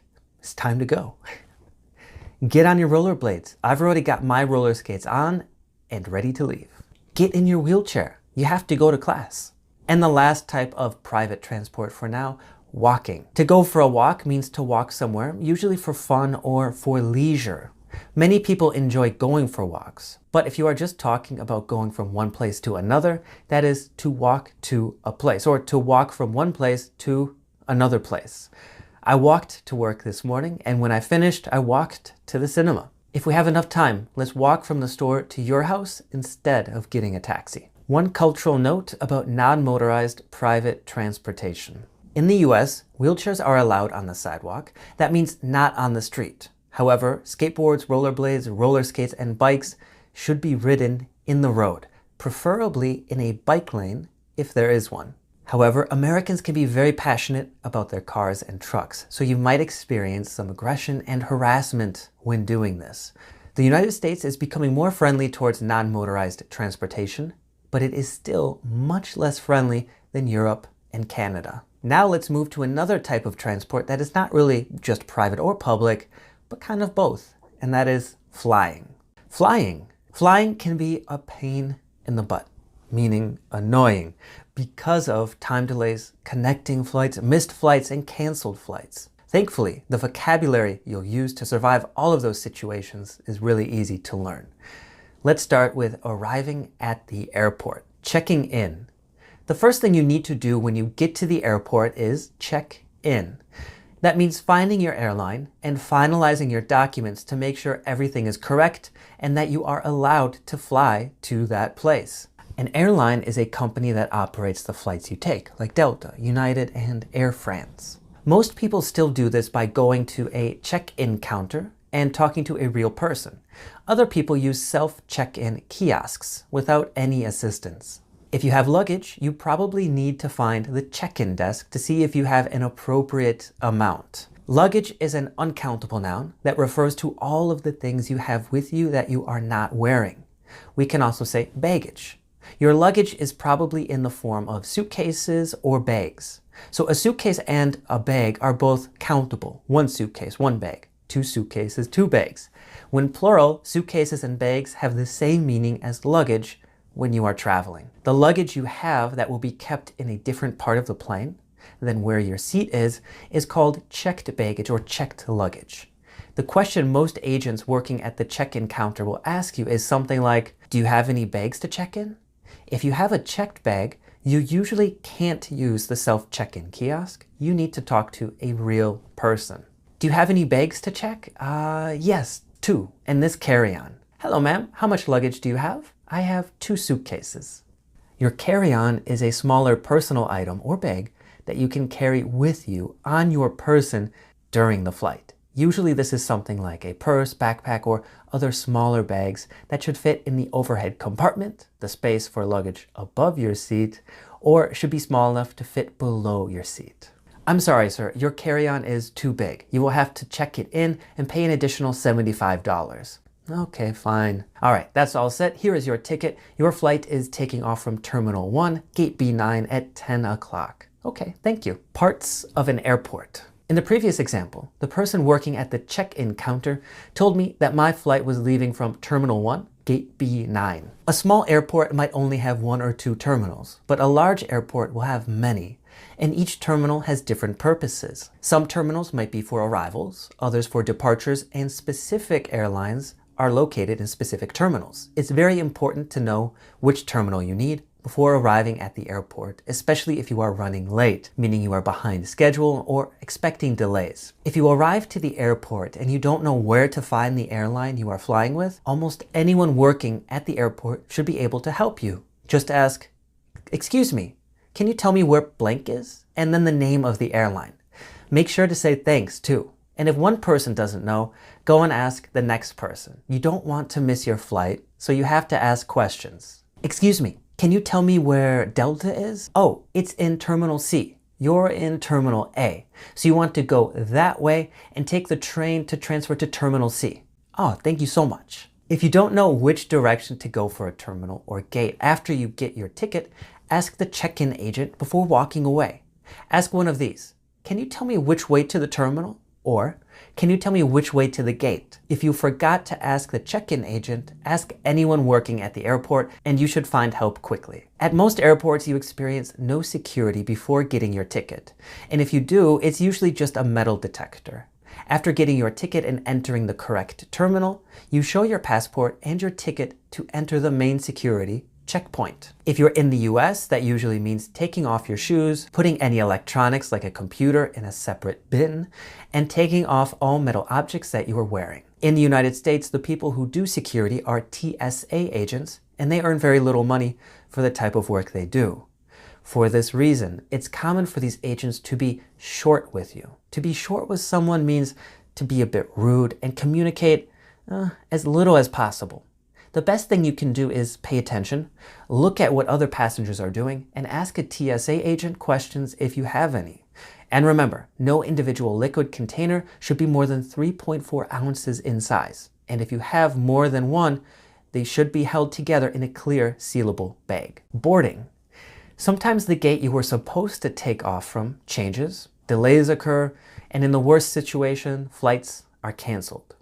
For these reasons, pay attention to announcements and gate information that is displayed. Boarding and flight announcements can be really hard to understand. So if you hear an announcement and you are not sure what it said, don't be afraid to ask other passengers. A nice polite question to ask a fellow passenger is, "Excuse me, did you hear what the announcement said?" If you have any questions about your flight or are concerned that something has changed or might be happening, go up to, meaning approach your gate and ask the employees working there your question. If you're not sure if it's the correct gate for your flight, ask, "Excuse me, is this the gate for flight blah?" And then give your flight number. If you are not sure if your flight or a different flight is boarding, meaning getting ready to go on the plane, ask, "Excuse me, is flight blank boarding now?" Again, ask questions or you will miss your flight. "Excuse me, is flight 404 boarding now?" "No, this is flight 101. 404 to Chicago will be boarding next." "Excuse me, is this the gate for flight 404? "No, we announced a while ago that it was changed to gate C10. You'll want to hurry." Questions on the plane. First, some essential vocab. It's to fly on a plane, to be on a plane.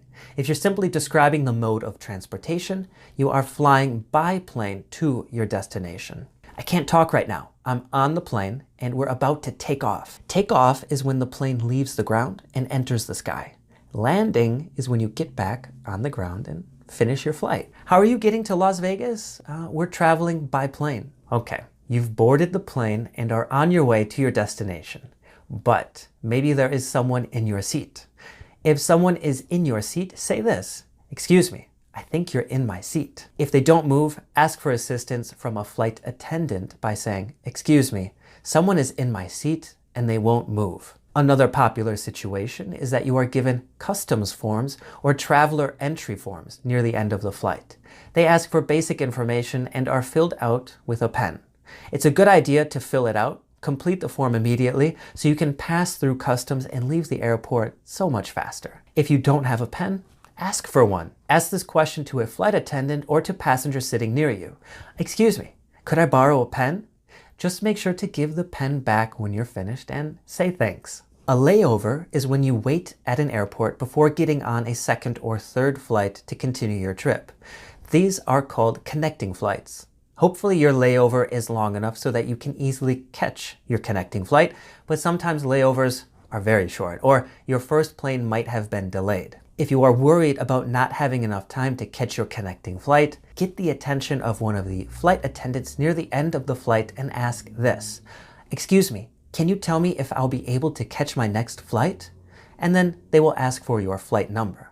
They can't always help you, but it's a good idea to ask. Oftentimes, the flight attendants will already be making announcements about connecting flights, especially if your flight is arriving late. So pay attention for that. But if they're not, they might be able to contact employees at the airport and tell them that you will be arriving late because of a flight delay. So ask if it is a major concern. Homework.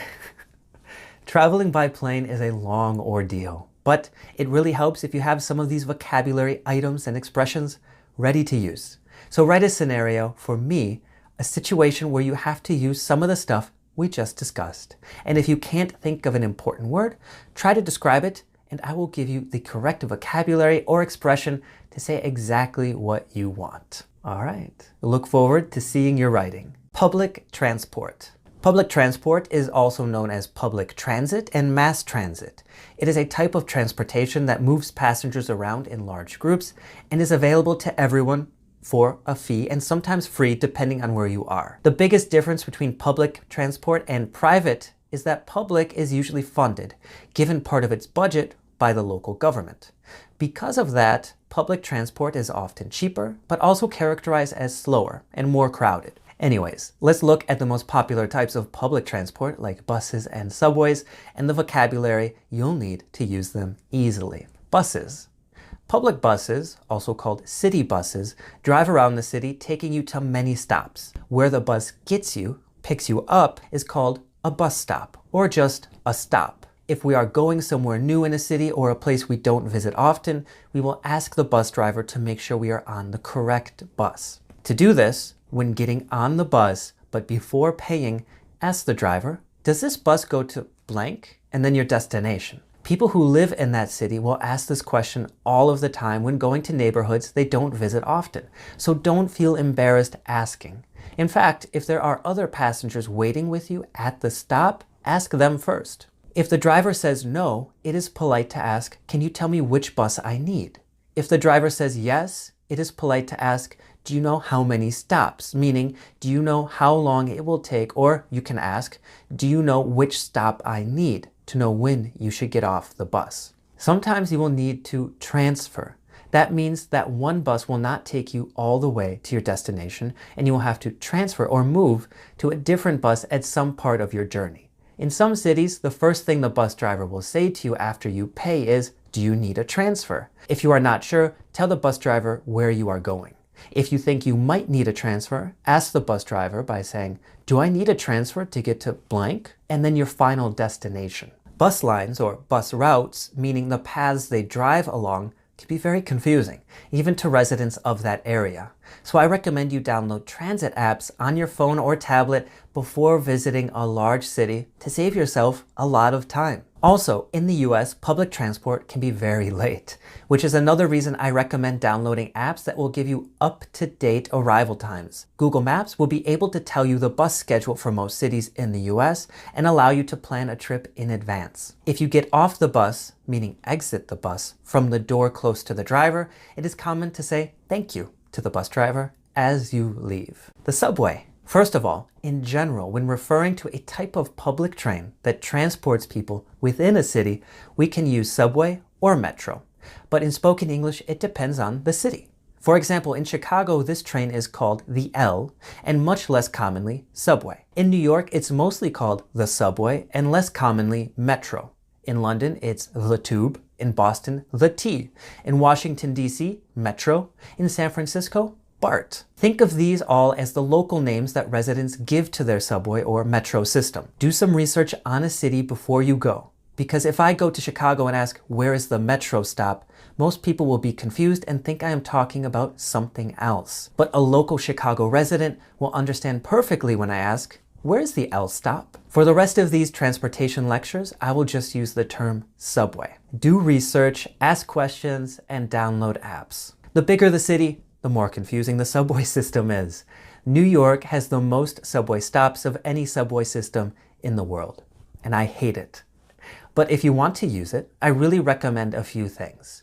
First, map out where you are going, meaning look on Google Maps or another app and it should tell you how to easily use any subway, tell you the price, and even when you should arrive. Second, ask questions. I have been on the subway in Chicago and New York plenty of times when the train stops and you hear an announcement probably saying that something is wrong. The thing is, these announcements are almost always impossible to understand and sometimes don't tell you what to do. If you don't understand what the conductor said, the person driving the train, you need to ask someone riding with you because the train might not be going to where it normally goes or might be turned off and sent back the other way. A nice informal way to ask someone on the train or outside of the train on the platform is, did you hear what they said? If they did, they will tell you, and they are probably a good person to ask for more advice.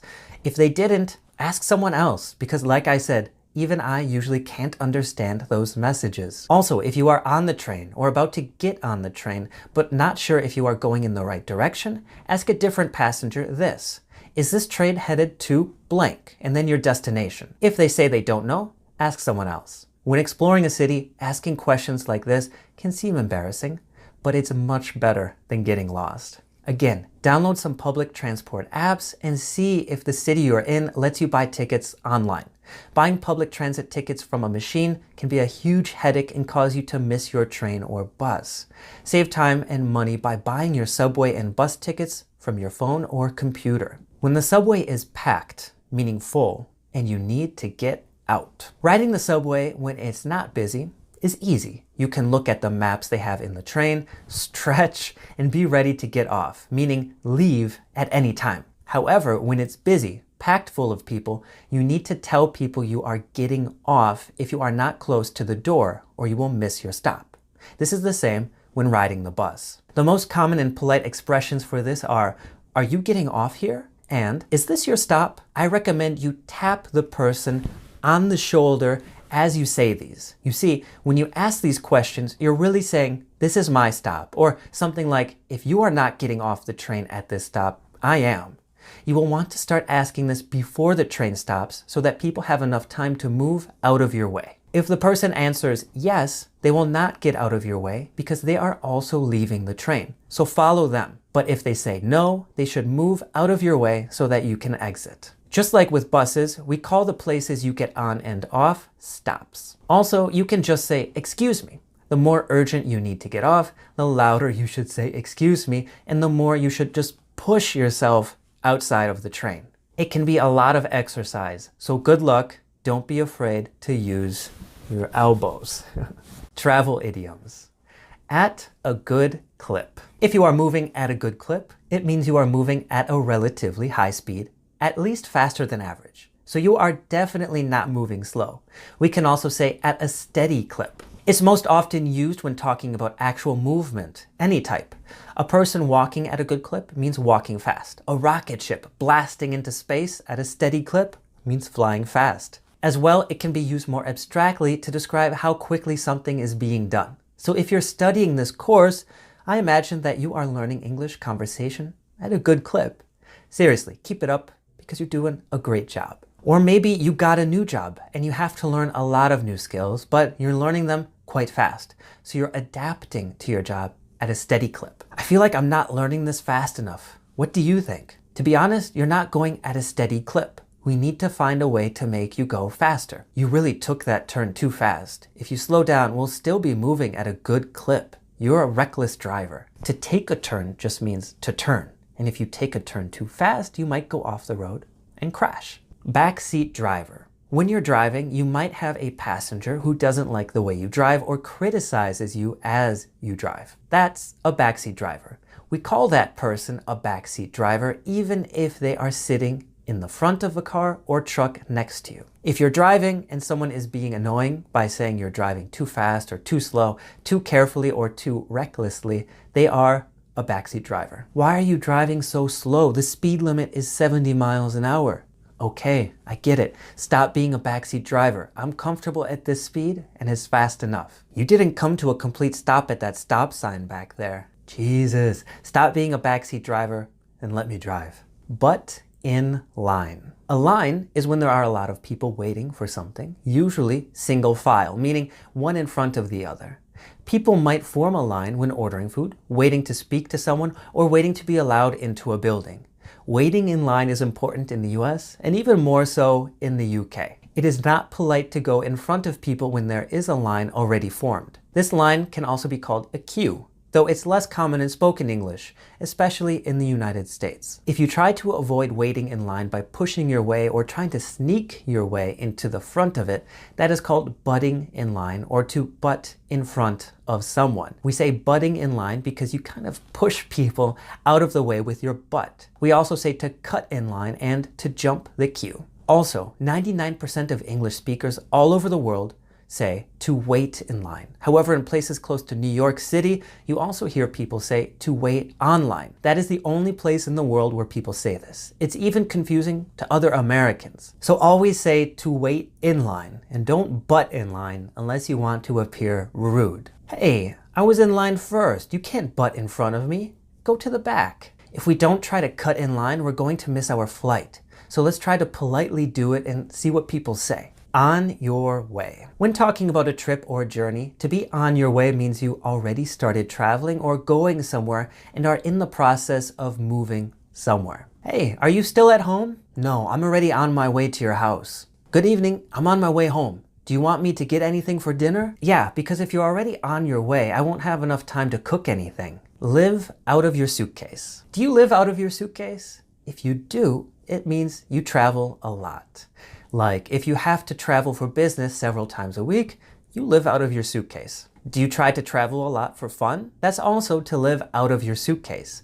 A lot of people want to live out of their suitcase, but are unable to because they have obligations with work and family. I hope to retire next year and start living out of my suitcase. It's been my dream to travel and roam the world. I used to live out of my suitcase, but then I got married and had a few kids, so I can't travel much until the kids are older. Asking for directions. When you get lost or don't know how to get somewhere, the first thing you have to do is get someone's attention so that you can ask for directions. When I say directions, I mean the instructions to arrive at your destination. If you feel like you understand these expressions already, skip this lecture and go directly to the next lecture for important vocabulary to understand directions. Here are the most common and polite expressions to do that. Remember, not everyone is going to respond to these, so I'm going to focus on the expressions that work the best when you need assistance from someone when out in public. One last point. Don't introduce yourself when asking for assistance. If someone introduces themselves to me on the street that I don't know, I assume two things. One, they are going to ask for money, or two, they are going to try to take something I have. I have seen some YouTube videos that start with giving an introduction, like saying your name. Don't. That would be bizarre in the United States, and people will try to get away from you as quickly as possible. Here's how you should do it. First, get someone's attention. Excuse me. Excuse me is the most common expression in English for getting someone's attention, meaning to get someone to notice you and listen. Outside of the US, you also hear pardon me, but in the US, excuse me is by far the most common, especially when asking for directions. Sorry to bother you. Sorry to bother you is also pretty common and much more polite, but don't use it. The main reason is because it's a popular expression used by people trying to sell you things on the street and homeless people asking for money. The second reason I don't recommend sorry to bother you is that it takes too long to say. If someone is walking when you say this, they probably won't even hear what you're asking about. Excuse me is better because it's quick, polite, and gives you time to start your question before the person walks away. May I ask blank and could you please blank? Don't use may I ask if you need help or directions from someone. May I ask is a common expression used by people conducting surveys on the street. They usually go something like this. Hi, may I ask a couple questions about what you think about the current president? So when I'm walking and someone starts by saying, may I ask, I naturally assume they're just trying to ask me questions for an organization, and I try to ignore them. Could you and can you are good by themselves. You don't need to put please into any of these expressions because you have very little time to get someone's attention when you are outside, especially in large cities. What's more common is just put excuse me at the beginning. I'm lost. Saying I'm lost can be very helpful, but only for desperate situations. Be careful using this with regular citizens, because when you say I'm lost, it becomes obvious that you are not from the area and can be taken advantage of, meaning manipulated. I recommend you use it with police officers or if you go inside a store and talk to an employee. My biggest concern is that if you start saying I'm lost to random people on the street, you become a target for thieves who have found an easy victim. For that reason, only ask employees of stores if you ask for directions inside or if you find a police officer or other city employee. Now that you have the person's attention, let's look at the 2 most popular questions to actually ask for directions. I'm giving you not just the 2 most popular, but also the 2 most useful questions to make sure you get the answer you need. Asking about places you think you are far from. Do you know how to get to blank? If you ask someone this question and they know the place you're talking about, they will tell you and give you directions to get there. This question is used for destinations you don't think are close to you. You assume that the location is fairly far away. So if you ask this question for directions to get to a place that is really close to you, you might first get a surprised response. Excuse me, do you know how to get to the Winnebago Beach? First go left at the lights, then go straight until you see blah, blah, blah. I'm sorry, do you know how to get to Pisano's? What? Do you mean a Pisano's in a different part of the city? Because it's right here. A question you don't want to ask is, do you know where blank is? The question is general. It's only asking if the person knows where it is located. It's not exactly asking for directions. Don't ask, do you know where blank is? Because you will likely have to ask a couple more questions to finally be given instructions on how to arrive there. Do you know where Malcolm X Middle School is? Yeah, what you need help with? I'm sorry, can you repeat that? I said, what do you need help with? Oh, I can't find it. Oh, okay. So go down First Street and blah, blah, blah. So use specific questions when asking for directions. Questions that tell the person you're talking to that you want to know how to get there and nothing else. Otherwise, you might be confused by the response you get. Asking about a place close to you. With the last expression, we asked about a location we assumed was far away. But now let's ask questions about places that we think are close to us. The most popular question to do this is blank around here? When you ask this question, it means you think the place is close, but you can't find it.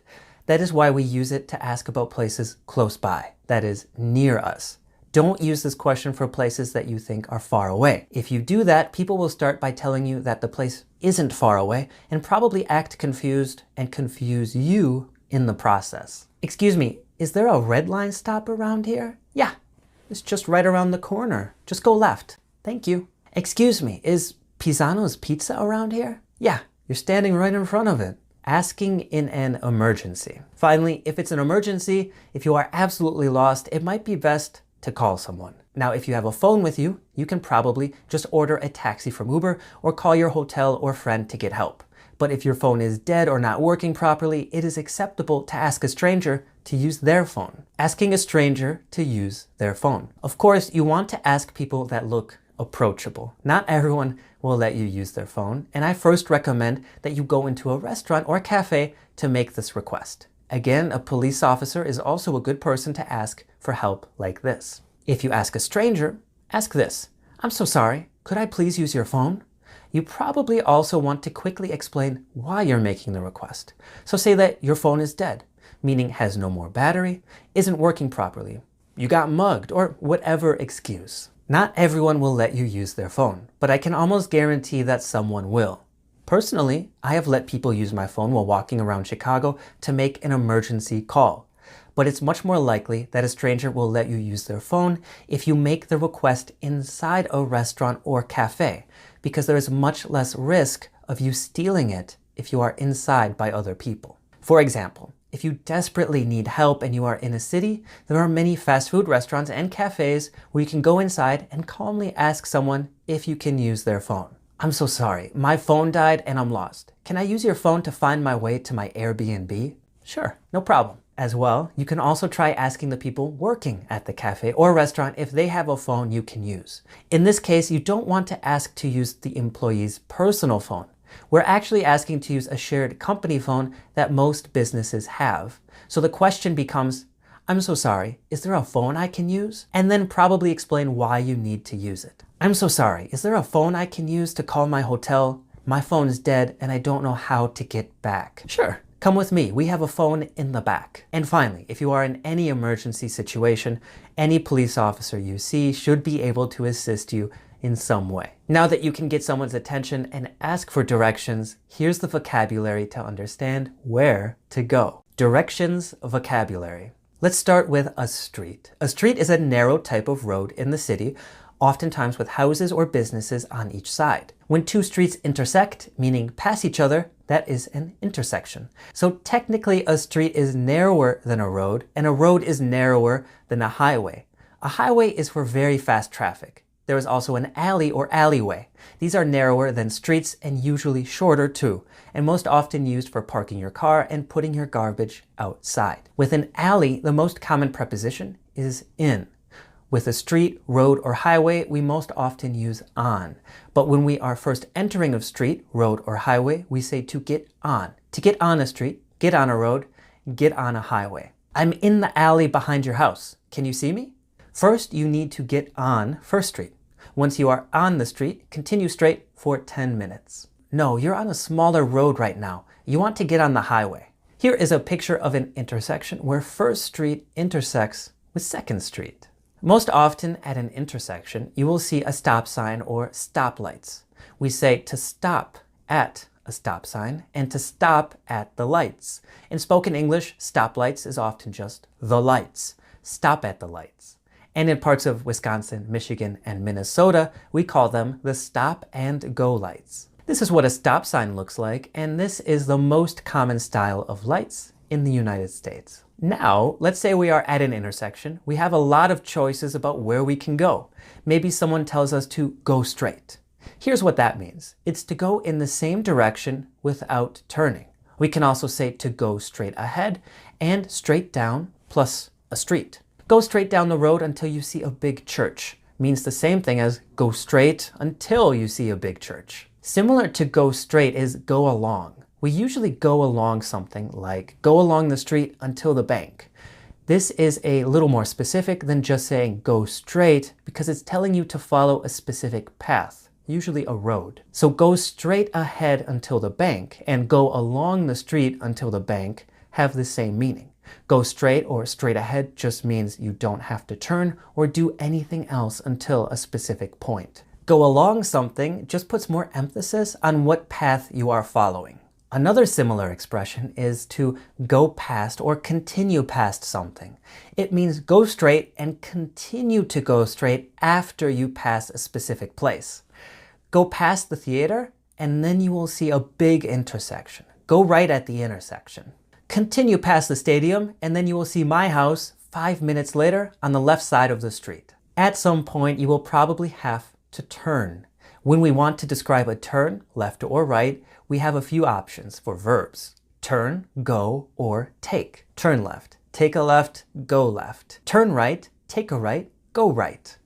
They all mean the same exact thing. If you want someone to turn at a specific place, use at after the direction and then the place. Turn left at the intersection. Take a right at the corner, go left at the lights. As well, we can also say to go around the corner. We have corners at intersections. These are all corners. To tell someone to go around a corner also means to turn. We say to go blank around a corner. That means left or right. Go left around the corner and you will see me. Go right around the corner and then go straight until the street ends. If the person knows if you're talking about left or right, then you can just tell them to go around the corner. If someone tells you to go around the corner, but you don't know left or right, simply ask, which way? Or which way around the corner? If you're at an intersection, the best way to tell someone where you are is to tell them you are at the corner of blank street and blank street. For example, in this image, I'm at the corner of First Street and Second Street. And as you can see, that means I am at one of the 4 corners of that intersection. Hey, can you give me a ride home? I'm at the corner of Division and Bluemont. Sure, which part of the intersection are you on? Which corner? I'm next to the pharmacy. There's also a very common expression to describe how close something is to you. If you say that a place is just around the corner, it's a very popular way to say that something is close or in the same neighborhood. Where is the bar we're going to tonight? Oh, it's just around the corner. We'll be there in 5 minutes. Is her house far from here? No, not at all. It's just around the corner. We live really close to her. At the intersection, take a left around the corner and you're there. When someone says you're there, it means you arrived. When you arrive and you want to tell someone, just say, I'm here. Sometimes you need to turn around. That means to go back the way you came or were coming from. When you're walking or using any type of non-motorized vehicle, it's more common to use turn around or go back. But when you're driving, this is called a U-turn. And in spoken English, we often say U-ey, to make a U-turn or U-ey, to do a U-turn or U-ey. U-ey isn't a real word, so always write U-turn. If you see this symbol while driving, it means that it is legal to make a U-turn. So there's the legal driving maneuver you can do, but also we say U-turn more often in general English, even when not talking about driving, just to mean to do the opposite of what you were doing. You need to make a U-turn in your life right now because the direction you're going is only going to be bad for you. No, you're going the wrong way. You want to make a U-ey and go back the other way for about 15 minutes. There is a newer type of intersection called a roundabout. For people walking, a roundabout is not very different than any other intersection. But if you're driving, it is quite different. First of all, a roundabout has no stop signs or stoplights. There is only a yield sign, which means slow down, but don't stop completely.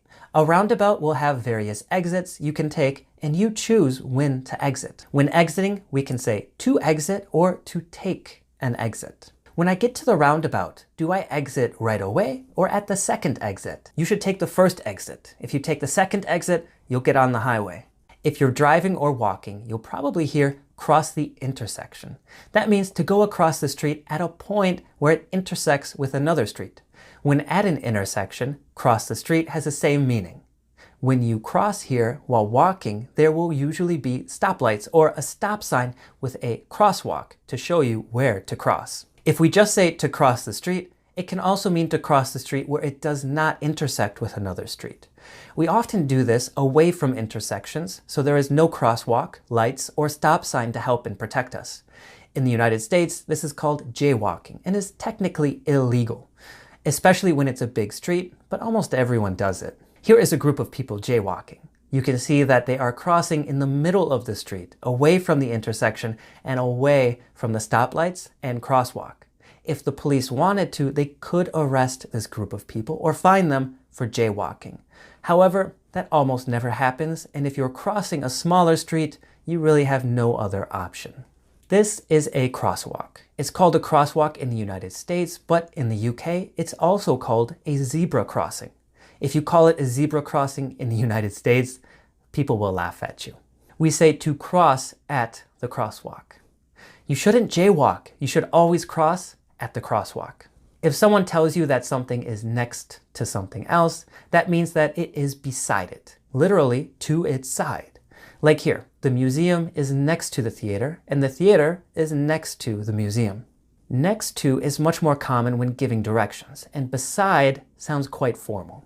If something is between or in between two other things, it is in the middle. So this bistro is between the bar and cafe. We can also say the bistro is in between the bar and cafe. There's really no difference. And we're just saying the bistro is in the middle of the bar and cafe. Finally, when we say something is on the other side, usually other side of a street, it means this, because there are the sides of a street and any other type of road. So the subway and the cafe are on opposite sides of the street. But when we say something is on the other end or opposite end of the street, we are expressing something quite different. For example, on this street there are 2 subway stops. However, they are on opposite ends of the street. It's the same with these cafes. They're on opposite ends of the street. You went to the wrong cafe. You went to the one at the end of the street. I meant the one over here. Do you want to meet at the subway or at the cafe? It doesn't matter. They're just on opposite sides of the street, aren't they? I'll just see you outside when I get there. That's it for directions. It's homework time to put your new travel direction mastery into practice. Homework. There's two parts. To begin, there are a few places on this map that I have not told you about yet. So let me just quickly explain what they are and give you some important vocabulary. Second, I'm going to give you some directions to follow on the map, and you tell me to what location they take you. A laundromat is where people do their wash their clothes if they are not able to do it at home. The machine that washes your clothes is a washer, and the machine that dries your clothes is a dryer. Your dirty clothes that need to be washed is your laundry. Second, a daycare is a place where a parent takes their young children for most of the day while they are at work or doing other things. If your child is not old enough for school yet, they probably go to a daycare while you work. You drop your kids off at the daycare, meaning you leave them there, and then you pick them up at the end of the day. To drop someone off, to pick someone up. Third, jewelry is necklaces, rings, bracelets, and other accessories covered in jewels or gems that usually cost a pretty penny, meaning they are expensive. A jewelry store, also called a jeweler, sells these types of things. Finally, a bank. You know what a bank is, and you really don't need much money to use one. First of all, you'll most often use an ATM, an automatic machine to withdraw money, but it's not always easy to find one. So you might ask someone, is there an ATM around here? Most likely, if you are at a bank, you want to exchange some currency. We can also say to exchange money. This means to change a foreign currency into a local currency. To do this, just wait for your turn and then ask the bank teller, the person working at the bank, can I exchange this into blank, like dollars or pounds? Okay, enough vocabulary. It's time for directions. You can download this map or just use the one I have up here. Whenever I say start, I mean from the X at the bottom of State Street by the stoplights. First, directions. Drive straight until the roundabout and take a right. Go past the library and turn right again onto Capitol Way Alley. Staying in the alley, go to the place that is across from the grocery store. What is it?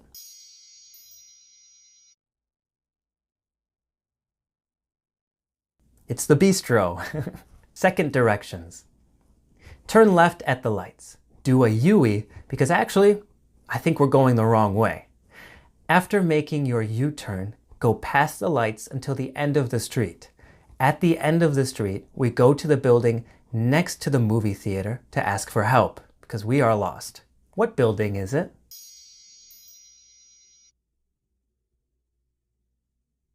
It's the bank. We ask the bank teller where the place is we're looking for. They say it is at the other end of the street, beside the gas station. Which place is it? It's subway stop 2. Last directions. Someone tells us to meet them at the corner of Capitol Way Alley and 1st Street. What two places might we be meeting them at? There are 2 corners at 1st Street and Capitol Way Alley, so the place we're meeting them might be the library or the police station. I'm hoping the library. If you have any other questions for giving or understanding directions, just send me a message. Creating your business identity in English.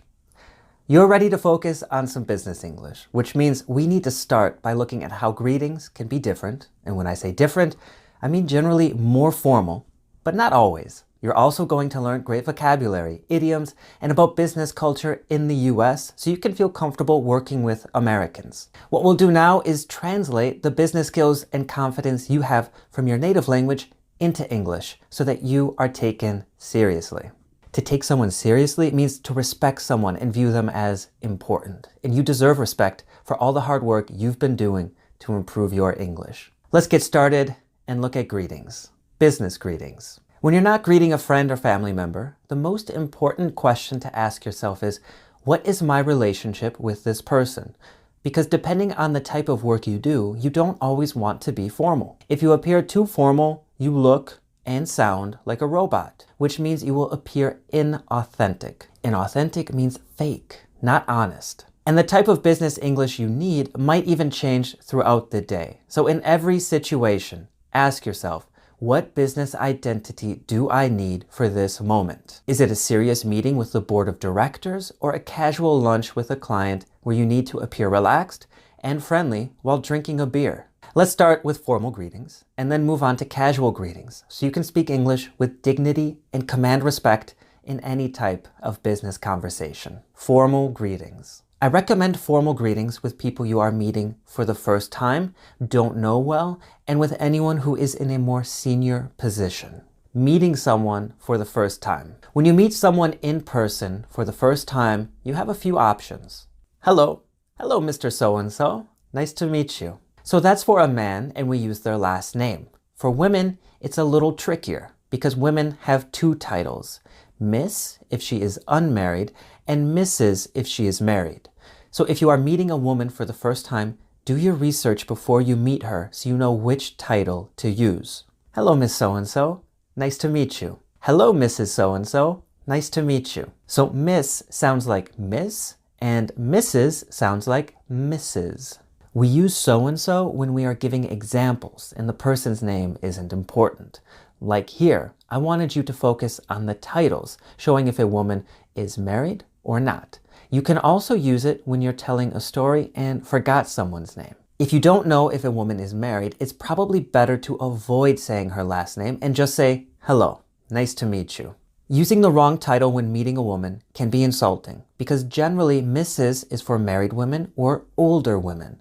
Miss is for younger women or single women. Negotiation idioms. Negotiation is a skill that you need no matter what you do in life. A good negotiator is a person that makes sure they only do the things they want to do and that they always reach the best agreement available. So if you're a business person or not, these idioms will be great for making sure the ball is always in your court.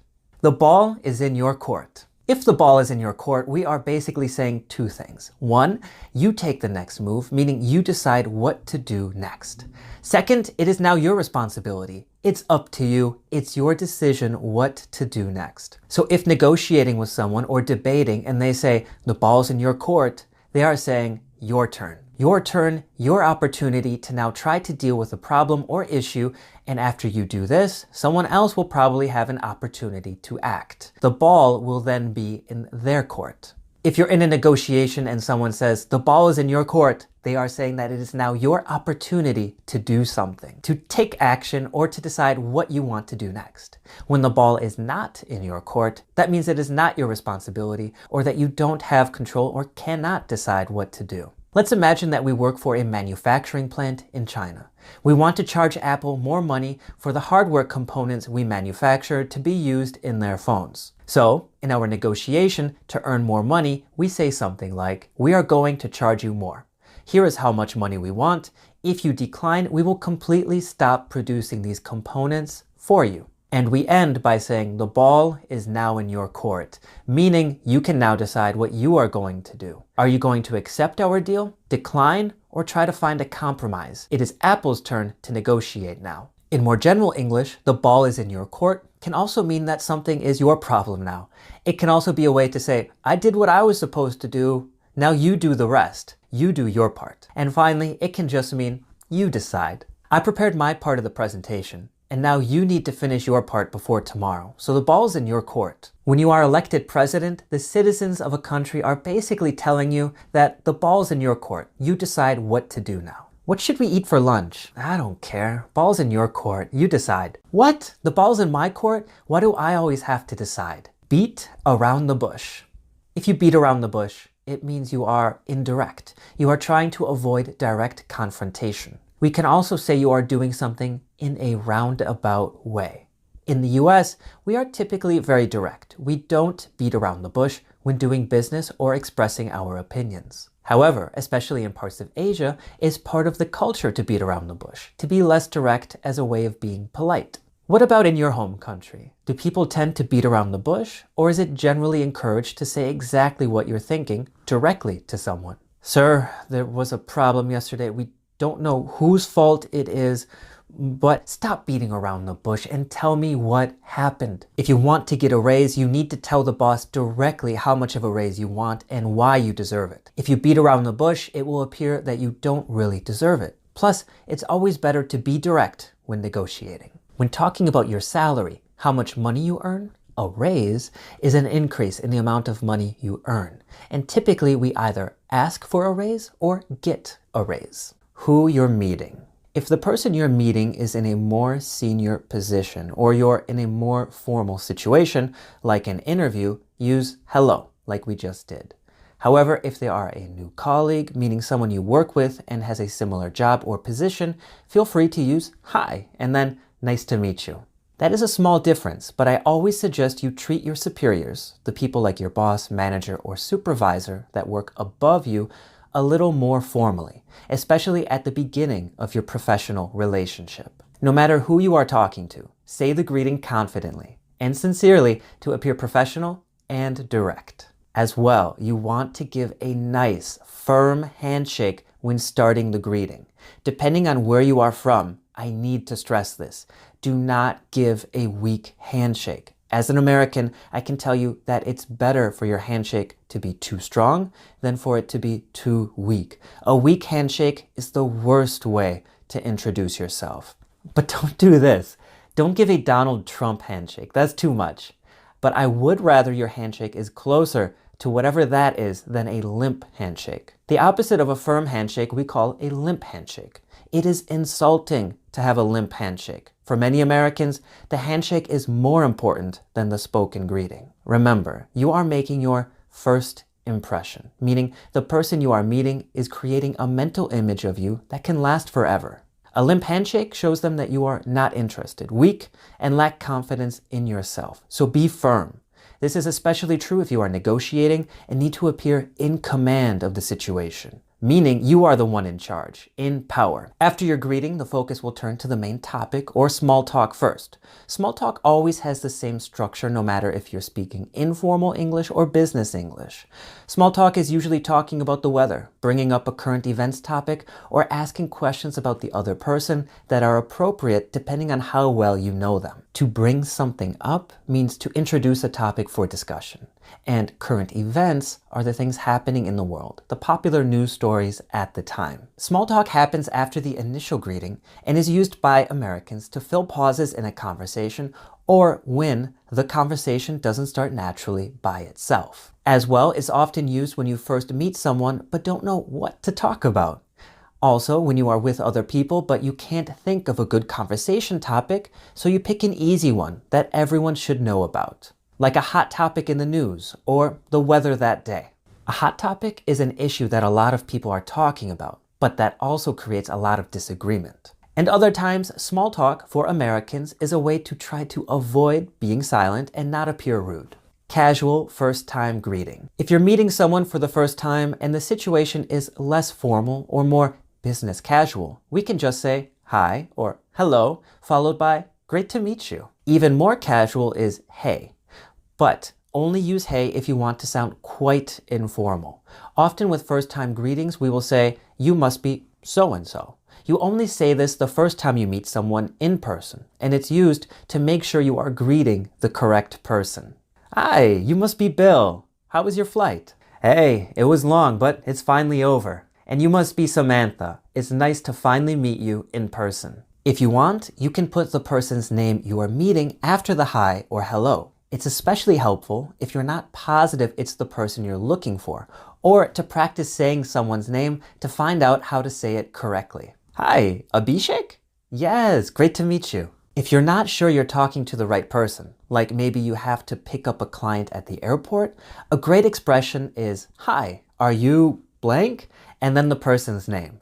We can also say their name and then right? If we aren't positive we are talking to the correct person. They're both very common. To pick someone up means to meet someone at a place and give them a ride to their destination. Hi, are you Mr. Smith? No, sorry, you must be looking for someone else. Hi, are you Mr. Smith? Yes, that's me. You must be from the law firm. Yep. Do you have all your bags? Are you ready to go? I've got everything. Let's go. Hi, Mr. Smith, right? Yep, that's me. Okay, great. Let me take you to your car. Call someone's bluff. To bluff is when you pretend to be about to do something or lie or exaggerate about a situation to deceive someone.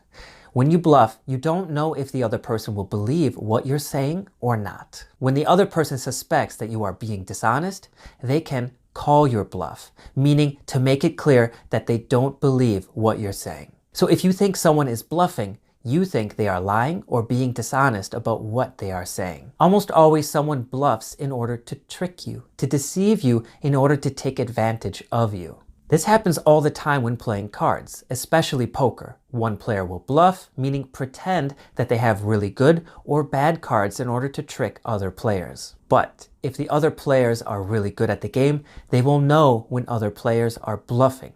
When you make it clear that you don't believe someone, we say this is to call someone's bluff. This manufacturing plant in China threatened to stop doing business with us if we didn't pay more for their components. I knew they were bluffing though, because there are no other companies that will pay the price we pay. So we called their bluff and told them that we would buy the components from a different plant. They didn't think I would call their bluff, and now they are pleading with us to buy from them again. I was playing cards against this guy who always smiled when he had a really good hand. So when he would say that his hand was poor, I knew that he was bluffing because he was smiling. When playing card games, like poker, your hand is the value of all the cards you have. So if you have good cards worth a lot of points, you have a good or strong hand.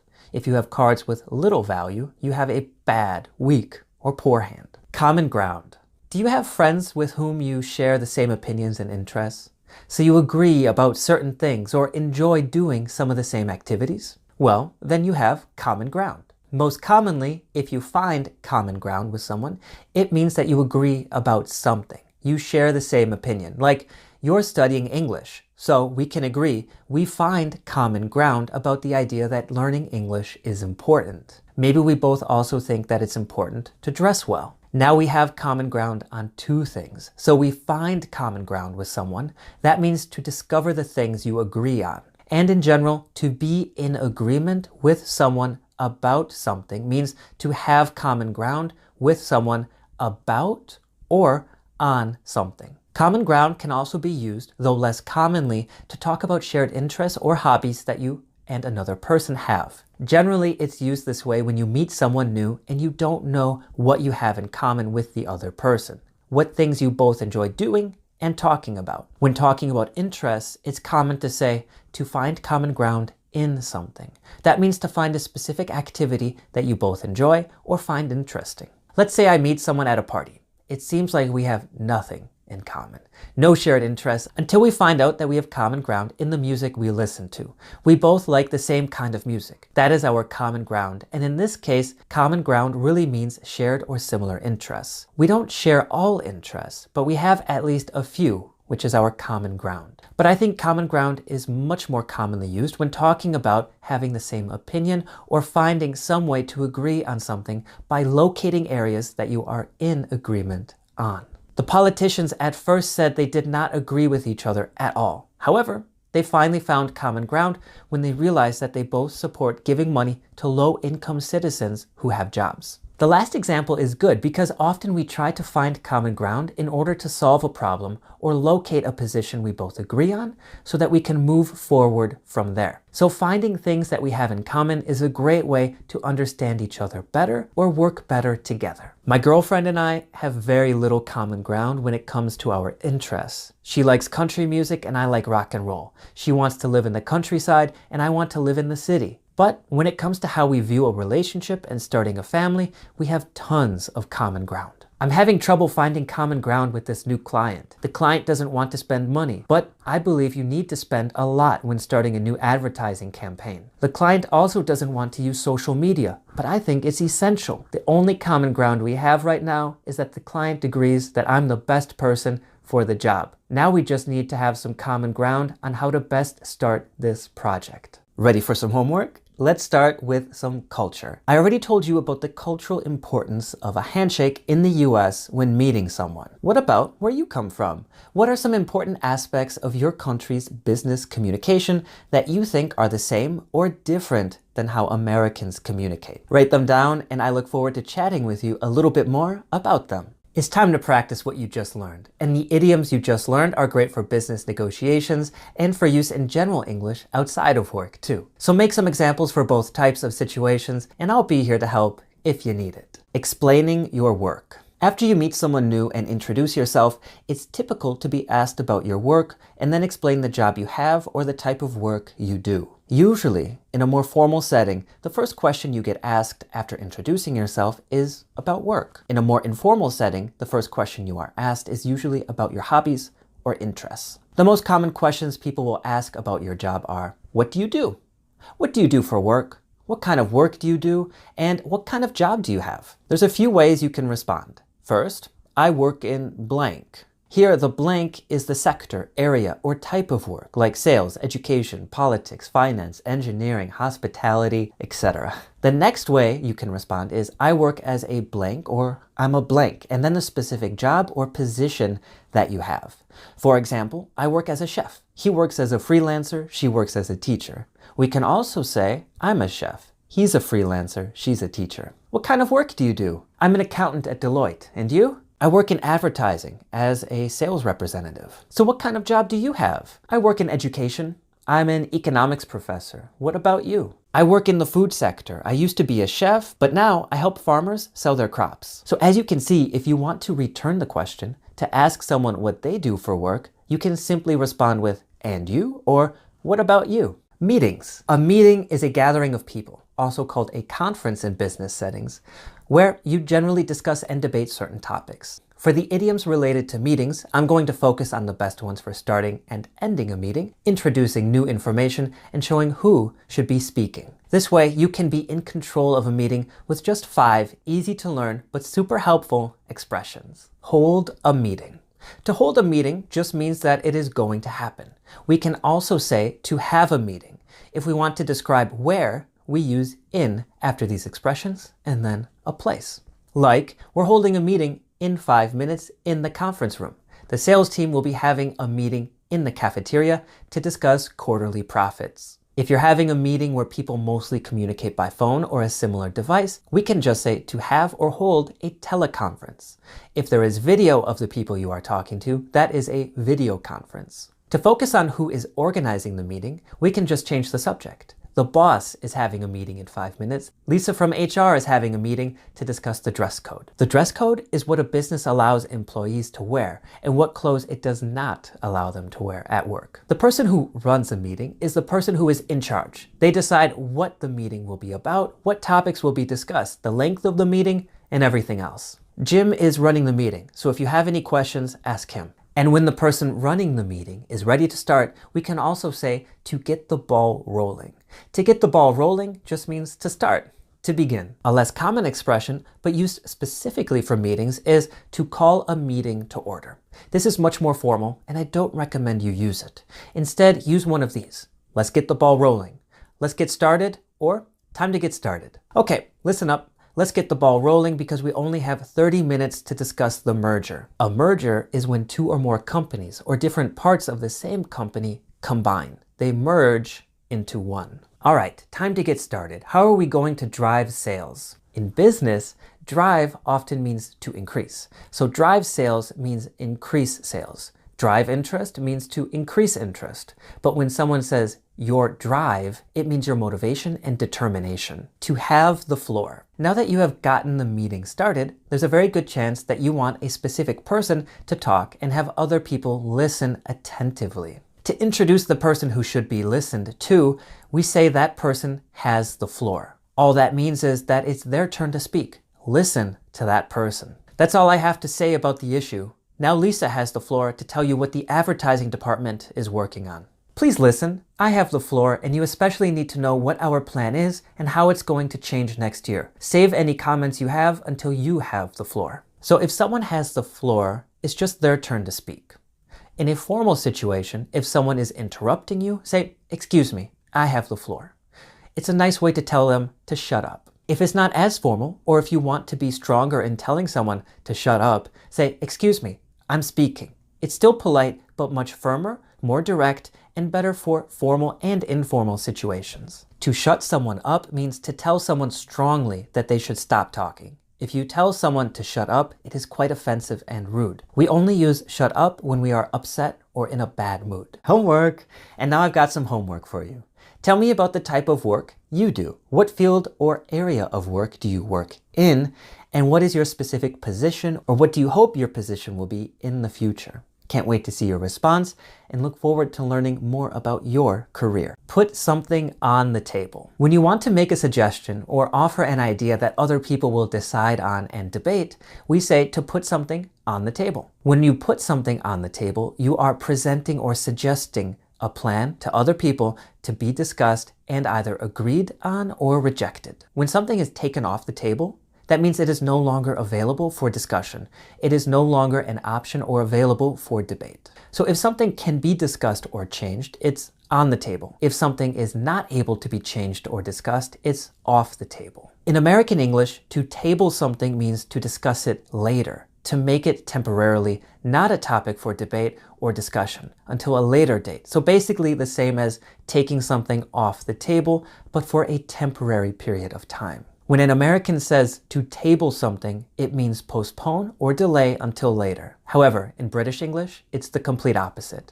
To table something in the UK means to discuss a topic immediately and without delay. So if you are in the United States, it means discuss later.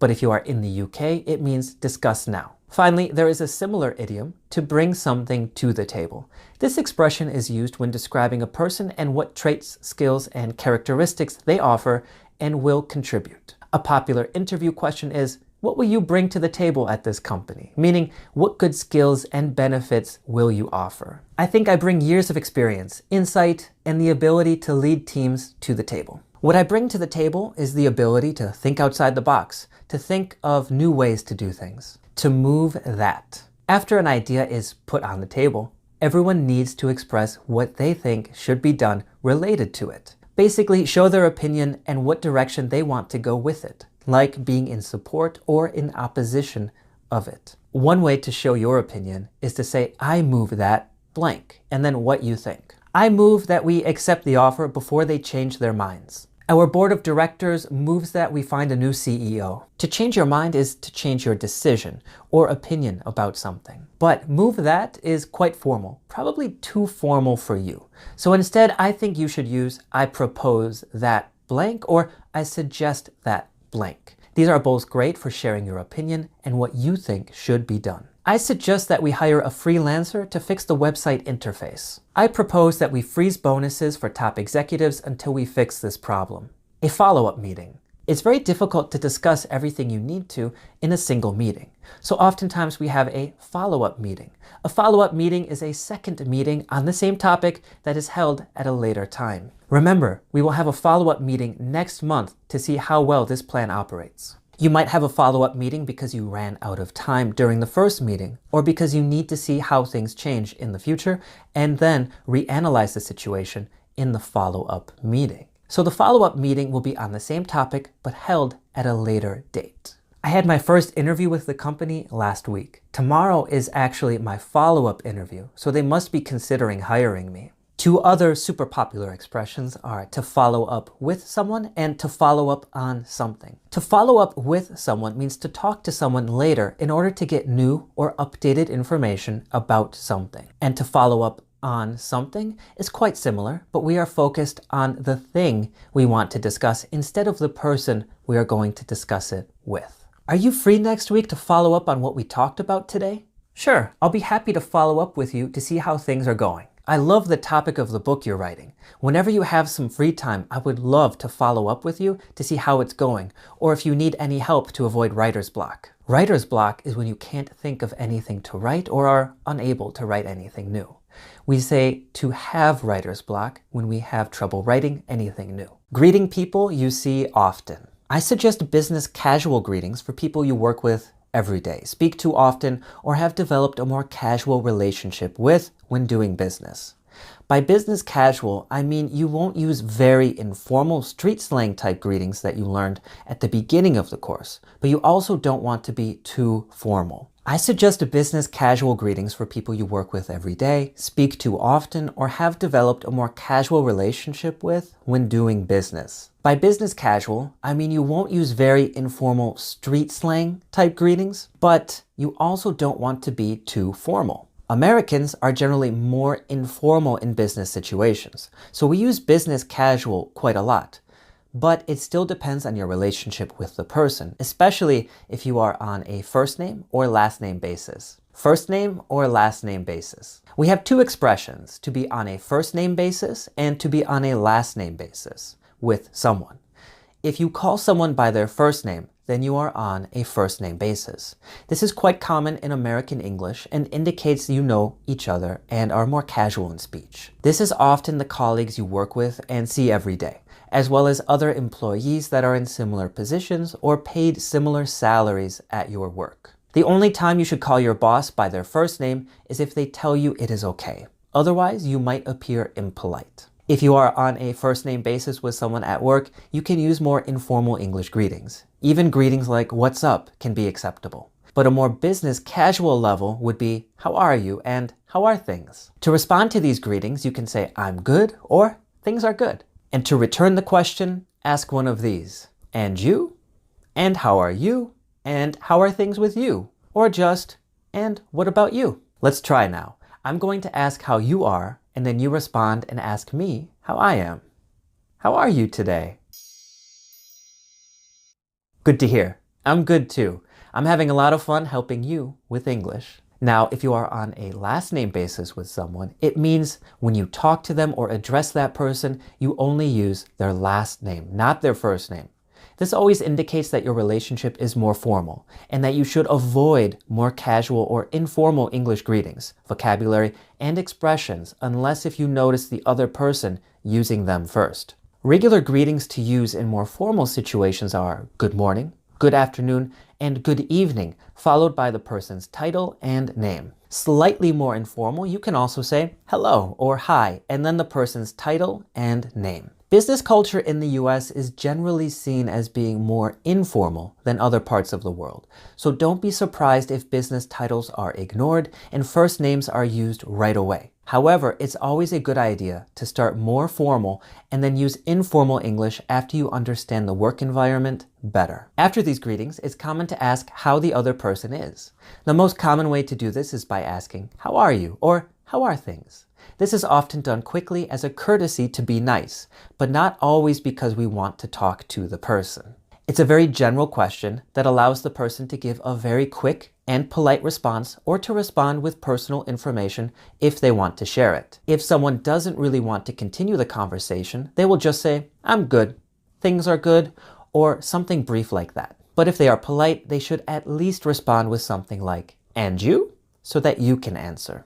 You may respond the exact same way or share any information you want to. If the person didn't finish by saying "and you" or "and how are you," it's a clear sign they don't feel like talking. The quicker the response you get, the less likely the person wants to have a real conversation. Your next assignment. So you are now ready to hold a meeting, express your opinion, tell people to shut up if you need to, tell someone it's their turn to speak, end a meeting, and schedule future meetings. As well, you've also learned the best negotiation, sales, and marketing idioms. To make sure you never forget these terms or how to use them, write some examples with this vocabulary so it stays fresh in your head. Your guide to small talk. If small talk were an app you download, it would be called Conversation Lite. You've probably downloaded an app on your phone that has a light and premium version, meaning a free and paid option. Small talk is the light, free version. It's a sample of conversation we use with people to get to know them, to learn more about a person. Small talk happens after greeting and introducing yourself, is more informal, and is used primarily to help you talk to someone you don't know very well or with a person you just met, like when networking and at social events. Because in these situations, we are just experimenting with topics while we learn about new people. What topics work, what topics don't work, and who is this person I'm talking to anyways? We also use the same small talk topics with people we know well, but with people we know well, it's now the paid premium version, which is called Conversation. We go into much more detail and can ask much more personal questions related to these topics because we are already comfortable with each other. As well, small talk is a tool you can use to see how someone is feeling. It's what we call a barometer, to check someone's mood, to see if someone's feeling happy, sad, angry, or joyful. For example, before you ask your boss for a higher salary, use small talk to see if he's in a good or bad mood that day. If he's in a bad mood, ask for the raise after his mood improves. And finally, related to US culture, we use small talk a lot because we don't like silent pauses in our conversation, and making small talk is a good way to avoid that. As you become more comfortable with someone, the need for small talk in these situations tends to disappear. We say to make small talk. That just means to start talking to someone about the topics we associate with small talk. How to be good at small talk. If you want to be good at small talk, you need 3 skills. First, asking open-ended questions about a person or about things you think they are interested in. It's easier for us to talk about ourselves. We have the answers to all these questions and are usually more eager to respond to them. So ask these types of questions. It also shows the person you're talking to that you are interested in getting to know them. A yes/no question is a question that is designed to have you respond by saying yes or no. Because of that, they are more difficult to make small talk or real conversation with. Open-ended questions encourage the person you're talking to give longer, more thoughtful, and meaningful responses that allow you to learn things or be able to continue the conversation easier. To get to know someone means to learn more about someone, to build some type of relationship. Second, actively listen and be engaged so you can remember the most important information and be able to ask relevant questions or make small talk smoother, meaning easier in the future by remembering helpful information about that person. Small talk with someone is always hardest the first time, but if you actually listen, it immediately gets easier because you continue to build your knowledge and understanding of that person. Third, be enthusiastic. Focus and pay attention, but don't stress yourself out too much about small talk. It's actually a fun activity you can do to learn more about another person. So be excited about it because your positive energy will encourage the other person to say a lot more. But at the same time, also be ready to stop making small talk because maybe a person is just having a bad day and you should try again later when they are feeling more talkative. Before you turn in a job application or have an interview, there is some pre-preparation that's quite important. So let's look at some of this. First, recommendation letters. Oof. No matter what job you're applying for, there will be a part of the application that asks for some recommendations. A person that basically verifies your skills and qualifications, most often 3 or more. As a general rule, never use family members as a recommendation unless if you work together. And even then, try looking somewhere else because it just doesn't look good to use someone if you're related. But what should you do if you don't have enough recommendations? Well, it's time to find some, right? If you are still in school or had a good relationship with any faculty, contact them. It might seem out of the blue, meaning not expected, but if you want the job, you will do it. Start going to networking events and attending social events related to the type of work you want to do. It's a great way to meet people who probably have connections, meaning they know people who might be able to help you find a job. Finally, volunteering is always a good idea because it makes you appear enthusiastic, motivated, and a person who takes action. Any type of volunteer project is great, but try and find the best one suited for the work you see yourself doing in the future. When you have your recommendations, you must give them some information about the job. Mention the position and highlight the skills they are looking for. You want the recommendation letter to specify your strengths and personality related to the job you want. And next, practice. In these interview videos, we're highlighting the most important interview questions to practice. And by yourself, you should be practicing out loud with as many questions as you can find. If you can, Practice in front of family or friends. If you can't, use a mirror and record yourself to see how you sound. Everyone applying for a job will have similar experience and education. By practicing and becoming comfortable and confident with all possible questions, you will set yourself apart, meaning get noticed, and do it quite easily. Now, let's talk about the night before. Assuming you have been practicing regularly up until the day of the interview, relax and visualize what the day will be like tomorrow. Plan your morning so you don't have to worry about being late. Determine what you will wear and do any last-minute research about the company, the position, and what specific type of employee they are looking for so you can present yourself accordingly. Accordingly just means appropriately. One important note if you have a phone interview. Phone interviews are tough because the connections usually are not perfect and you can't see the other person's body language. Because of this, the most important thing is to speak clearly, confidently, and deliberately. When I say deliberately, I mean with purpose and on topic. It's all the same advice for a video interview, but even more important is to pre-plan where you will sit for the interview. You want a clean, bright, and clutter-free background for a video interview. Clutter is small junk that makes you look disorganized. You don't want that. Many people think a cafe is a good idea, but cafes are really loud with grinding beans and making espresso.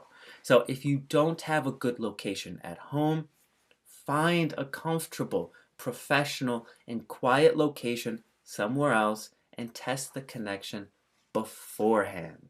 What topics to discuss? Topic 1. Where are you? If you're making small talk for business situations or for meeting a cute person at a bar, look around you. What questions can you ask about the city? Is there a sports team? What about the room or building you're standing in?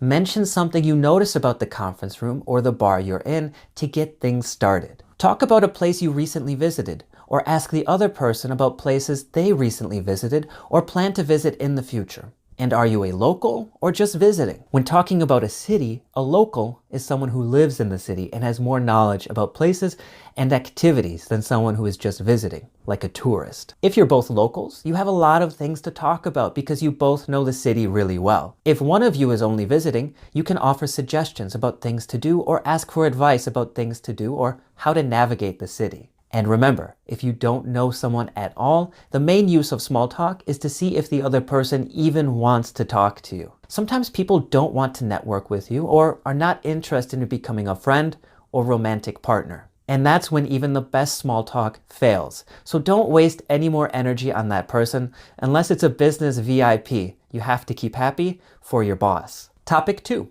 What do you do for fun? I enjoy listening to someone talk about things they are passionate about, and it's very easy for me to talk about things I enjoy as well. So ask what they do during their free time, or mention what you enjoy doing for fun to see if they appear interested in your hobbies. Your free time is the time that you have available to do whatever you want. We also call this leisure time. This is our time to relax or do something we enjoy. Topic 3. What are they wearing? If you're in a business setting, you're less likely to talk about what other people are wearing, especially if you're talking to someone of the opposite gender, like a man talking to a woman, because it will probably be viewed as flirting. Flirting is when you talk to someone because you are attracted to them, and you talk in a way that tries to show that you are romantically interested in them. But if you're a guy and you see another guy wearing a really nice suit that you want to wear at next week's meeting, feel free to give a compliment and then ask, "Where did you get it?" Or "Where did you buy that blank?" The blank being a suit, tie, dress shoes, or whatever. To be more polite, put, "Do you mind if I ask?"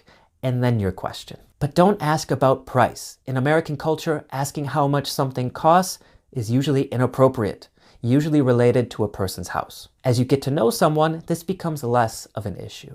The one thing you can always ask the price of is food and drink. "Hey, I'm Mark. Great suit, man. Do you mind if I ask where you got it?" "No, not at all. I'm Dan, by the way. I bought it a while ago when I was in Italy." "What was that place called? That blouse you're wearing is so gorgeous. Where did you get it?" I'm Deborah, by the way. Great to meet you. I'm Lisa. I bought it at Macy's last week. It was on sale. Isn't it great? If you start talking to someone or making small talk before introducing yourself, or if someone you are with forgot to introduce you, we often say, I'm so-and-so, by the way. Or, by the way, I'm so-and-so. It's just a nice expression to introduce yourself after already starting to talk to someone. Remember though, if you are a man talking to a woman or a woman talking to a man, don't compliment someone's clothes in a business situation. But what if you're not in a business situation? Then complimenting anyone's clothes is fine. But remember, it's mostly used by native speakers to show physical attraction, to show you find that person attractive. If I have a very close friend of the opposite sex, it's fine to ask this question. With someone I'm just meeting, however, it's often used for dating and flirting. So be careful and only use it if you want to give that meaning. Topic 4, food and drink. Most people like food. Some people love it so much that they cook and bake at home, and other people love it so much that they spend hundreds of dollars on a nice meal. If you're at a restaurant with someone, ask, what are you feeling? Related to food, what are you feeling means what do you have an appetite for? What are you interested in eating or drinking? Another question is, anything pop out? Meaning, does anything on the menu seem interesting? And to see what someone's going to order to drink, ask, what are you drinking? Or what do you want to drink? If you see someone at a bar or club that you want to talk to, and you see that they have a drink, an easy way to start talking to them is to ask, what are you drinking? It's an easy question because they will respond, and you can mention whether you like that drink, give a suggestion for a drink they might like, or just say something like, cool, before completely changing the topic to whatever you want. If you meet someone without a drink and you would like to offer them one, you can say, can I get you a drink? Or can I buy you a drink? This question is usually asked when we are trying to pick someone up at a bar or begin flirting. So this is for dating and romantic situations.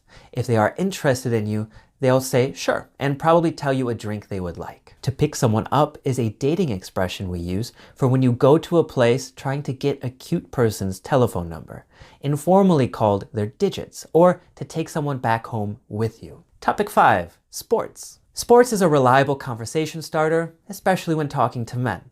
The biggest mistake I see people make is talking about sports when they are not actually interested in the topic. But if you like practicing the sport itself, then mention that. For example, you don't watch basketball, but you play it every night with friends at a local gym. Mention that, because if someone is interested in a sport, there's a good chance they play it as well or do other physical activities that you might have in common. Topic 6, weather. Talking about the weather is the most popular topic for small talk. We talk about the weather when it's nice, when it's bad, and everything in between. With friends, we like to complain about bad weather and talk about what we're going to do when the weather's good. But for small talk, weather is mostly for starting the conversation with someone you don't know well, and then changing to a different topic. For any type of weather, a great question you can ask someone is, how about this weather? If you ask this question and the weather's really nice, you're basically saying, good weather. Don't you agree? And if it's bad weather, you're saying, this weather sucks, doesn't it? You are guaranteed a response from, how about this weather? And the more extreme the weather is at that moment, the longer you will talk about it. The more average the weather is at that moment, the quicker you will want to move on to a more serious topic. But you can also ask questions about what they like to do when the weather is behaving a certain way. Like, what do you like to do when it's raining so much? Or what do you like to do when it's so sunny out? Because today we are looking at the most common interview questions for starting the interview. So, saying hello, introducing yourself, and other questions that usually come towards the beginning. Hi, how are you? You probably don't even associate the first interview question with the actual job you are applying for. It's just small talk. It's very likely there will be at least some small talk, but the amount varies. These are greetings like, how's it going? How are you today? And nice to meet you. If it's your first interview and there's lots of candidates, the small talk will be brief, but you still need to appear like the type of applicant they're searching for when making the small talk. If it's your second or third, the small talk will be longer and more intimate, so be prepared for that. Because even if the small talk is just, hi, How are you today? It's going to demonstrate a lot about your personality and how you communicate with others. So depending on the type of job you're applying for, you need to either be more casual, outgoing, relaxed, or professional from the second you say hello. Small talk is your first impression, so you need to be comfortable with it. Then, tell us about yourself.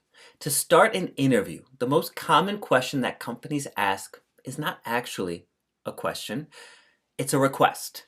Tell us about yourself. It looks like a very open question, meaning there are a lot of possible ways to respond, but it isn't. There's a very simple formula. This question is basically asking you to outline your resume, what Europeans call a CV, by describing your present or most recent experience first, then outlining relevant past work experience and education before finishing with the future, yourself moving forward. You should be able to do this in under 2 minutes, and everything you're discussing related to your present, past, and future should be relevant to the position you're applying for and make you seem like a better candidate than the rest. Remember, relevant experience and knowledge only. Don't go off topic. Like when writing an essay, if you go off topic, you lose points, even if your response is amazing, because you're not answering the right question. What tell us about yourself is really saying is this. Tell us why you are the right person with the right experience and the right future ambitions for this job. And then, what do you know about the company? This question requires you to do previous research about the company to understand their mission statement and priorities. Beyond that, it requires you to think about how your career ambitions, experience, and skills will complement the business's mission and goals. So don't simply dictate what you read online or from talking to other people with insider knowledge. Personalize what you know about their company to show that you care about what they do and how they do it.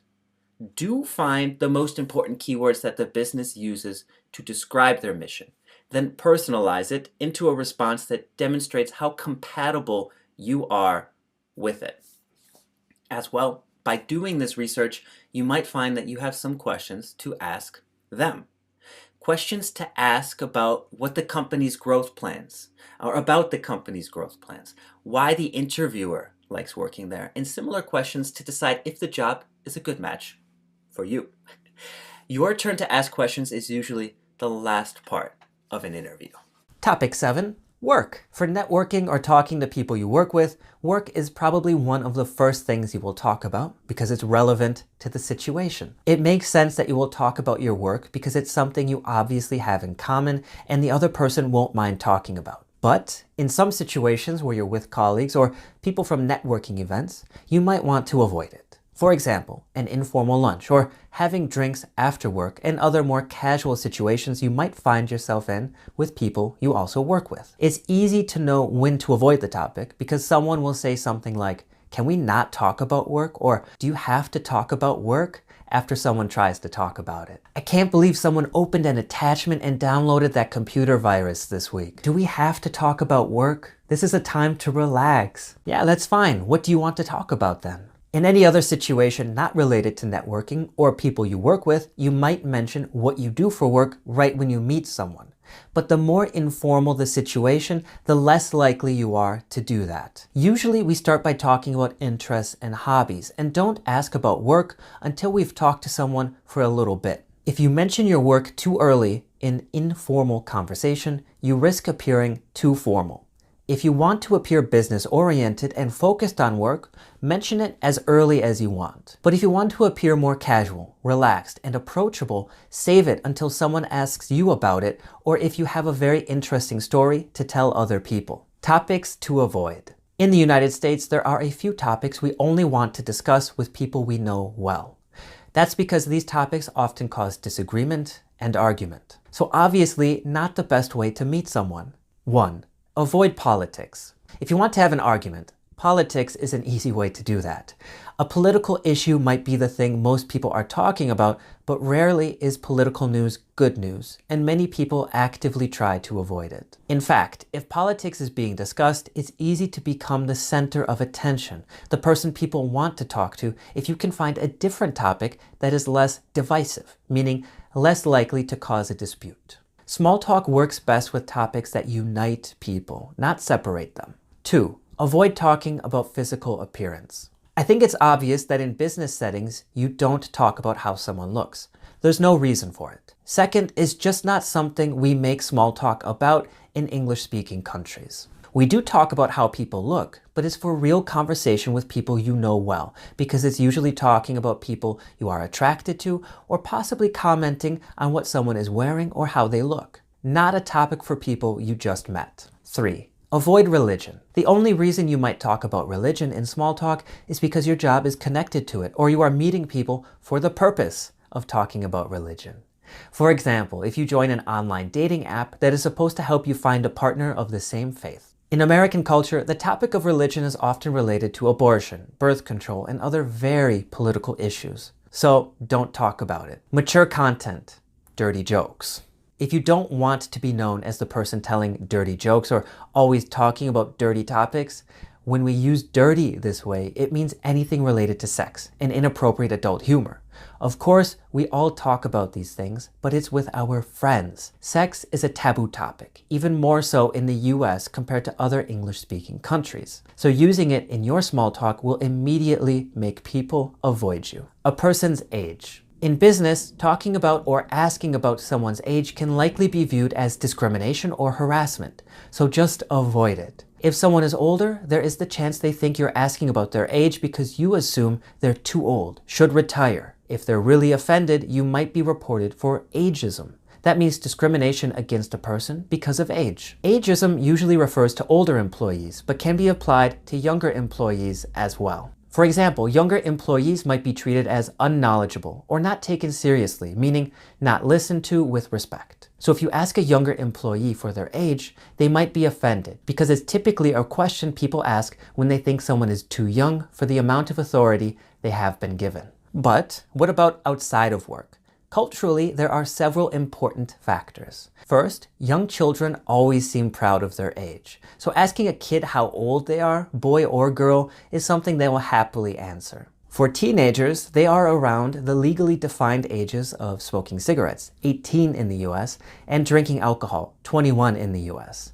For those reasons, age might be a question they are often asked about. But unless you're a police officer or a bouncer working at a nightclub, I don't know why you would be asking them their age. And for adults, the general cultural understanding in the US is that it's fine to ask a man's age if you're curious, but that it's impolite and rude to ask for a woman's age. Here's my advice though. For both men and women, only ask for a person's age if it's actually important or necessary for you to know. Because I think both men and women are offended if you ask, as it might indicate you think they look either too old and ugly or young and immature. Be ready for bad responses to your questions. Whenever you ask a question when making small talk, be ready to answer the question yourself if the person you're talking to doesn't give much of a response. For example, if I ask someone, "Do you like to cook?" and they just respond, "No, not really," I'm going to explain why I either really enjoy it, dislike it as well, or why they should start doing it. This is a good strategy to see if you just asked a bad question and should move the conversation on to a different topic, or if the person is just not interested in you. And remember too, people might be upset before they start talking to you or really exhausted from a difficult day. A lot of the time it has nothing to do with your English skills. Fun goals. To start enjoying meeting people, give yourself goals and objectives like talking to a certain number of people in a night, exchanging contact information at least once or maybe 5 times, and most important, just try to enjoy it. And maybe the best advice, treat new people you talk to like they're already your friends. This will help eliminate some of that anxiety you feel and make others see you as a much warmer and nicer person that they want to talk to. Now that you can greet people in any type of business situation and have a new, profound understanding of small talk and its implementation in business and general situations, let's look at some of the most important business idioms related to marketing, meetings, and negotiation. We already looked at introductory questions a little bit. So now let's look at some of the meat and potato questions related to your strengths and weaknesses. Whenever we talk about the meat and potatoes of something, it just means the most important part. We can also say the meatiest part. Number one, what is your greatest strength? When you're asked about your strengths, it's important to characterize them according to the job you're applying to. You can use the same specific strength for any job you're applying for, but you want to make adjustments targeted at keywords they used to describe the position and highlight your amazing abilities in ways you think they will appreciate them the most. So before the interview, match your greatest skills and achievements with what the company says are their requirements and preferences in the job listing. Make a list. What requirements do they have that you can do well or are more than qualified to accomplish? You will likely be asked similar questions related to different responsibilities for the position you're applying for, so pick at least 3 things you do above average. You want to show your skills, not just talk about them. So have clear and concise stories ready to talk about your skill in the appropriate context instead of rattling off random qualification after qualification. Giving more details is always better than giving more examples. To rattle something off means to speak without stopping, to speak a lot and quite quickly, but with no important information. To give an example, let's say that I am excellent at anticipating market changes. I should tell a story about a time I read the market well, how I did it, possibly mention how I developed that skill, maintain it, and how it will bring great ROI to the company hiring me. ROI is return on investment, and if you don't present your strengths with credible stories, they won't hire you because you don't appear to present any ROI. What's your strength and how can you describe it with a story? Okay, number 2 now, your greatest weakness. To answer this question well, you need to be honest with yourself. To answer it brilliantly, you need to honestly want to improve who you are at work and already be working to improve yourself. Because what you want to do is mention a skill or qualification that is not your strongest, but how you are actively working to improve it. Now, if you are being honest about the skill, you probably have a good story to tell. If you're being dishonest or picking something out of thin air, it will be obvious that you're lying and didn't think about how you can become a better employee and a bigger asset for the company. To pick or choose something out of thin air means to choose it randomly and without preparation or purpose. So don't do that in an interview. You are not saying that you're still really terrible at something. You're showing them ways that you have improved personal weaknesses and persevered to turn them into burgeoning strengths. For something to burgeon means to grow, and you always want people to think you're growing. This question is likewise asked in different ways throughout an interview. So pick 3 things you have worked to improve in your professional life that demonstrate your value to the person interviewing you. But first, homework. It can be hard to make small talk. So to help prepare, I want you to imagine that we are colleagues or business associates meeting for the first time, and I want you to have some small talk topics prepared as a way to start a conversation, or just make the time we're spending together less awkward. So give me at least 3 topics you can use for those moments. And if you really want a challenge, give me 3 topics for a formal business situation and 3 for informal situations with friends or meeting new people outside of work. We've discussed introductory questions, your strengths and weaknesses, and the importance of creating stories. Now let's look at the most common tail end questions. Tail end meaning the latter part, the second half of an interview. Let's start today with why are you leaving your current job? If you are quitting a job to find a new one, you want to be honest, precise, and direct. Don't lie about the situation because most likely they will be contacting people you worked with to inquire about your performance and job-related skills. When answering this question, especially if the last job situation wasn't a pleasant one, think forward and think positive. Reference the future and design your answer to present yourself as a developing and ambitious employee, ideal for the work environment you're applying for.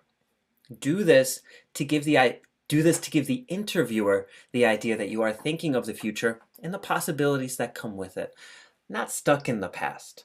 To be stuck on something means to be obsessive, to not be able to think about other things.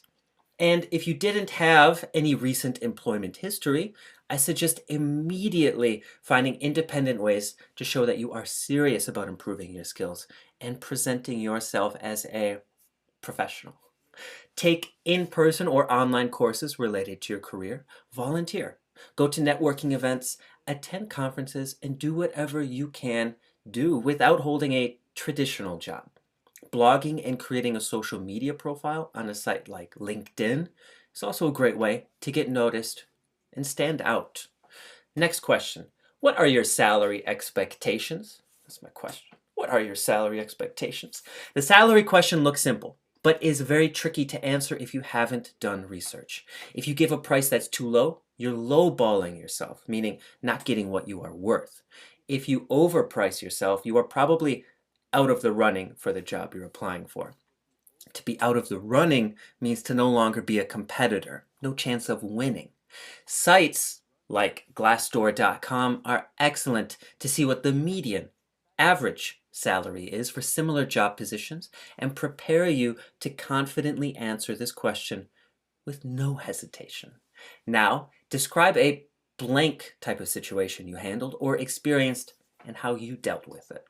This type of question is going to be about a typical type of conflict related to your type of work. And the reason in the last part I wanted you to think of 3 strengths is because it's really asking for how you positively react to negative situations at work.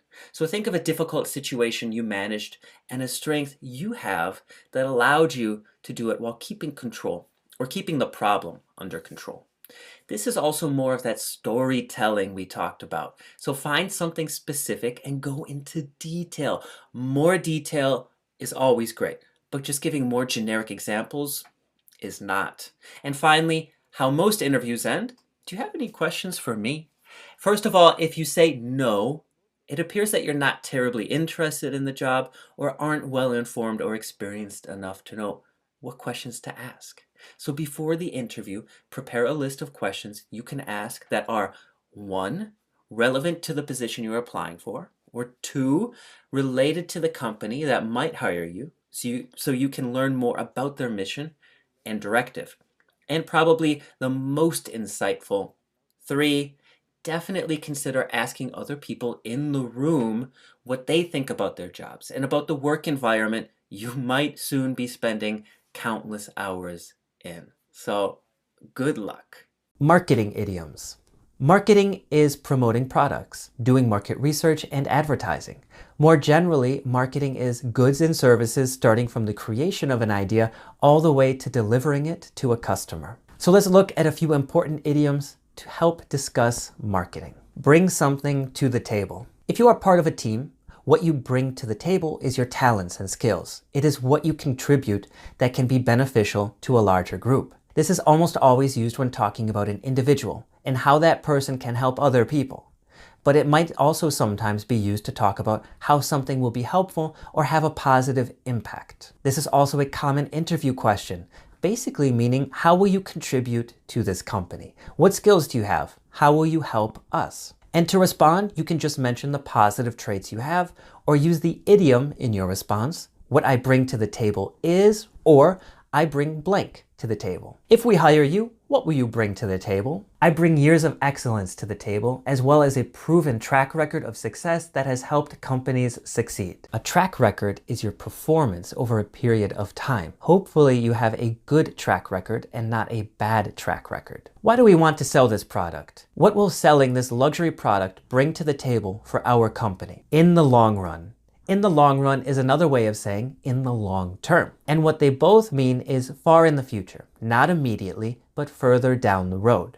After a long period of time, eventually. The opposite is in the short term, which is used to talk about immediate consequences and things that will happen soon. So the long run is talking about things that are far away in the future, and the short term is talking about things that can be seen quickly. In the long run, where do you see yourself in 20 years? I see myself at this company, building a strong team and continuing to improve the marketing department. And let me ask you now, in the long run, what do you see yourself doing for work in the future?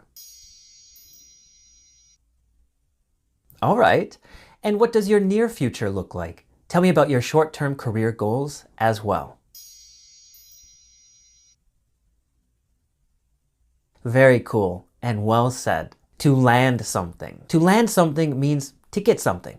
We can land a job, land an account, land a promotion, land a raise. We can land a lot of stuff. When we land something, we're saying that we got something that we worked very hard to get and deserved it. As well, there's often an element of surprise when we land something because it's never certain that we'll get it. Great news! I landed the job. I start next week. You got the job? That's awesome. We landed the contract. They're going to use our firm to market the new product. That's great. We're going to make a fortune working with them. No, I didn't land the job. They said they preferred a candidate with a better track record. To pay off. If something pays off, it means that it delivers. It gives a return on investment, or you get your money back from a bet you made, or you get even more money. So basically you are profiting, gaining or getting rewards from something. If you purchase something and it pays off, it means that the product was worth the money. It was a smart purchase. If a new employee you hired pays off, it means that they are doing a great job and were the best employee that you could hire.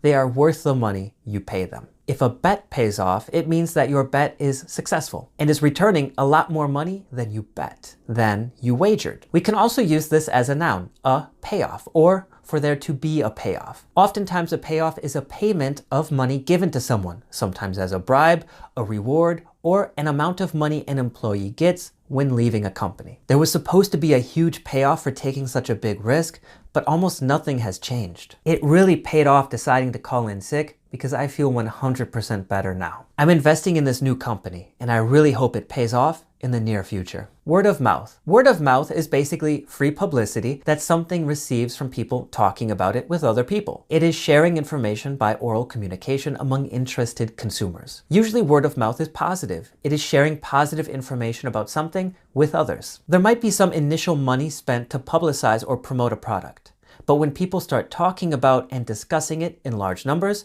that is word of mouth. As well, happy customers will tell people they know about the product and convince them to use it as well. People found out about the documentary by word of mouth. I think it really started to be talked about after a few celebrities posted about it, and then everyone else wanted to find out what it was. I didn't find out about your company by doing research. Actually, a friend told me about your service and suggested I try it. So I discovered it through word of mouth. Sales idioms. We've looked at some marketing idioms and now let's shift to, meaning change to, sales idioms. Sales is most generally defined as exchanging a commodity, something you sell for real money. A salesperson tries to sell things, right? A sales team is a group of salesmen and saleswomen doing that. And now you can do it a little better with these expressions. Not all it's cracked up to be. This expression is almost always negative, and what we're saying is that something is disappointing, or leaves us feeling disappointed. The thing, or sometimes a person, fails to meet our expectations, is not what we hoped it would be. If I buy a phone and I think this phone is going to be super awesome because of what people have told me, but after I buy it and experiment with it, play around with it, it's not so good, then it's not all it's cracked up to be. It's not as good as I was told. I'm disappointed in it. It's disappointing. If I hear that a movie is supposed to be amazing, but then I watch it and it's just okay or maybe even bad in my opinion, I can say it's not all it's cracked up to be. So this expression is used when we want to say that something is not as good as other people say it is. We're saying other people are exaggerating its value. We're saying it's overhyped. If something is hyped, it has a lot of attention and publicity. So people are paying a lot of attention to it, and it's a neutral term, not good or bad. But if something is overhyped or really hyped, that means too much attention in the opinion of the person talking. I played the new game you told me about. Honestly, it's not all it's cracked up to be. I got bored pretty fast. I like his paintings, but they're not all they're cracked up to be. I mean, they're just average. Deliver the goods. If we expect that a product will be amazing, like a new phone we buy for a lot of money, but then it's not all it's cracked up to be, that is disappointing. And we can say that the company that produced the phone did not deliver the goods. To deliver the goods means to provide what is promised or expected. And this expression is especially used when talking about the performance of a product or the performance of a person. We can also just say for something to deliver or not deliver by themselves and have the same meaning. In fact, it's more common in general English to use this shorter version. So if I hire you to work at my company, I expect that you will deliver the goods, meaning that you will work hard and contribute in a positive way. If you don't deliver the goods, it means that I might need to fire you or try to improve your performance in some way. If I buy a new TV that is supposed to have the clearest image imaginable, but then it just looks average, I can say it didn't deliver the goods. So when a thing doesn't deliver the goods, it's very similar to saying that it's not all it's cracked up to be. But when talking about a person or company, it means to underperform, to not do what is expected. Apple used to deliver the goods every year when they announced a new iPhone by introducing huge software advancements. But nowadays, their big announcements aren't all they're cracked up to be, and they only introduce gimmicks. A gimmick is a feature that doesn't offer any real value and is only really applied to something as a trick. Essentially, it's a way to convince people to buy something without offering any extra value. The adjective we can use is gimmicky. Their announcement today didn't deliver at all. Consumers were expecting a huge improvement in the camera, but all they introduced was a gimmicky new feature that is nothing more than a Snapchat filter. Their customer service reps always deliver the goods. That's why I pay more to use their service. In the pipeline. If something, especially a product or service, is in the pipeline, that means that it is currently being developed or worked on. Another expression we can use is in the works, for something to be in the works. To work on something means to develop something. Tech companies always have a lot of products in the pipeline. Like, there's always a new phone in the works to be released next year. I'm always busy creating new courses.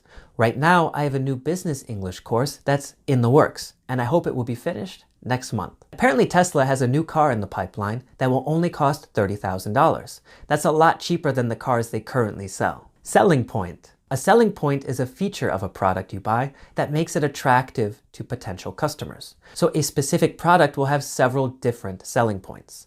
If you enjoy taking photos, an important selling point of a smartphone is its camera. If you play video games, maybe a more important selling point is the types of games available on the phone. And for some people, the most important selling point is that you can actually call people. So almost every product has various selling points that are more or less important to various people. We can generalize an important feature by saying it is a main selling point.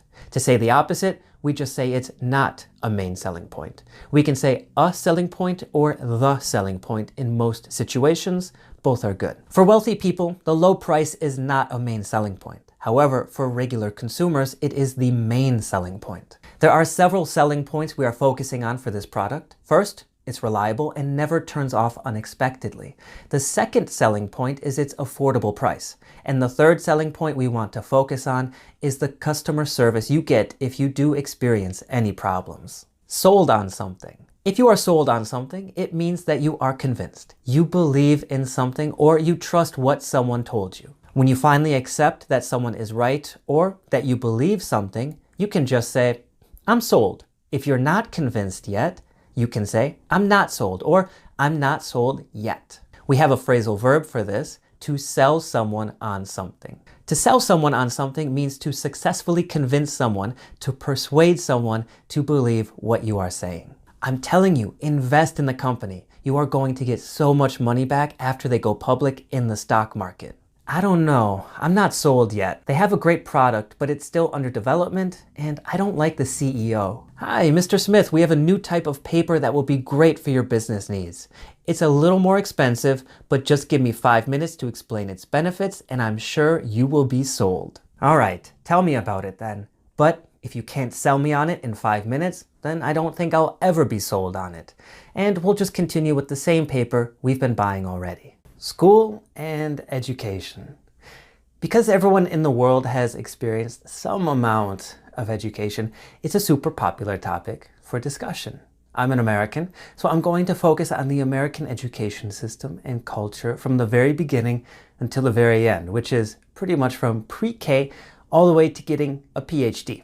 When I can, I will do my best to explain how things are different in the UK. As we do this, you're going to get a ton of vocabulary, cultural knowledge, and context to talk about your studies when you were a kid, a teenager, adult, and your goals for the future, so you can participate in any conversation on the topic and know what other people are discussing. After focusing on the school system and vocabulary, we'll end with my favorite education-related idioms.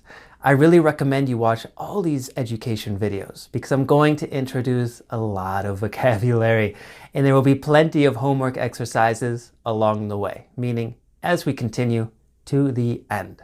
But if you really want to, jump ahead, meaning go straight to the lecture you're most interested in. Elementary school from pre-K to grade 5. Firstly, if you are a student anywhere from pre-K to grade 5, we can say you are an elementary school student. In elementary school or an elementary schooler. A less common term for elementary school is primary school. So we can also say you are a primary school student. In elementary school, you only have one teacher for the whole year and share the same classroom with the same students. This changes once you start middle school. Let's start with pre-K, also called nursery school and preschool in the US. I believe in the United Kingdom, this is reception.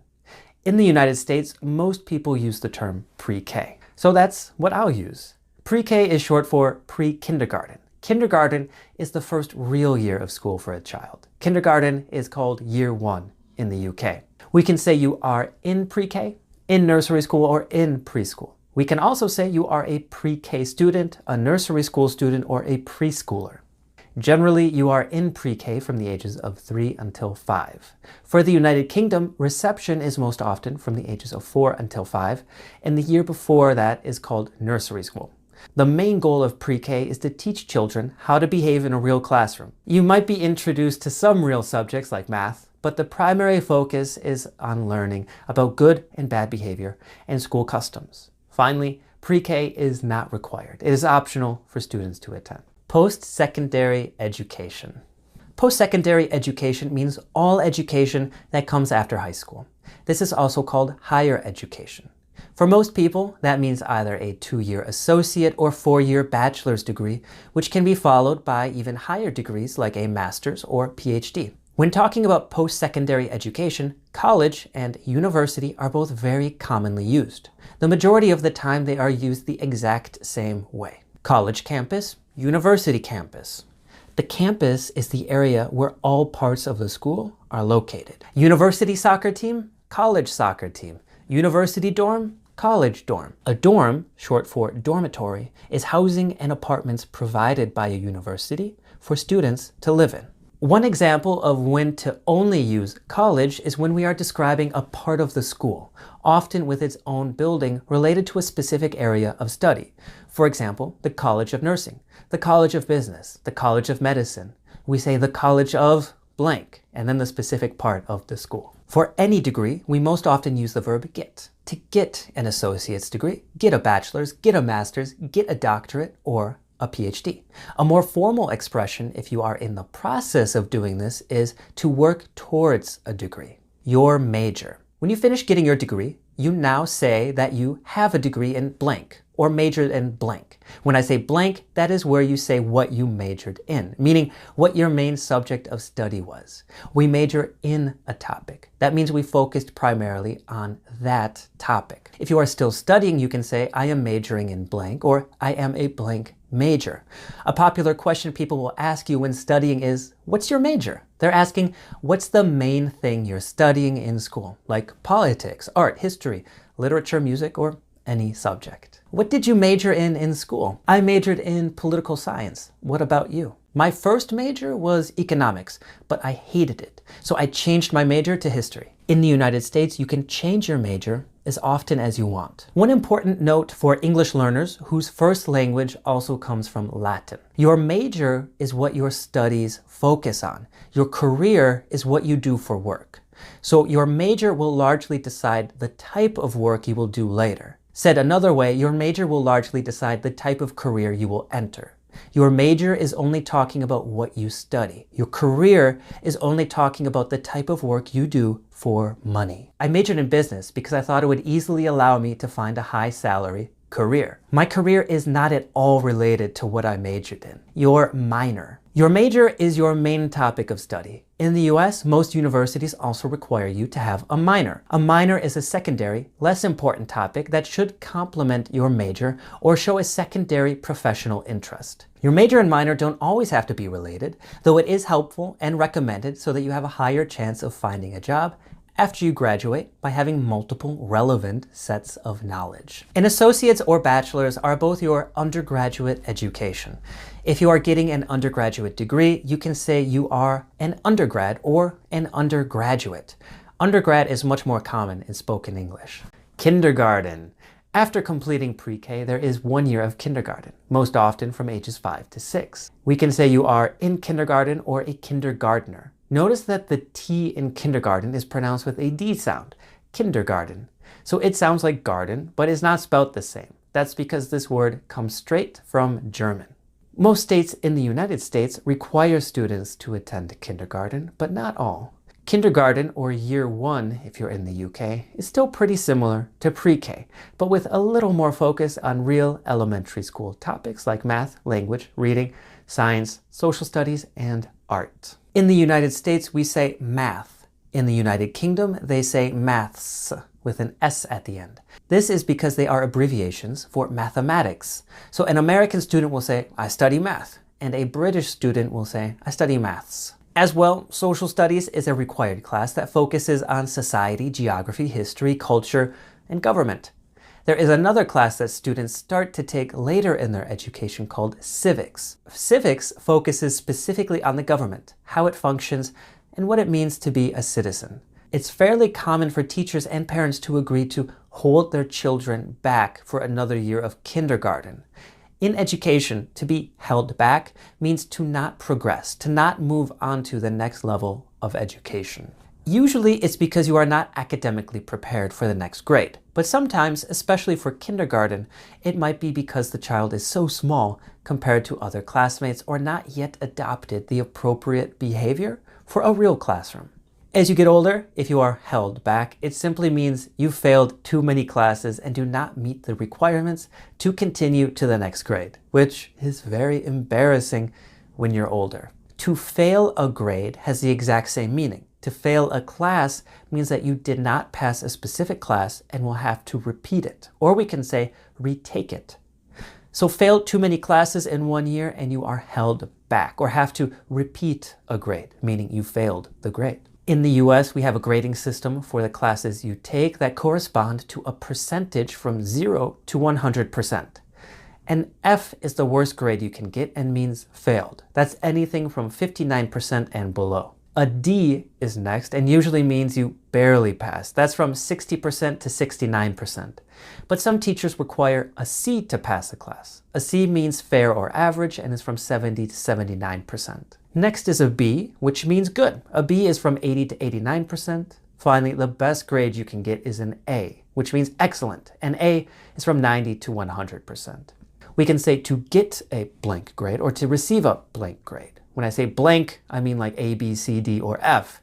Get is much more common. If we're describing a percentage, we'll also use the verb get plus a percent, to get a percent.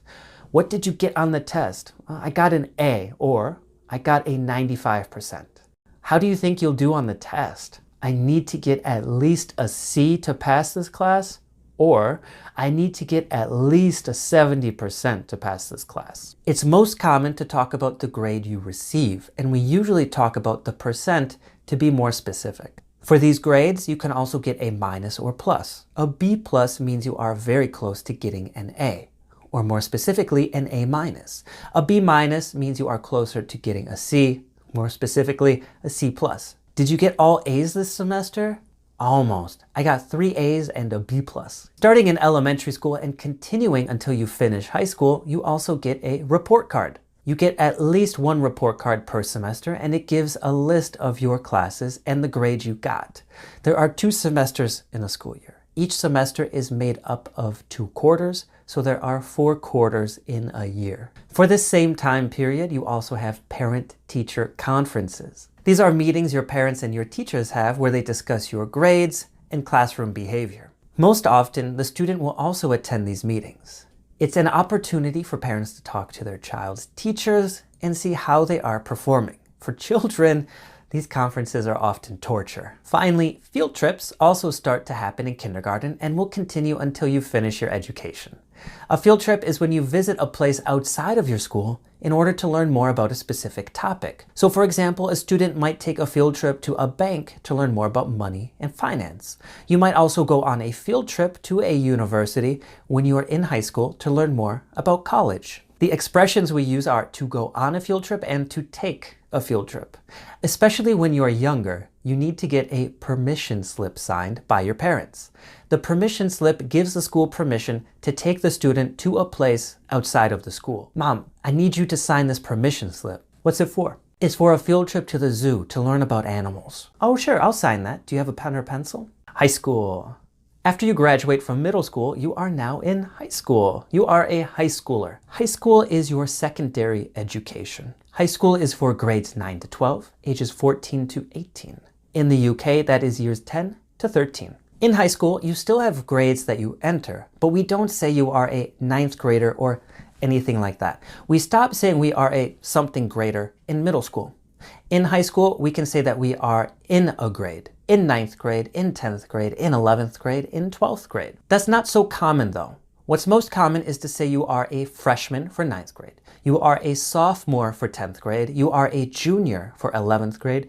And you are a senior for 12th grade. Again, don't say you are something greater when you enter high school. It will sound ridiculous and makes no sense. Your freshman and sophomore years. Freshmen and sophomores mostly take the required classes in high school and just a couple electives. But in high school, there are many more electives to choose from. Every type of math, business, physical education, performing arts, science, foreign languages, social studies, visual arts, vocational education, and advanced placement classes. Advanced placement classes, most often called AP classes, are classes for smarter students, sometimes college level. You might also see these called gifted classes for gifted students. Here, gifted just means smarter. These classes can be the same topic as regular classes, just requiring more work. Or they can be classes that the school otherwise doesn't offer. Sometimes students go to a local university or attend a university online in order to attend the AP classes if the high school doesn't have a qualified teacher. AP classes usually have a test at the end that if you pass will be counted as college credits. Credits. In high school and college, you start to receive credits for the classes you take, and you need a certain number of credits related to different subjects in order to graduate. In high school, it's pretty basic. 1 credit for a 1-year class and half a credit for a half-year class. In college, the amount of credits you get for a class depends on how many hours of class you have to attend each week. A class where you only meet once a week for 1 hour will not give you as many credits as a class where you meet Monday to Friday for 1 hour every day. In college and in high school, you are required to obtain a certain amount of credits related to different subjects taught at school. You automatically receive credits for passing a class, which most often means getting at least a D grade. Starting in high school and continuing to university, your overall grade, the average, is called your GPA. Understanding your GPA. GPA stands for grade point average, basically meaning the average of the grades you receive for every class you take. It's used in high school and in college to calculate your overall performance in school. You still receive letter and percentage grades for your individual classes. Your GPA is mostly used to combine and compare all the classes you took during a semester or year to see what your average grade is. Your GPA is basically creating an image of what type of student you are and grading you as a student. Anything under a 0.7 GPA is absolutely terrible. That is an F. You cannot graduate with this GPA. A 0.7 GPA up to a 1.3 GPA is a D. This means you barely passed and is still quite bad. A 1.7 GPA up to a 2.3 GPA is a C. A C means fair or average. Not bad, but also not that good. A 2.7 GPA up to a 3.3 GPA is a B. It's good, you are above average. A 3.7 GPA up to a 4.0 GPA is an A. You are an excellent student. A 4.0 is the highest grade you can get, though maybe with some extra credit, it can technically be higher. When talking about homework, extra credit are optional homework exercises that will give you extra grade points. So doing these are the only way you can get above a 4.0, and not every teacher offers them. If you want to go to a very selective, renowned university, you need at least a 3.0 GPA or higher. If you want to go to a more typical, less famous, or prestigious university, you will likely be accepted with a 2.0 GPA or higher. First grade. After kindergarten, students enter first grade, and it is mandatory for everyone, meaning required. Starting in first grade, every year you enter a new grade, and this continues for the rest of your education. When I say you enter a new grade, I'm saying that you begin a new grade, a new level of academic learning. In first grade, you are a first grader, or we can say you're in the first grade. The next year, not much changes, and this is second grade. You are in second grade, or we can say you are a second grader. First and second grade are for students aged 6 to 8 years old. In the UK, first grade is called year 2, and second grade is called year 3. After second grade, you enter third grade. So you are now a third grader, or in third grade, and between the ages of 8 and 9. In the UK, this means you are in year 4. Third grade is important because this is when you start to really study science. Fourth and fifth grade. Fourth and fifth grade are the last years of elementary school. So you are in fourth grade or a fourth grader, as well in fifth grade or a fifth grader. What you study doesn't change very much in these grades, but the social aspects are starting to change. If you're in fourth or fifth grade, you're between the ages of 9 and 11. In these grades, students look obviously older than the younger elementary school students and are close to experiencing puberty. Puberty is when you reach sexual maturity and are biologically able to sexually reproduce, meaning have sex. In spoken English, we most often say to hit puberty. To hit puberty means to start to experience those bodily changes that indicate you are becoming an adult physically. 13 is when you are technically a teenager, and before that you are a pre-teen. Another word for teenager is adolescent, but that's a more formal word. What's more common is teenager or just teen. So you're a teenager from 13 until 19. Homework time. But wait, before we continue to higher education, let's review high school. Did you start high school yet? In high school right now? Or did you finish high school in the past? I really want to know about your experience in high school, or what you know about high school, and how it's different or similar to what we just talked about. Personally, I did not like high school at all. Do you notice a pattern? Yeah. I was not a good student until university because I loved video games too much. What about you? What kind of student were you? Did you enjoy high school? Do you have stuff like high school dances or prom? Tell me all about that super cool stuff. Homework. Elementary school is something that most of us finished a long time ago. So it's a great opportunity for you to tell me about your past. Tell me what kind of student you were. Were you a good student or a bad student? What were your favorite subjects? Me, I was a pretty bad student. I hated school, but now I love it. In this section, I'm telling you everything about school in the United States. I would also love to know more about school in your country. So please tell me how things are similar and how they're different. I can't wait to learn more about where you're from and about you specifically. Junior and senior years. As a junior or senior, you are close to graduating from high school. Because you should be close to graduating, you have a lot more electives to choose from and take fewer required classes. However, if you are behind on credits or not doing too well, you might be going to school in the summer. This is called summer school. Actually, a lot of students go to summer school to get ahead as well. Anyways, if you plan on going to a traditional 4-year college for an undergraduate degree, you will start the college application process your junior year.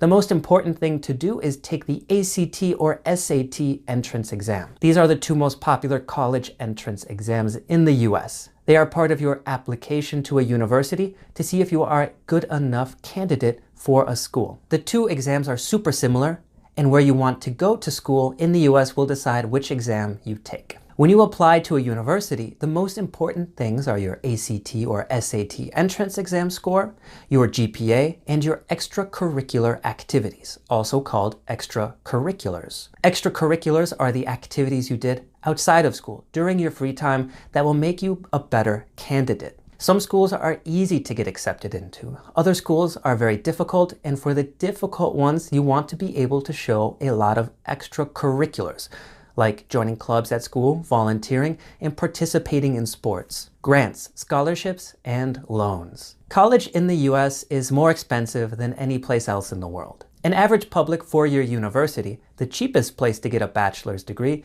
will cost about $10,000 a year. However, if you live in one state and want to study at a university in a different state, like going from New York to California, it's about $25,000 a year. If you are studying as a foreign student, you'll pay close to the $25,000. Everything I just mentioned was for public schools. Private schools are much more expensive because they're supposed to be nicer. This is the Harvards, Princetons, and Columbias of the world. These schools, on average, cost $35,000 a year, but go as high as $70,000.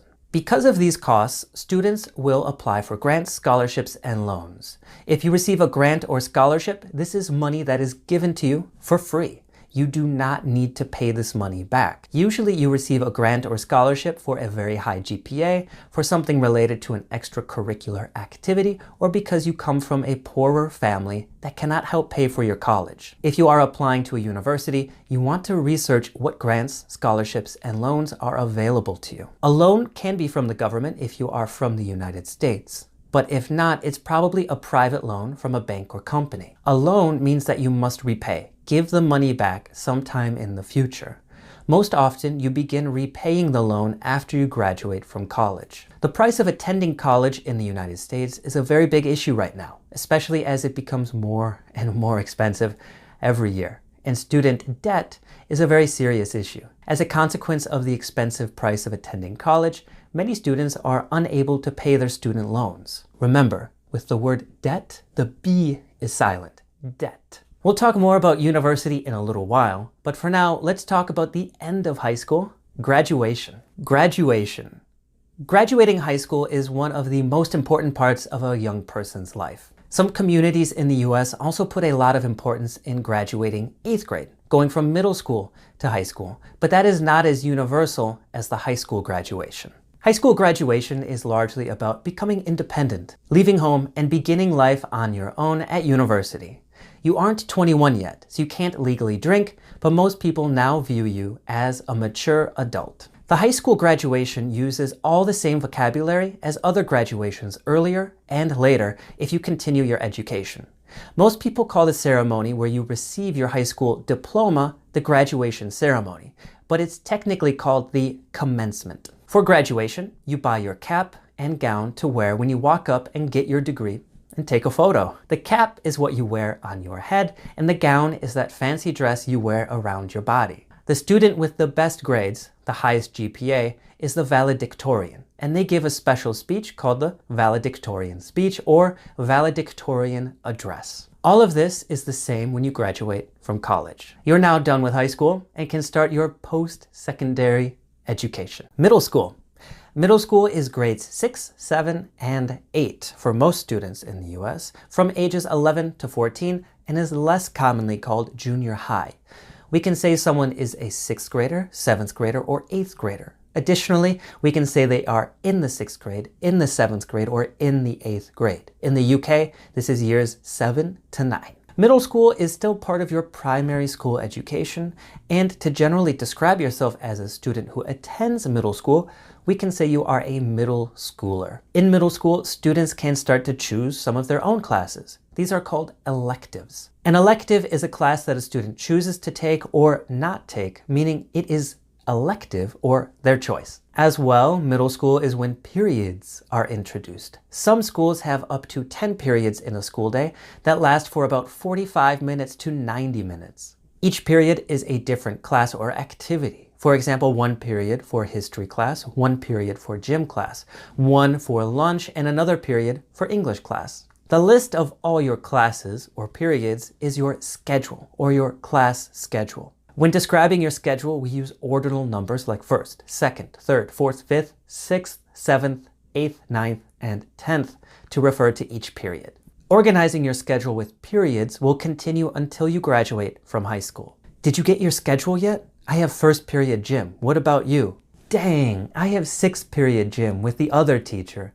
I have 3rd period study hall. Do you? I do. Awesome. So we have the same study hall. Study hall is a period where students do their homework and study with the supervision of a teacher. In middle school, the required classes everyone must take are English, history, science, math, and physical education.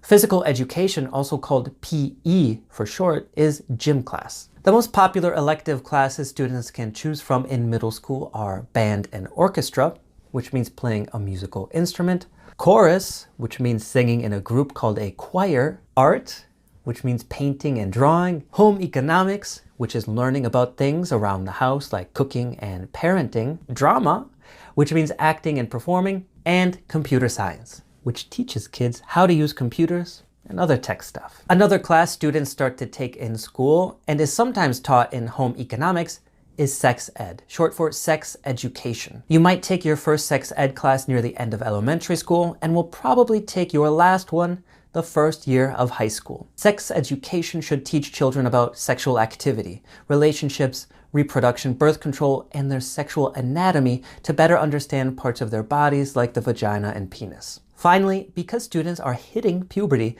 and starting to date and have romantic relationships, it's also the time that schools will host special events like dances. At a school dance, there will be music and possibly some food. That's really it. It's an opportunity for students to begin dating in a controlled environment. If you invite someone to go to a dance with you, that person is your date. The dances are usually chaperoned, meaning supervised by teachers and the parents of students to make sure nothing crazy happens. The person who chaperones is called a chaperone. We also call these dances mixers and socials. At most schools, there are a few dances each year, and the biggest dance is prom. That is specifically designed for the last year you are in high school. Prom is often the first time people have sex and experiment with alcohol. It is culturally very important in the United States. An associate degree. An associate degree most often takes 2 years to receive. Your first year, you are a first-year student. Your second, a second-year student. Typically, you go to a vocational school or technical institute for an associate degree. Technical institutes are most often called tech schools in spoken English. Some popular associate degree programs are for nursing, computer science, and generally many jobs that require you to work with your hands. If you're studying for an associate degree, you can say, I'm getting an associate in blank. In spoken English, many people also say associates. I'm getting an associate degree in nursing. What about you? I already got my associates. It's in electrical engineering. Tech schools usually allow you to easily transfer the credits you earned to a 4-year college. And because tech schools are also much cheaper, some students will go to a tech school for 2 years and then transfer to a 4-year school to get a bachelor's degree. Bachelor's degree. A bachelor's degree is the most popular and well-known post-secondary degree that people study for. Most commonly, it is achieved after 4 years of study. Your first year, you are a freshman, second year, a sophomore, third year, a junior, and your fourth year, a senior. A very informal expression for both high school and college students who spend an extra year in school is super senior. If someone is a super senior, they spent 5 years instead of the typical 4.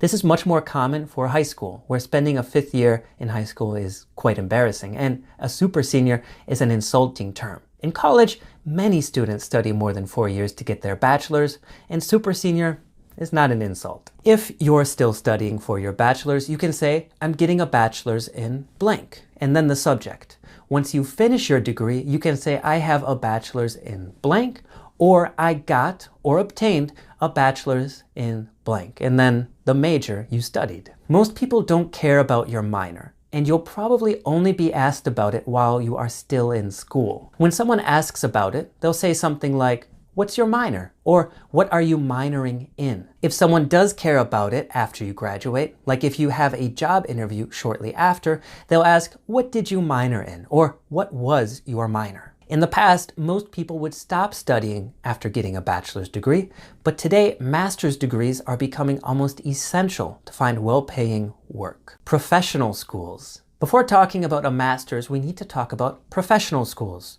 If you want to become a doctor, a lawyer, or study theology, you don't get a master's degree.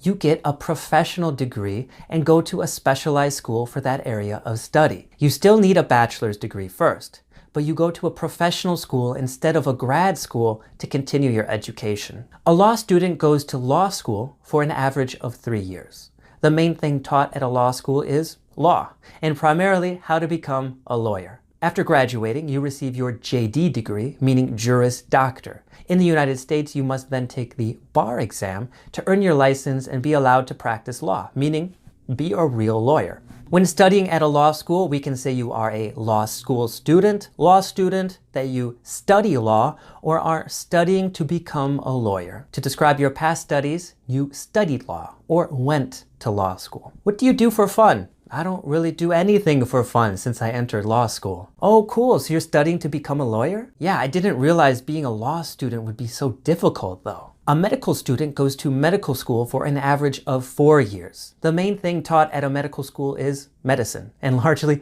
how to become a doctor. After you finish medical school, you acquire the title MD, meaning Doctor of Medicine, and can now work as a doctor. When studying at medical school, we can say you're in medical school or in med school. To describe yourself, we have a few options like medical school student, med student, studying medicine, and studying to become a doctor. If you did this in the past, you can say, I studied medicine, or I studied at a medical school. How's med school? You know, not bad. My professors are great, and I really enjoy studying medicine. A theology student goes to seminary for an average of 4 years. A seminary focuses mostly on allowing students to find careers related to their faith in God. And in the US, that mostly means becoming a priest. If you study theology, you are a theology student. We don't say go to a school. Instead, you go to seminary. Some universities have a special school for theology. When the theology school is part of a larger university, it is typically called a divinity school. What do you plan on doing after you get your bachelor's? I've already enrolled in a seminary. I plan on becoming a priest. For students that attend medical school, law school, and a seminary, this is often the most education they will need. Basically, they are the highest levels of education for those areas of study and related careers. It's not essential to get a master's or PhD. There are higher degrees and specializations that can be acquired, but they are different than most other ones that we will now discuss. Master's degree. You now know that a doctor, lawyer, or religious person like a priest don't get master's degrees, but everyone else does. Some popular subjects are business, engineering, education, English, architecture, music, and really anything else you can study. Most often we say to get a master's in blank. The blank is where you put the subject you are studying. A master's in political science, a master's in music, a master's in communication. For business, you can say get a master's in business, but it's more common to say get an MBA, meaning a Master of Business Administration. As well, many professional schools exist for business, so you can also say to go to business school.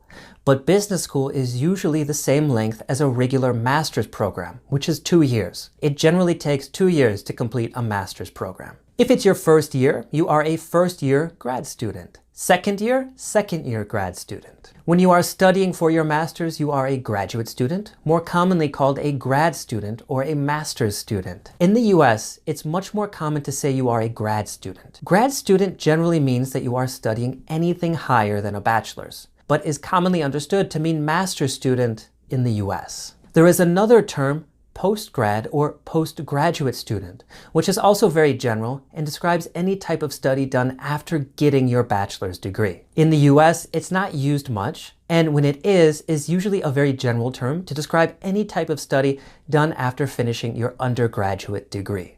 So if you're trying to get a postgraduate degree, that could mean from a professional school we discussed earlier, a master's, a PhD, and other types of degrees. A general way to describe where you go to school is, I'm a grad student at blank, and the blank is where you put the university you are studying at. Grad schools are often connected to a main university that offers both undergraduate degrees, like a bachelor's, master's degrees that we're talking about now, and doctoral degrees to get your PhD. To give a quick and general response if someone asks what you do for study, you can also just say, I'm in grad school. Again, grad student and grad school are also more general terms for anything above undergraduate study, but most commonly understood, especially in the US, to mean master's level. Oftentimes, graduate programs at a school will have a special name. So you can also say, though likely to cause confusion with people who don't know what it means, that you study in a specific program.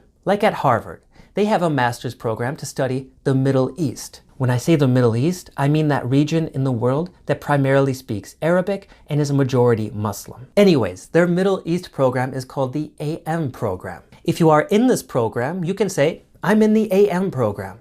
Most people outside of your school won't know what that means. So you probably just want to say, I'm getting a master's in Middle Eastern Studies at Harvard. So it's much better to say, I'm getting a master's in blank at blank university. If you don't want to mention your specific subject of study, you can also say, I'm in a master's program at blank university. To pay for your master's, you can look for scholarships and grants that we discussed before, and depending on how qualified you are, the school might pay you for your research and teaching assistance. However, the average cost of a master's degree varies greatly, from $30,000 to $120,000. An MBA is typically the most expensive, but it really depends on the school you want to attend. Your master's thesis. When you are a grad student, the main differences are that your classes require you to do more work. You assist with tasks related to your department. Your department is everything related to the subject you study, like hosting events and helping professors, and you might teach some of the introductory level classes related to your field of study. But the biggest difference is that you can only graduate after completing your master's thesis. Thesis is just a fancy word for essay, and thesis is sometimes used to mean dissertation, but your dissertation is the essay you have to write in order to get your PhD. And we'll discuss that in a little bit. The thesis is much simpler, and it's basically research you compile, put together, to prove that you are knowledgeable about what you studied for 2 years in your graduate program. Sometimes high-level undergraduate classes at the end of your bachelor's also require a thesis, and that will be about 40 to 60 pages. Your master's thesis will be about 60 to 100 pages long. With your master's thesis, it's common to prepare for a thesis defense after it's written. Basically, all you really do during the defense is answer some questions about the subject you studied to make sure you really understood the topic and explain more about what you wrote. Once you have successfully defended your thesis, you are done with grad school and will attend graduation. The graduation vocabulary is all the same from the high school lecture. After grad school, you might decide to attend a PhD program. PhD programs. A PhD literally stands for Doctor of Philosophy. Although most PhDs are actually not related to philosophy at all. When you complete your PhD, you are technically a doctor, but we really only call people who completed med school and practice medicine doctors. Besides PhD, we can also say doctorate. So to get your PhD or to get your doctorate, though PhD is much more common.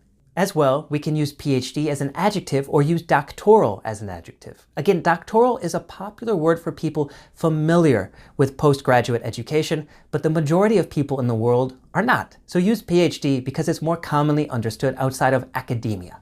When we say academia, it is everything and everyone related to higher education and university research. So when studying for your PhD, you are a PhD student or a doctoral student. You are doing PhD research or doing doctoral research. To describe yourself, you can say you are getting your PhD in blank, and then the subject you are researching. And we say we are in a PhD program at blank university. A PhD program can take you 3 to 4 years to complete and might have different funding compared to previous degrees we discussed. For example, a graduate student typically pays the majority of their tuition being all the fees to attend a school. But it's slightly more common for doctoral students to have their research funded, paid for by the university. So your tuition is sometimes paid for, and you might be given some money for your living expenses like food and rent, so typically a very small amount. And if you get none of this funding, the average price of a doctoral program is quite high, at about $36,000. Your dissertation. So a thesis is what you write at the end of your master's program. Your dissertation is what you write at the end of your doctoral studies and is much longer, comprehensive, and should be groundbreaking, meaning introducing completely new ideas and concepts. A PhD dissertation can be 2 to 3 times as long as a master's thesis. A master's thesis just shows that you understand at a very high level what you studied. A dissertation takes tons and tons of research you have been gathering in order to look forward and create new ideas and ways of thinking. There is also a dissertation defense, just like a thesis defense. However, because of the rigorous level of study and research, a dissertation defense is typically more thorough and intensive. If you successfully defend your dissertation, congrats, doctor. If not, you'll get them next time. The expression "get them next time" just means better luck in your next attempt. You might pursue different degrees and styles of education after obtaining a PhD, but they are all very specific depending on what field of study or work you are in and what type of research catches your interest, gets your interest. Homework! Thanks to the previous lectures, you basically have a PhD in understanding the American education system. Did you go to college? Do you plan on getting any degrees in the future? I'm super interested to hear your story and learn more about your country. I think the United States is different than a lot of countries because we can always change what we study, and whenever we want. What about where you're from? Anyways, I can't wait to see your response. School idioms. We have made it to school and education idioms. Here are my favorites, so let's not waste any time. Here we go. Clique. A clique is a small group of people who spend time together. They hang out and have shared similar interests and might have a similar physical appearance, especially related to the clothes they wear. Cliques are most common in middle school and high school in the US. Some common cliques are goths, people in school that are characterized as wearing all black clothes and makeup. Jocks, those that are seen as being very athletic but not very smart. Preps are supposed to be much wealthier and wear more expensive clothes. Geeks are super smart and dorky. Think of big glasses and reading lots of books. And the popular crowd or popular kids. This is the clique for the students thought to be most popular and most liked in the school. Those are some of the most popular cliques. And the idea is that people in a certain clique will spend most time with other people in their clique because of shared interests, and there are often fights or disagreements between different cliques. You probably notice already that clique is spelled C-L-I-Q-U-E because it's coming straight from French. When we talk about social groups at school, it's always spelled this way. If we're using any other form of clique, it's spelled C-L-I-C-K. I didn't like high school because you have to belong to a clique or no one will talk to you. Yeah, and I started in one clique and then somehow ended up in a different clique. When that happens, you lose friends from the other clique. No, click up there. Move your mouse and click the second option. Click it. It's funny how the office seems to be divided into different cliques. The sales department has their own clique, accounting is a clique, and then there's the HR clique. Copycat. Were you ever in a class and noticed someone trying to copy, duplicate, or imitate what you did? Especially if taking a test. Maybe someone trying to cheat from your test, trying to steal your answers. That person is a copycat. A copycat is someone who copies another person's behavior, dress, or ideas. So a copycat tries to take your behavior and claim it as their own. Steal the way you dress and say it was their style from the beginning, or take your ideas and tell everyone they were originally theirs. So a copycat takes things that you did and claims that they did them or created them. If it's just an exam, however, if someone is trying to steal your test answers, that's a different type of copycat. They're just cheating. If you like someone else's behavior, dress, or style, but give credit to them, tell people where you got the idea from, you are not a copycat. A copycat pretends that it was all their idea. Hey Mark, stop trying to cheat off my test. You're such a copycat. Is she really telling everyone that it was her idea? That's not true, and I have proof. She's a lying copycat. As an artist, you need to be careful that you don't get labeled a copycat. You need to have your own style and credit other artists' styles that you borrow from. Cram. Imagine that you have 1 month to study for a test. The first 2 weeks you don't study at all, because often we procrastinate, meaning we don't do things when we should. The third week and most of the fourth, you barely study. Finally, the last couple days before the test, you start studying 24/7, all day and all night in order to pass it. To study like this, to study intensely for a short amount of time is to cram.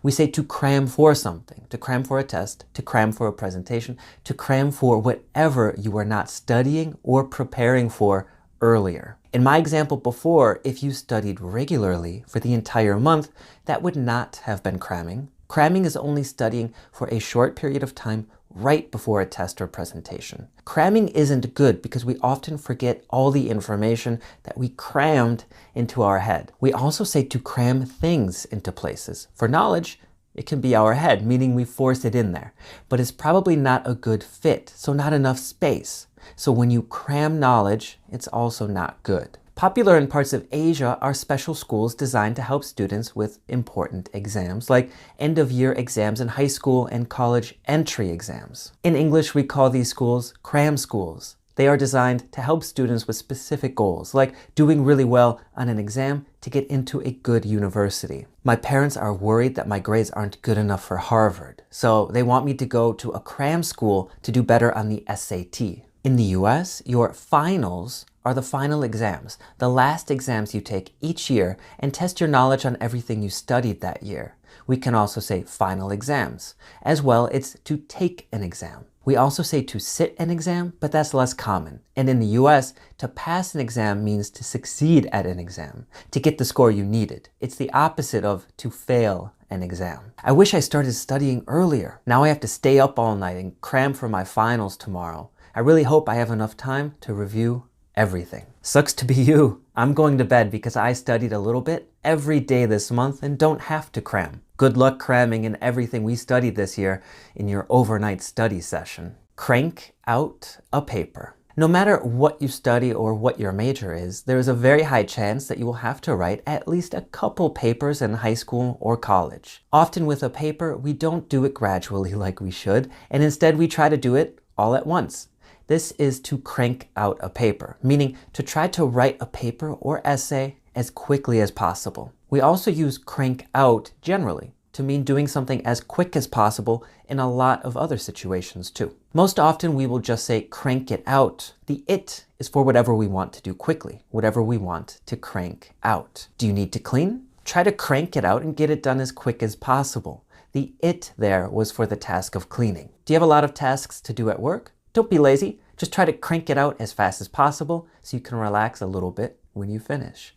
There, the it referred to your tasks and your work waiting for you to be finished. Listen up, team. We have to finish this proposal by the end of the day. If we focus and work together, I think we can crank it out in under an hour. Let's get started. Did you start writing your paper yet? No, but it's not long and I have the sources I want to use, so I'll just crank it out in the morning before school. We only needed 3 citations, so it shouldn't take long. In writing, your sources are the documents and references to other research that validate the arguments you're making.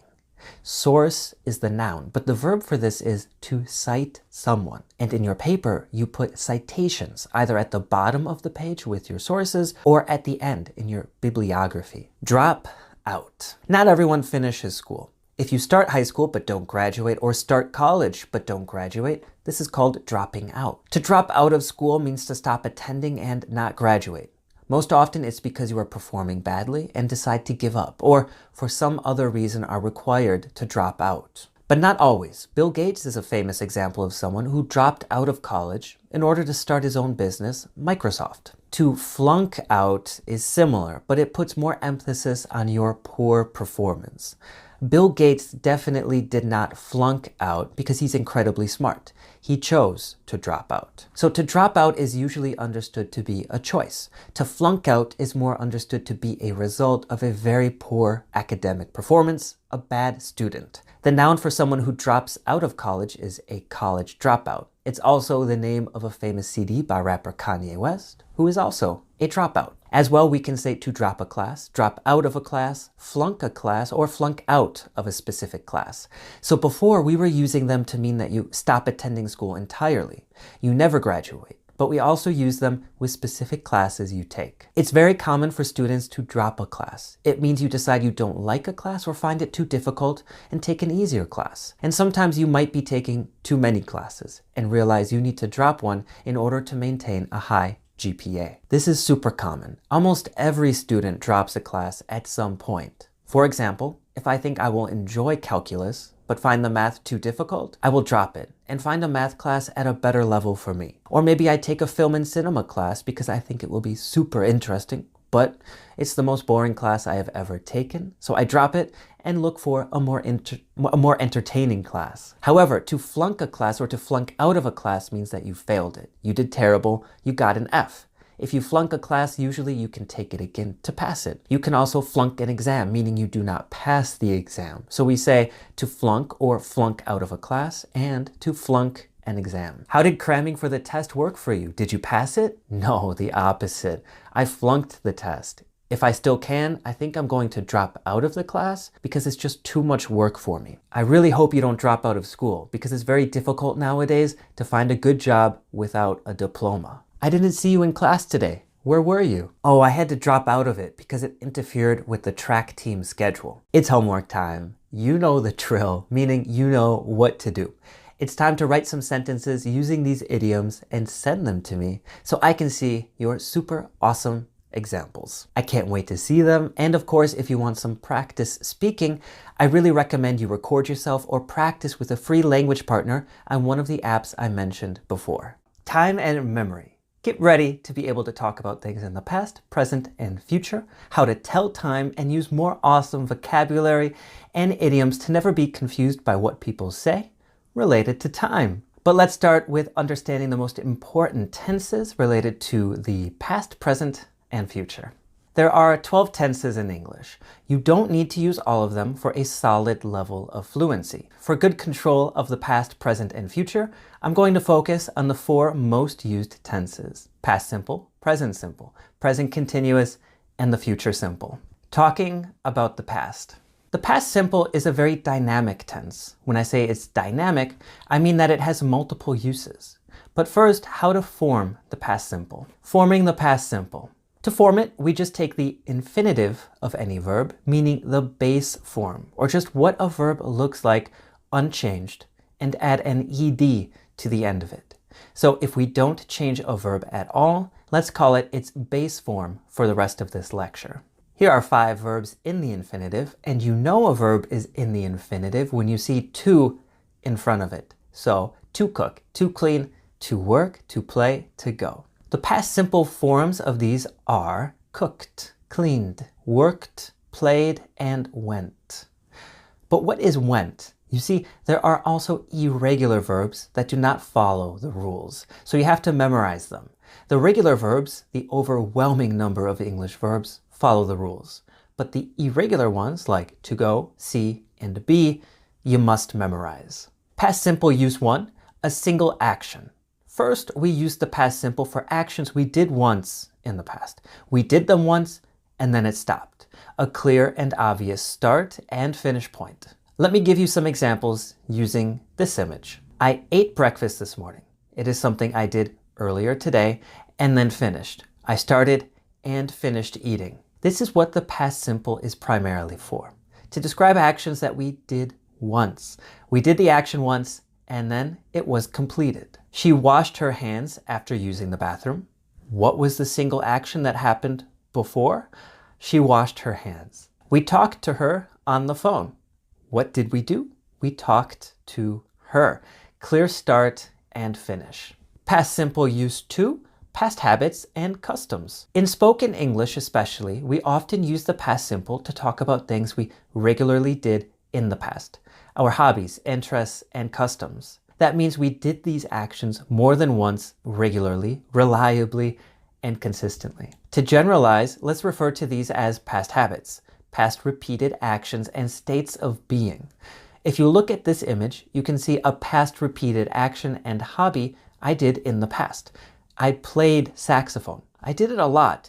It was a hobby of mine. It was an action in the past that I did repeatedly. It's also a clear action. When describing past hobbies and habits, we can also use subject plus used to plus the base form of the verb, as well as subject plus would plus the base form of the verb. So I can say, using all three, past simple, I played saxophone when I was younger. Using would, I would play saxophone when I was younger. Using used to, I used to play saxophone when I was younger. When talking about a real action, all three of these can be used for past habits. Just mention a period of time or part of your life to make it obvious that you are referring to a habit. I mentioned when I was younger, so you knew it was a longer experience from my past. But when you describe a past state of being, you can only use the past simple and used to. Look at this image for states of being examples. I used to be a baby, or I was a baby. When we are something, like a baby, a child, an adult, these are states and not actions. Would, for the past, is only used with actions. Some more states of being examples. I used to be a student. I was a student. This is a state, so don't use would. I was a chef. I used to be a chef. I'm describing a profession, so a state. If I focus on a real action, I can say I used to cook a lot. I cooked a lot. I would cook a lot. What about this? I was an angry person before quitting my job. I used to be an angry person before quitting. Do you think we can use would here? No. It's a state, not a real action that repeats itself. Present simple and present continuous. Let's quickly start by reviewing how to form the present simple.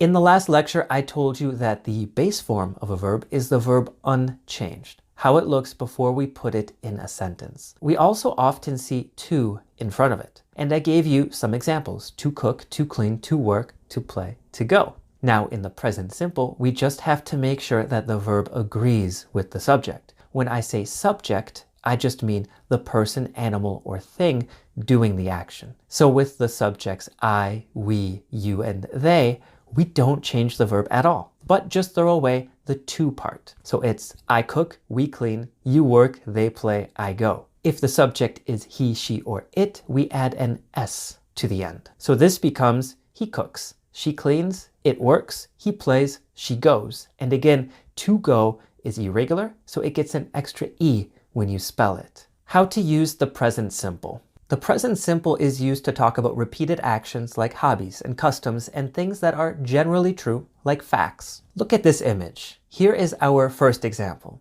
I eat lunch. When I use the present simple, I am not focusing on right now. I am saying that I do this always. It's a habit. I did it before, today, and I will do it again. It's constant. Another example, I am a student.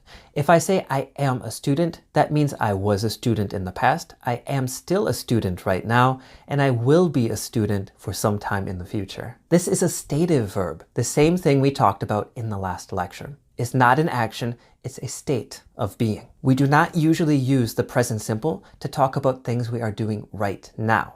To do that, we use the present continuous. How to form the present continuous. Let's pause for a second, because it's really easy to explain how to use the present continuous, but forming it is difficult for most people. The subject comes first, and then the conjugated form of the verb to be. The conjugated forms are I am, he is, she is, it is, we are, you are, they are.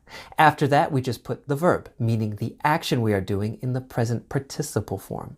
All that means is we add an ing to the end of our verb. It's also called a gerund. So altogether, this becomes I am cooking, he is cleaning, she is working, it is playing, we are going, you are sleeping, they are running.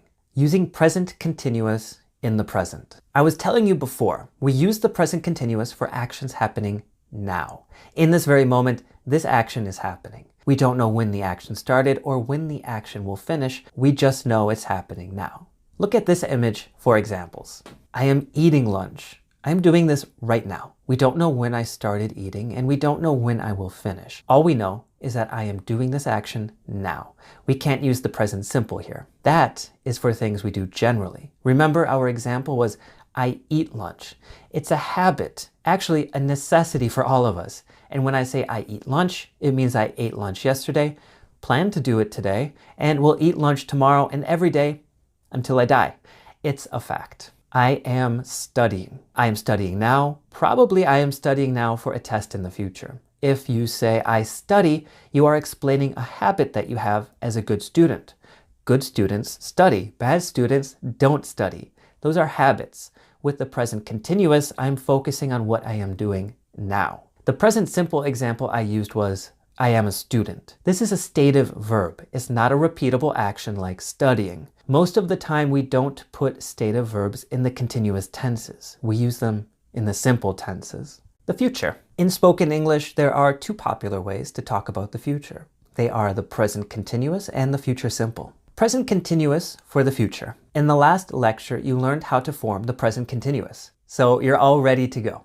The only thing we want to add to our present continuous sentences when we're talking about the future are time adverbs and other time references so the person you're talking to knows you're talking about the future. If you don't add these time references, the listener won't know you mean the future and it will confuse them. Adverbs of time are things that tell us when something happens or how often. And for the future, we want time adverbs that tell us an action happens later. Later is actually a really good one, and some other good ones are tomorrow, next week, tonight, soon, in 2 days, and many more. Here are some examples to show how time adverbs bring us into the future. I'm not eating now, I'm eating later. So we're not doing the action now. We plan to do it later. Use the present continuous to talk about the future when describing your plans.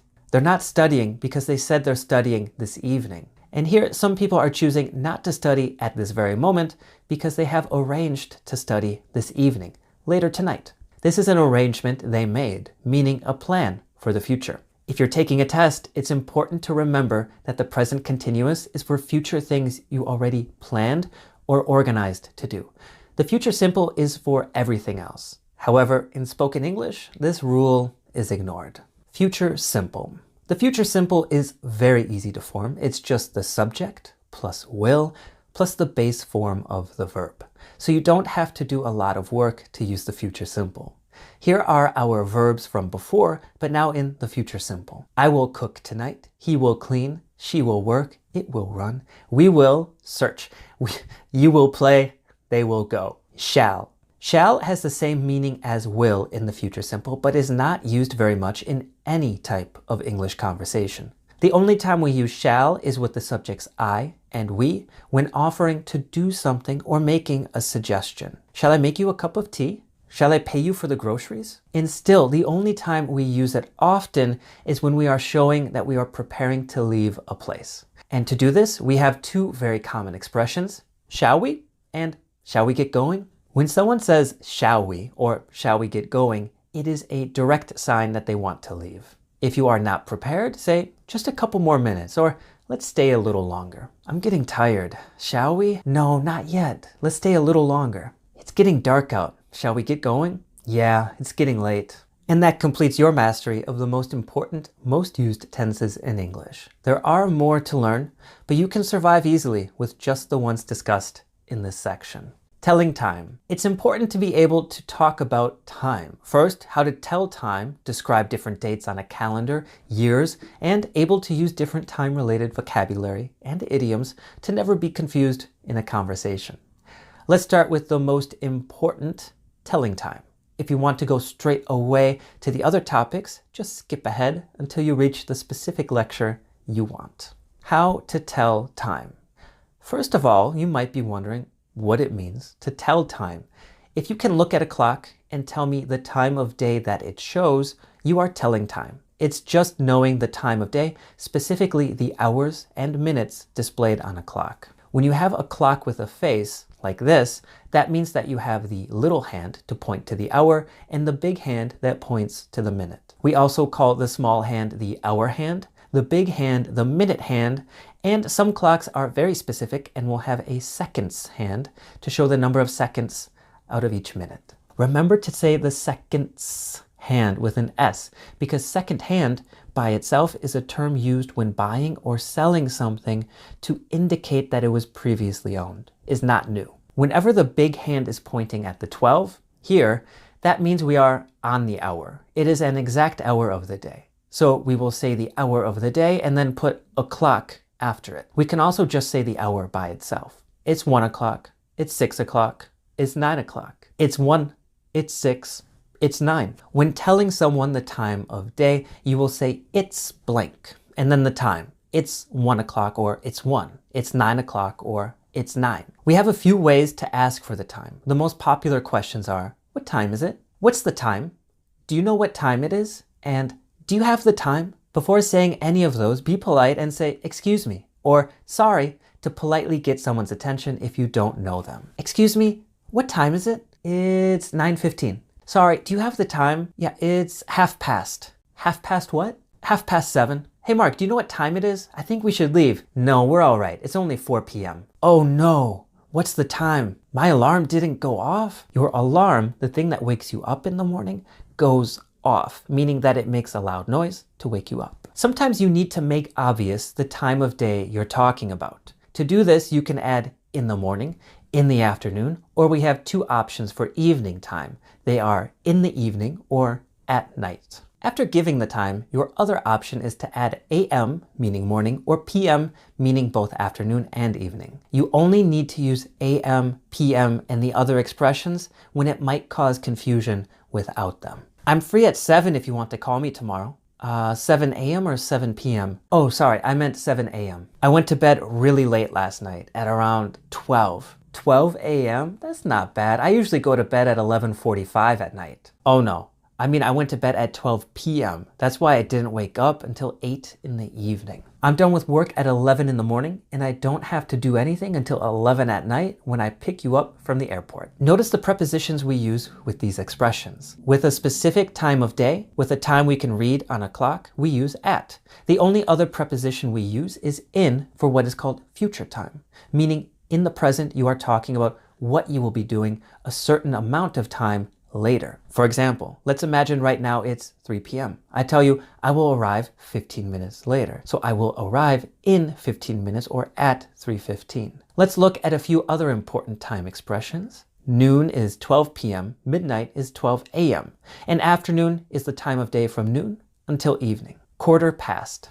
When the minute hand is here, that is 15 minutes after the start of the hour. We can say 1:15, 6:15, 9:15. You can always say the exact number of minutes if you want to, but we have other popular expressions for a certain number of minutes on the clock that are really helpful. If the minute hand is here, you can say quarter past and then the current hour. So the previous examples become 1:15, 6:15, 9:15, 9:30. If the minute hand is here, we say 30. If the hour is obvious to the person you're talking to, just say it's 30. Do we have enough time to eat if we have the teleconference at noon? Yeah, we're fine. It's only 30. But if you need to mention the hour as well, it goes 30 and then the hour. 1:30, 6:30, 9:30. Excuse me, what time is it? It's 6:30. But like I said earlier, it's also common just to say the exact minute, especially when it's 30. So that's 1:30, 6:30, and 9:30. What time do you want me to pick you up? 2:15? No, that's too early. How about 2:30? 1:45. When the minute hand is here, we have two options for the hour. If you give the exact minute, meaning 45, we put the current hour in front of it. 1:45, 6:45, 9:45. But if you want to say 1:45, you refer to the next hour, the coming hour. So I'm going to give you the hours I just mentioned, and you change them to say 1:45 and then the hour. 1:45 becomes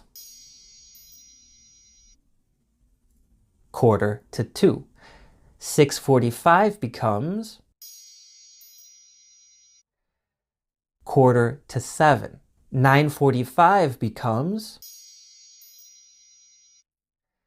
9:45.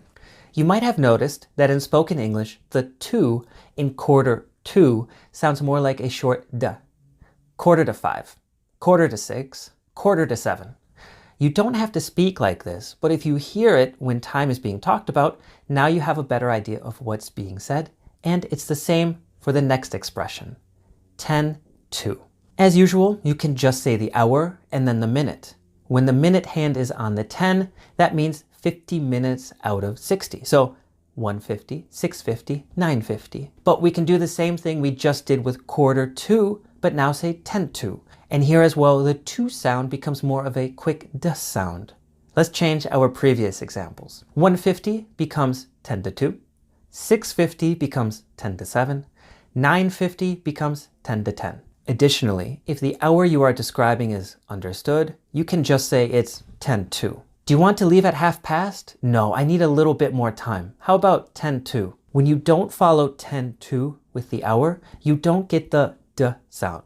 So we keep the sharp T sound in the previous example, 10:02. Digital clocks. When saying the time out loud, there are no differences in how English speakers say the time. But sometimes, especially for digital clocks like this, the time might be written differently. That's because most parts of the world have a 24-hour clock, while other parts of the world, like the US, use a 12-hour clock. For a 12-hour clock, you start from 1 again after the 12. But for a 24-hour clock, it continues counting up to 24 and then starting again at 0 to mean 12 a.m. midnight. When saying these times, nothing changes. It's just written differently. For a watch you wear on your wrist or an analog watch on a wall with hands, you almost always see the 12-hour clock. The only time you see the digital 24-hour clock is when the time is given digitally, especially when at an airport or waiting for a train.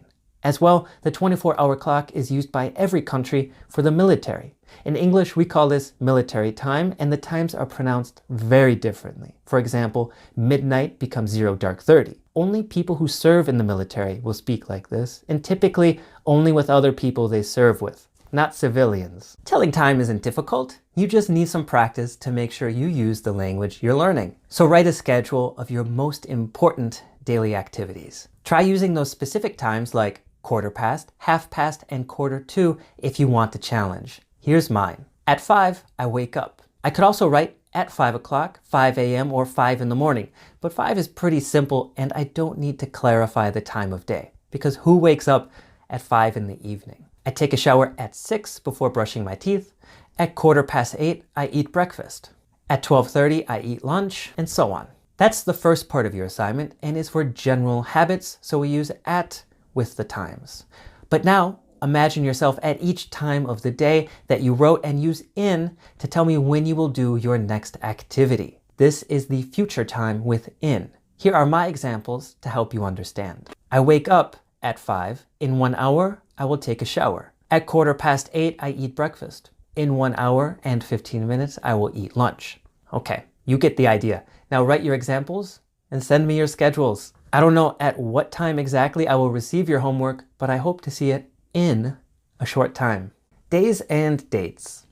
When you look at a calendar, you see 28 to 31 days each month. For every week, we have the same days of the week. These are Monday, Tuesday, Wednesday, Thursday, Friday, Saturday, and Sunday. If you want to talk about what is happening on any of these days, use on. I go to school on Monday. I'm going to play basketball on Tuesday. I will sleep longer on Wednesday. Use on plus a day of the week to show your plan or what is going to happen. If someone asks, what day is it? They should be asking about one of the days of the week we just discussed. And to respond, just say it's blank. The blank is the day of the week. What day is it today? It's Thursday, I think. Why? I thought it was Friday and I was excited for the weekend. What day is your birthday on? It's on a Saturday, so we can go to bed late. If you are going to describe habits or recurring events, just make the day of the week plural, and it's your choice to use on or not. I go to school on Mondays. I go to school Mondays. I play basketball on Tuesdays. I play basketball Tuesdays. I sleep longer on Wednesdays. I sleep longer Wednesdays. You probably noticed that we don't pronounce Wednesday how it's spelt. We pronounce it Wednesday, but it's spelt Wednesday. To be honest, a lot of native speakers, myself included, have to say Wednesday in our heads to remember how to spell it. Dates. Dates of the month are specific days. Each date has a number and it's ordinal, meaning we use it to order the month. The ordinal numbers from 1 to 10 are 1st, 2nd, 3rd, 4th, 5th, 6th, 7th, 8th, 9th, 10th. Always use ordinal numbers when talking about dates on a calendar. When someone asks you about the date, they will ask, "What's the date?" or "What date is it?" To respond, say, "It's the blank," and then the ordinal number. When answering this question, you need to remember the, because it will sound strange without it. "What date is it?" Friday, I think." No. The date. "Oh, sorry, it's the 13th. "What date is your birthday?" My birthday is on the 5th. And just like with weekdays, we use on with the dates of the month as well. I'm going to be on vacation all next week, so I won't see you until I get back on Monday, the 31st. Okay, see you on the 31st. Years. Now let's focus on years. The first thing I want to say about years is that we use the preposition in. On for days and dates, at for specific hours, and now in for a century, decade, and specific years. Some of the vocabulary I'm going to use in this lecture, like century and decade, are explained in the next lecture, if these are new words for you. Most often we break a year up. We separate it into two parts. We divide it into two parts. The first two numbers and the last two numbers. The year 1155. The year 1422. The year 1951. The year 2019. In the dates we just looked at, the second part refers to a decade. That's a group of 10 years. And we can talk about that group of 10 years by putting the in front of the year, changing the last number to a 0 and adding an S to the end. The year 1155 becomes the 1150s, if we want to talk about the entire decade. The year 1422 becomes the 1420s. The year 1961 becomes the 1960s. And the year 2019 becomes the, well, we don't even have a great term for the first decade of 2000 yet. For 2000 to 2009, most common in the UK is the Aughties, while in the US, the aughts is supposed to be preferred.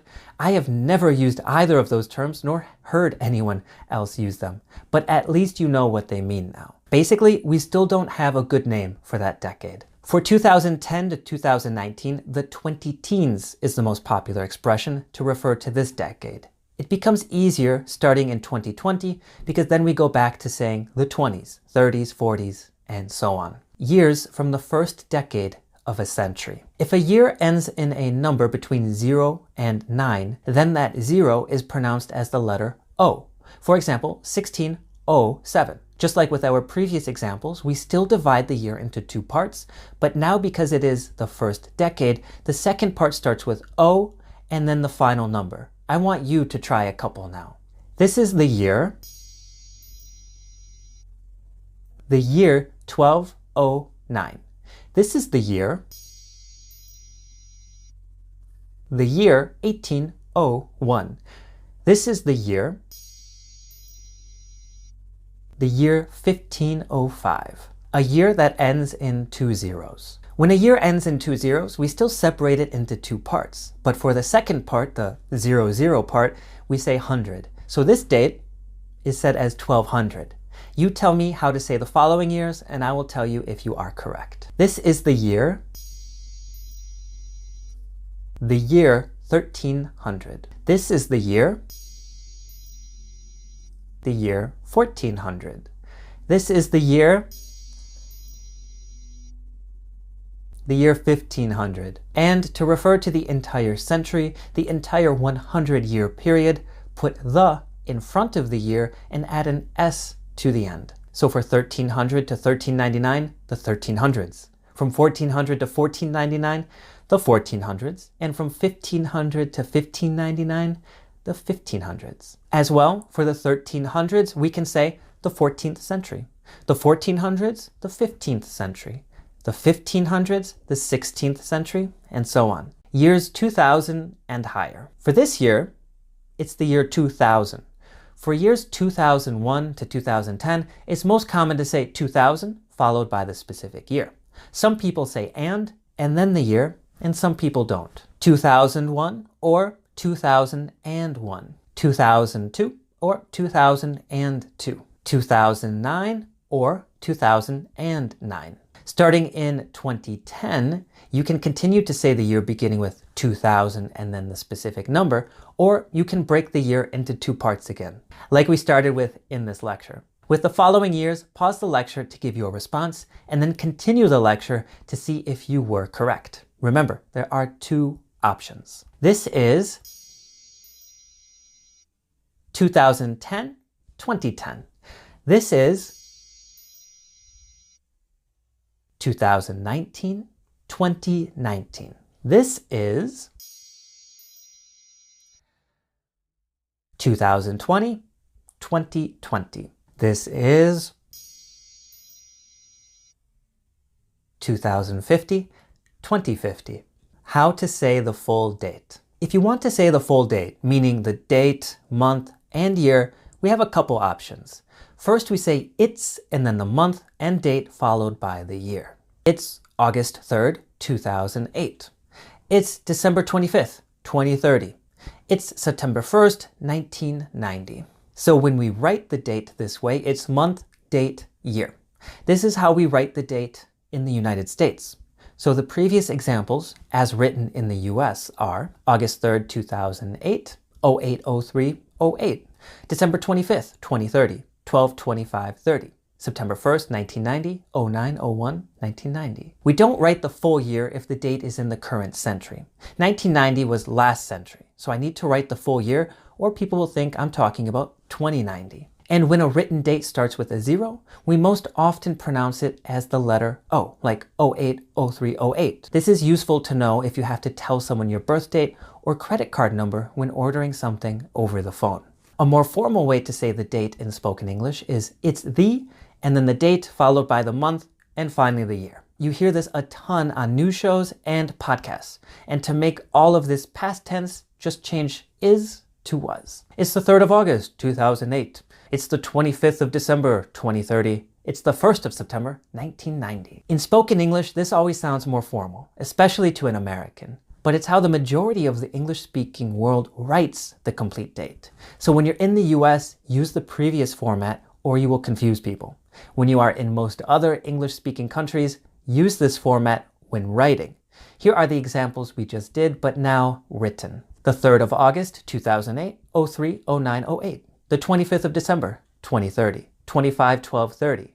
The 1st of September, 1990, 01, 09, 1990. Okay, get ready for some exceptionally useful vocabulary related to time.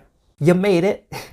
Let's do some practice to celebrate your accomplishment with days, dates, and years to make sure you never forget how to talk about them. To use what you just learned, give me a history lesson about your own life, a famous person you admire, or any important dates that happened in history. Or give me your guesses about when things will happen in the future. To do this, you will have to write some days, dates, and years, as well as some basic descriptions about the things you're telling me about. Here's my example. I think that in the year 2060, there will be humans on Mars. Or, my friend's birthday is in May, in 1 month, on the 23rd, which this year is on a Tuesday.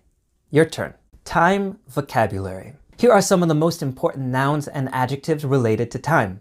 There's no time to waste, so let's get started. Age. An age is a distinct, specific period of history. We can also call this a period, time, or era. Do you know about that time when ice covered much of the earth? We call that the Ice Age. That period when European civilization was very primitive? The Middle Ages. So we use age to describe a specific period of history characterized by something. The Dark Ages characterize a period of time for Europe where human advancement seemed to go backwards. But now we understand that the Dark Ages weren't as bad as we thought. The Islamic Golden Age is credited with advancing society while also preserving much of what was lost during the decline in European societies. Century. A century is a period, a length of time that is for 100 years. So a century ago would be 100 years ago.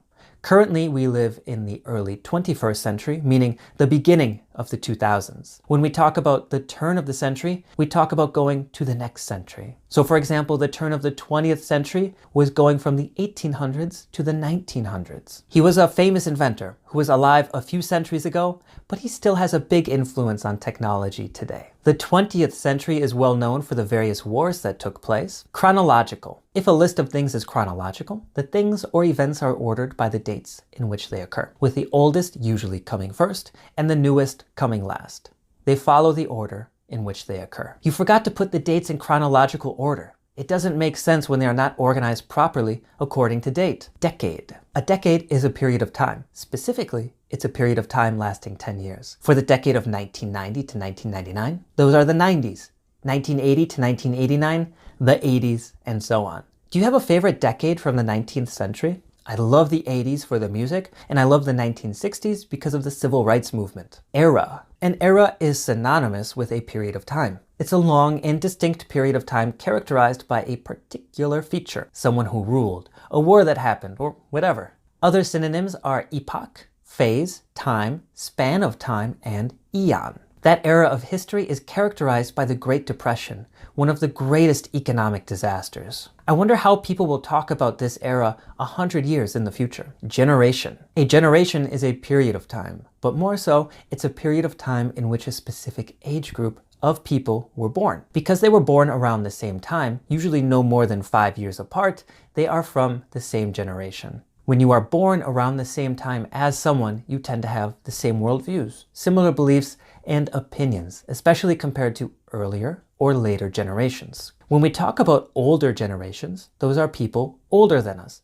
born in earlier generations. And younger generations are those younger than us. So when I talk about my generation, I mean the people who are my age, my peer group, my peers. People are always quick to insult the younger generation because they tend to do things differently. My grandfather's generation is well regarded by society for fighting in World War II. Imminent. If an event or action is imminent, it means that it's going to happen. It's near or close to happening. The thing cannot be avoided because it's impending. Often we talk about imminent danger. To be in imminent danger means to be in serious danger of something happening. And if it does happen, you will be seriously hurt. But also if we say World War II was imminent, we're saying that it was going to happen. It couldn't be avoided. You thought it was unexpected, but I told you it was imminent. If you go hiking by yourself in that dangerous forest, you are putting yourself in imminent danger. Millennium. A millennium is a period of time defined as 1,000 years. The plural of millennium is millennia. So humans have existed for millennia, meaning we have existed for thousands of years. When going from the year 1999 to 2000, we entered a new millennium. It's still early in this new millennium, but so much has already happened. The end of the last millennium saw the creation of the internet. Nostalgia. Nostalgia is a nice feeling of wanting or remembering something from the past. And for the adjective, we say to be or feel nostalgic for something. It is to reminisce, remember, and think about the past in an affectionate way. Often we have nostalgia for our childhood or feel nostalgic when thinking about our teenage years when everything seemed much easier. You can feel nostalgic for anything in your past. Always good thoughts, though, that you remember in a positive way. I'm nostalgic for those long summers doing nothing. A lot of middle-aged people experience strong nostalgia for their younger years. Period. A period is a length or portion of time usually characterized by some important event or individual person that existed during that era or span of time. It doesn't have to, though. We can use period to abstractly refer to an amount of time that can be both quite long or quite short. As well, we experience many different periods that characterize our lives based on how we lived, interacted with others, and what we were most interested in during that period of time. As a teenager, you have a lot of embarrassing periods that you don't realize are embarrassing until you're much older. There was a long period of American history overshadowed by slavery and followed by a period of legal racism called Jim Crow. Phase. A phase is a period of time that is characterized by changes or developments that are occurring. Like if a war is ending, we can say the final phase of the war. But it can also be used like period to describe a period of time that characterizes, illustrates, or portrays specific moments of a person's life and what made that time of their life unique or different from other periods or phases. The company is going through a phase of trying to digitize all of these physical records to be ready for an emergency. When I was young, I experienced a lot of different phases. Timeline. A timeline is a representation of time, often visual, to show what happened during a specific period of time. If someone asks for a timeline of something, they're asking for you to verbally or visually illustrate, to demonstrate when events happened related to other events. So what's our timeline for tomorrow? We have to have breakfast with the client first, then a meeting at 3, and finally a dinner presentation. So much happened during the war, that's why it's difficult for me to make this comprehensive timeline of important events. If you want, before continuing to the time idioms, write about some times, eras, or periods of history, or write about something you know more about. What do you feel nostalgic about, or what periods of your life do you remember the best? When you're done with this assignment, I'll see you in the time idioms lecture. You're not done with time just yet. Let's finish by focusing on the best time-related idioms. Light years ahead. In science, a light year is how far light travels in 1 year. However, in spoken English, we use it very differently. If something is light years ahead, nothing else is close to being as advanced as it is. If you're talking about an athlete being light years ahead of the competition, no one is nearly as good as they are. If a company is light years ahead at doing something, no other company can compete. Talking generally about time, if something is light years in the future, it means that it won't happen for a very long time. Similarly, we can say that something is light years away, meaning that it won't happen for a long time or not expected to happen for a long time. And finally, we can talk about the past this way as well. Just say that something happened light years ago to express and possibly exaggerate a bit about something happening a really long time ago. You're wrong about people living on Mars. Even if it's possible, it won't happen until light years in the future. Your book is so well written. The other authors on the subject are light years behind and need to adopt your ideas. Lose track of time. If you lose track of time, it means you forget what time it is or you stopped paying attention to the time. Didn't look at the clock. Most often we lose track of time because we're busy, distracted, or when doing something fun and enjoyable. Because when doing things we enjoy, time flies. The expression time flies means that time goes really fast, especially when doing something enjoyable. The most popular expression with this is time flies when you're having fun, meaning when you do something you enjoy,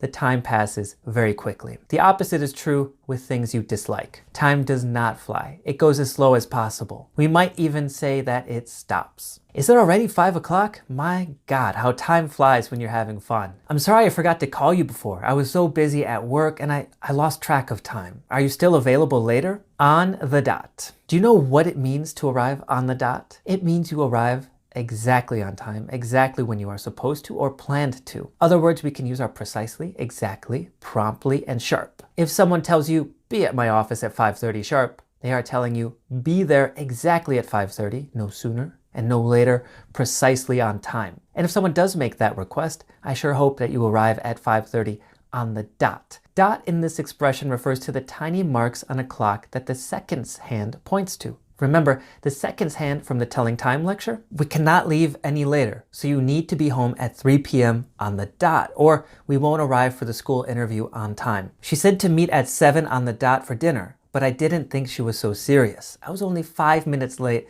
and she was already upset. Spend time. We all spend time doing things. I just hope you are spending time on the right activities. So we can say to spend time doing something and to spend time on something. They just mean to dedicate time to an activity. We only have so much time. So when you decide to do one thing, you are basically spending time like you spend money. That's why we say to spend time on doing something. And as a cultural note, time is very important to Americans. So when an American says to meet them at a certain time, especially in a formal business situation, you better be on time. You better arrive promptly. If you spend too much time on unimportant things, you are not spending your time wisely. In fact, we say you are wasting time. So don't waste your time, spend it wisely. I spend most of my day at work, but after that, I try to spend all my time with my family and friends. I am not good at spending my time wisely on the weekend. Instead, I just waste all my time on Netflix and browsing Reddit. Talking about technology, the good and bad. Technology, often shortened to just tech, is tools and machines that make tasks easier to perform or make our lives easier in some way. These are called advancements, meaning improvements in the way we do things. For example, advancements in watching TV are services like Netflix and Hulu. Advancements in music streaming, apps like Spotify. Advancements in communication, like 4G cell phone technology. Effects on society. We also talk about the effects and impact of technology on our lives. These effects and impacts, also called consequences, can be good or bad. Like, some people think the effects of the internet are largely good and provide more knowledge. However, other people think the internet only makes us dumber and has negative effects on our lives. So we can say that something has a good or bad impact, or negative or positive impact on something. To mean the same thing, we can say something has a positive or negative effect, or positive or negative effects on something. I think technology has positive effects on our education. I agree, but it has a negative impact on relationships. Maybe you're right, but you must agree about the good impacts too, not only the negative ones. Oh, definitely. I recognize there are many positive effects. Battery and charge. Most often, tech stuff requires some type of energy to function properly, like batteries, electricity, or fuel. We charge or charge up our computers and phones so that their batteries are full and we can use them for extended periods of time. This gives them what we call a charge. When a device is done charging, when the battery is full, we say it's fully charged or has a full charge. Can I use your phone? Is it charged up yet? No, it has zero charge because you were watching videos on it. I need to charge it for a while. When we use these devices and gadgets, their battery and charge are drained, meaning eventually there is no more energy to make them work. So we can say the battery is empty, uncharged, drained, or has no battery left. I couldn't text you because my phone had no battery left after work. Yeah, my battery's always empty by the time I finish work. So to review, first you charge or charge up a tech device. Then as you use it, the battery drains or drains out. And finally, it's dead or uncharged and you need to recharge it, meaning charge it again in order to use it again. Okay, homework time. What do you think? What are the effects and impacts of modern technology on our lives? Are the consequences largely good, bad, or some of both? And what do you think will be some of the next big advancements in technology? Is it going to be virtual reality, self-driving cars? I can't wait to see what you think. Hey, to talk about tech, you really need some idioms, so let's get started with some great ones today. Number one, to blow a fuse. We have a few different uses here, and I'll start with the literal meaning. A fuse is a wire that works as a small safety tool to protect your electrical devices when there is a surplus, an excessive amount of electricity above the safe level of use. When the electrical current exceeds that safe amount, the fuse melts and you need to replace it in order to turn your electricity back on. In your home, there's probably a fuse box where you can locate various fuses for different parts of your house. Sometimes a fuse will simply switch off when you're using too much electricity, and all you have to do is switch it back on. However, if the fuse melts, then you need to replace it completely. We also call this a short circuit or to short circuit. We blew a fuse because you were using the blow dryer while microwaving dinner and using the washer and dryer. Did it blow completely, or do we just need to switch it back on? But we also have a very idiomatic meaning, or I guess we have very idiomatic meanings for this expression 2. If a person blows a fuse, it means they lose their temper, become angry, and upset. The meaning is quite similar to what we were just talking about. Because if someone blows a fuse, it means they are getting more and more frustrated until they just go completely mad and cannot control their anger anymore. They blow a fuse, meaning they explode with anger. They short circuit and blow a fuse in their head, becoming really upset. I forgot to pick up my friend from the airport and she blew a fuse because of it. That sounds terrible. That sounds like a terrible situation. I'd blow a fuse too if someone forgot to give me a ride home after flying home. Number 2, a breakthrough, or a breakthrough in something. A breakthrough, when talking about technological development and advancement, is a huge step forward, a monumental, momentous development or advancement, a milestone. We can simply say for there to be a breakthrough or a breakthrough in something. Like many people predict, there will be a huge breakthrough in artificial intelligence in the near future. So, what am I saying? There will be a lot of technological advancement and serious improvements in AI. Not just a small improvement, a huge one. I also predict that there will be a scientific breakthrough in the development of a cancer cure.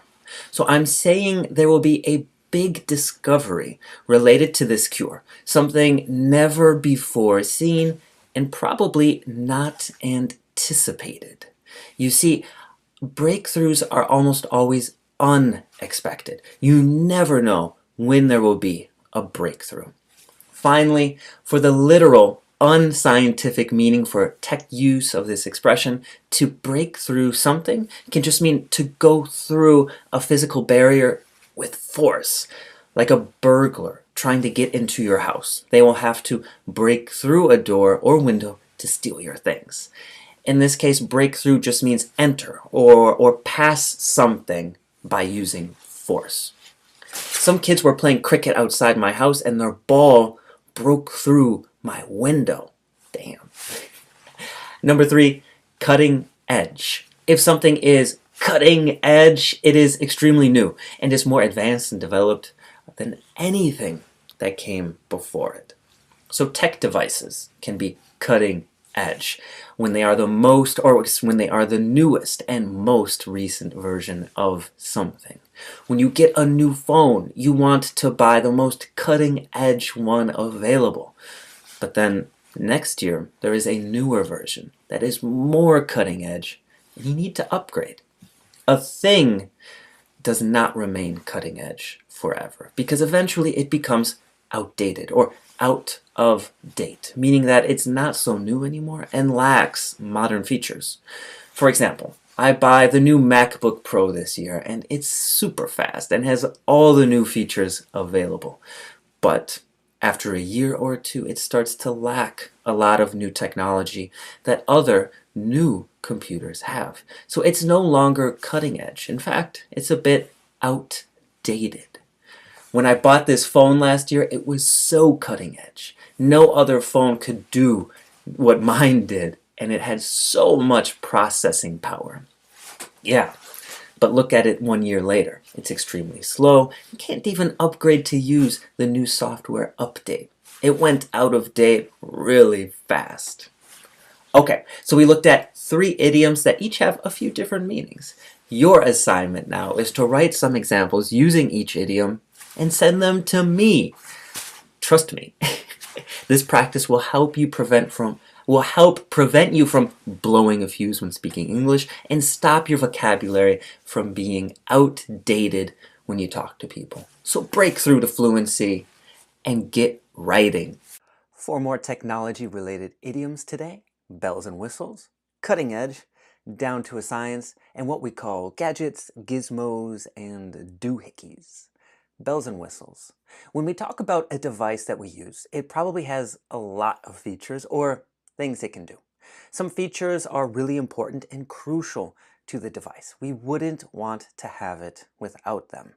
However, other features are not so important. They are of smaller importance, but a lot of them are added to the device in an attempt to make it seem more appealing, make us want to buy it. So we can think of these bells and whistles, the extra accessories, making a device slightly more interesting or flavorful, but not improving the value of the product in any meaningful way. Let's say I want to buy a new phone. I ask myself, what are the most important features? Making calls is essential, and I really prefer a good camera. So I want that, and I prefer a big screen.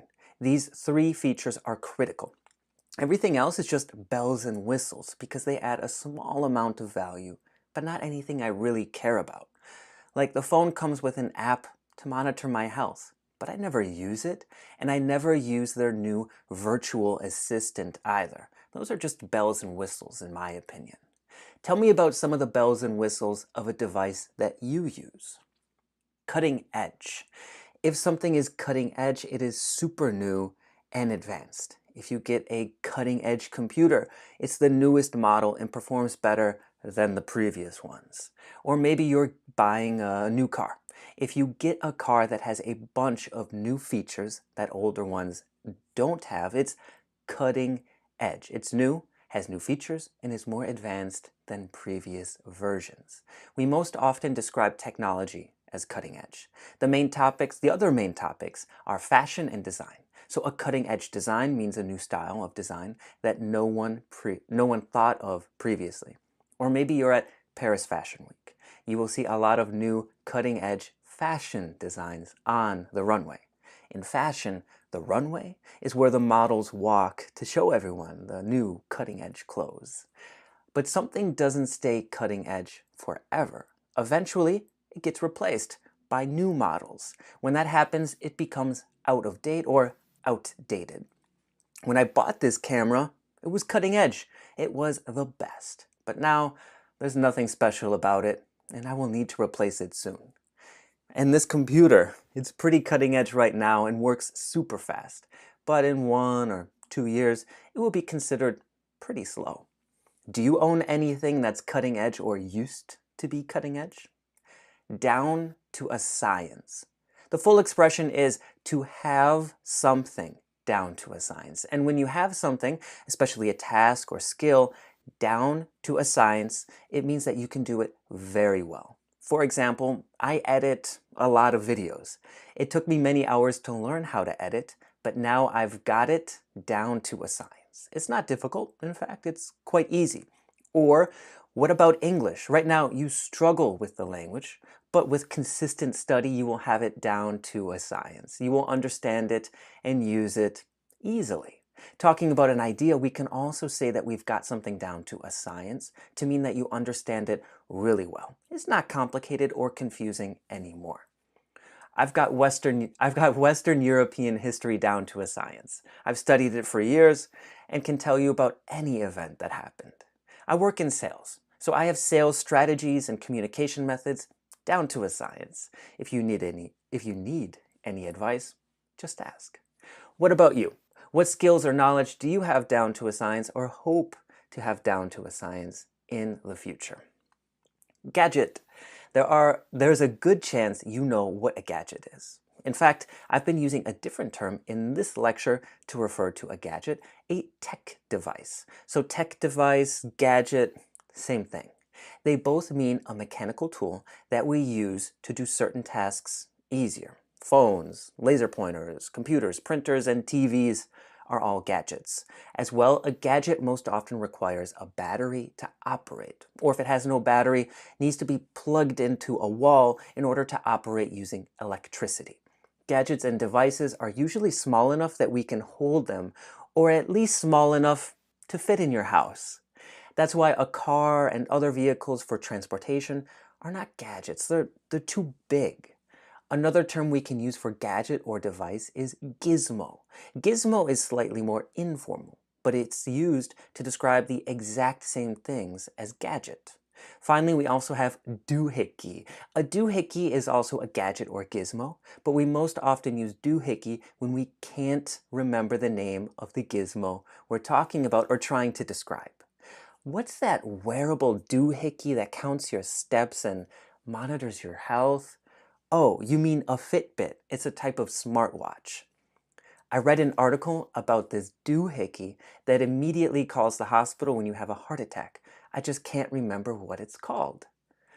I want you to think of a gadget, but pretend you can't remember the name of it. Use doohickey to replace its name and describe the gizmo to me. All right, it's homework time. With great new idioms comes great new homework. In the previous lecture, I gave you some questions to answer, and I want you to answer them now. Here are the questions again. 1. Do you own anything that's cutting edge or used to be cutting edge? What makes it cutting edge now, or what made it cutting edge in the past? Number 2, what skills or knowledge do you have down to a science or hope to have down to a science in the future? And if you want, also explain why it's so important for you to master this skill or area of knowledge. Number 3, I want you to think of a gadget, but pretend you can't remember the name of it. Use doohickey to replace its name and describe the gizmo to me so I can guess what it is. I love technology, and you probably love it too. To love it, and especially understand it even more, here are more tech idioms including hit the airwaves, the nuts and bolts, pull the plug, and reinvent the wheel. Hit the airwaves. When something hits the airwaves, it appears on TV or radio for the first time. So we can also say broadcast for the first time, or first appear on TV, or first appear on radio. Also pay attention to these prepositions, to be on TV and to be on radio. When is that new show going to be on TV? I think it's supposed to hit the airwaves next Monday. Did you already start airing your podcast? No. I hope it's ready to hit the airwaves soon, though. And as a verb, by itself, to air means to broadcast, to display a TV program, or allow listeners to listen to something. And finally, to promote and publicize things, people will hit the airwaves to do something. Most often you hit the airwaves to promote or talk about something you did. That's why, or I guess that's what late night talk shows are for. Celebrities will hit the airwaves to tell people about a new movie, or maybe a politician will hit the airwaves to talk about an important political issue. And again, this only means on TV or on radio. The politician hit the airwaves to clarify what was happening. Nuts and bolts. When we talk about the nuts and bolts of something, it is the basic, fundamental details of a thing or idea. For example, in school, when learning about a new topic, you start simple. You start with the nuts and bolts. You don't start advanced because that will confuse you. But after you learn the nuts and bolts, you are able to continue. I don't understand this story at all. What's the nuts and bolts of the plot?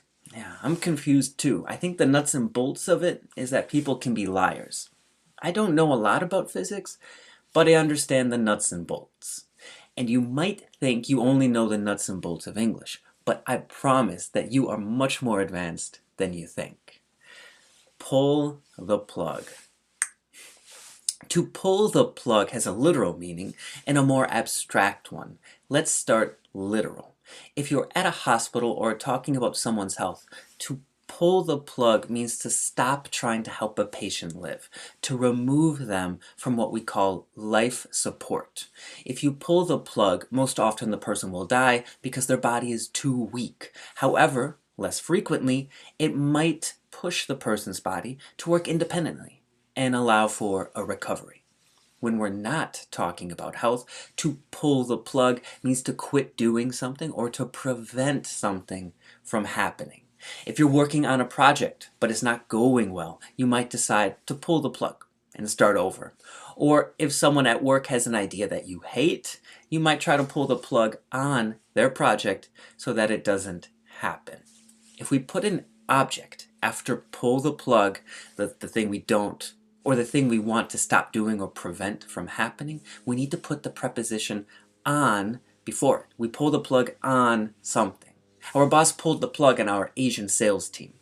It was taking too much of my time, so I pulled the plug on it. You're doing a great job. Don't pull the plug yet because it will be worth the effort. Reinvent the wheel. Reinvent the wheel has two totally different meanings. Let's start with the older, traditional meaning. To reinvent the wheel is to spend a lot of time and energy creating something that has already been created, to duplicate it with the hopes of making it better. This expression is literally saying the wheel has existed the wheel already exists and all you're doing is making it again. So for this use, if you reinvent the wheel, it's bad. You're wasting your time, energy, and probably a lot of money. You're just kind of copying. We need to find a way to make our company unique. So far, all we have done is reinvent the wheel by copying our competitors. However, nowadays, reinvent the wheel also has the complete opposite meaning. This is the meaning I am more familiar with. Now reinvent the wheel means to do something in a wholly, entirely new and different way. So you are not copying anything. You are innovating and experimenting.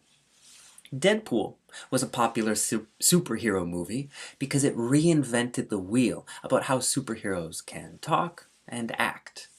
Apple reinvented the wheel with cell phones when they introduced the first iPhone. All we want you to do is make a simple advertising campaign like our competitors. We are not asking you to reinvent the wheel or do something crazy. Homework.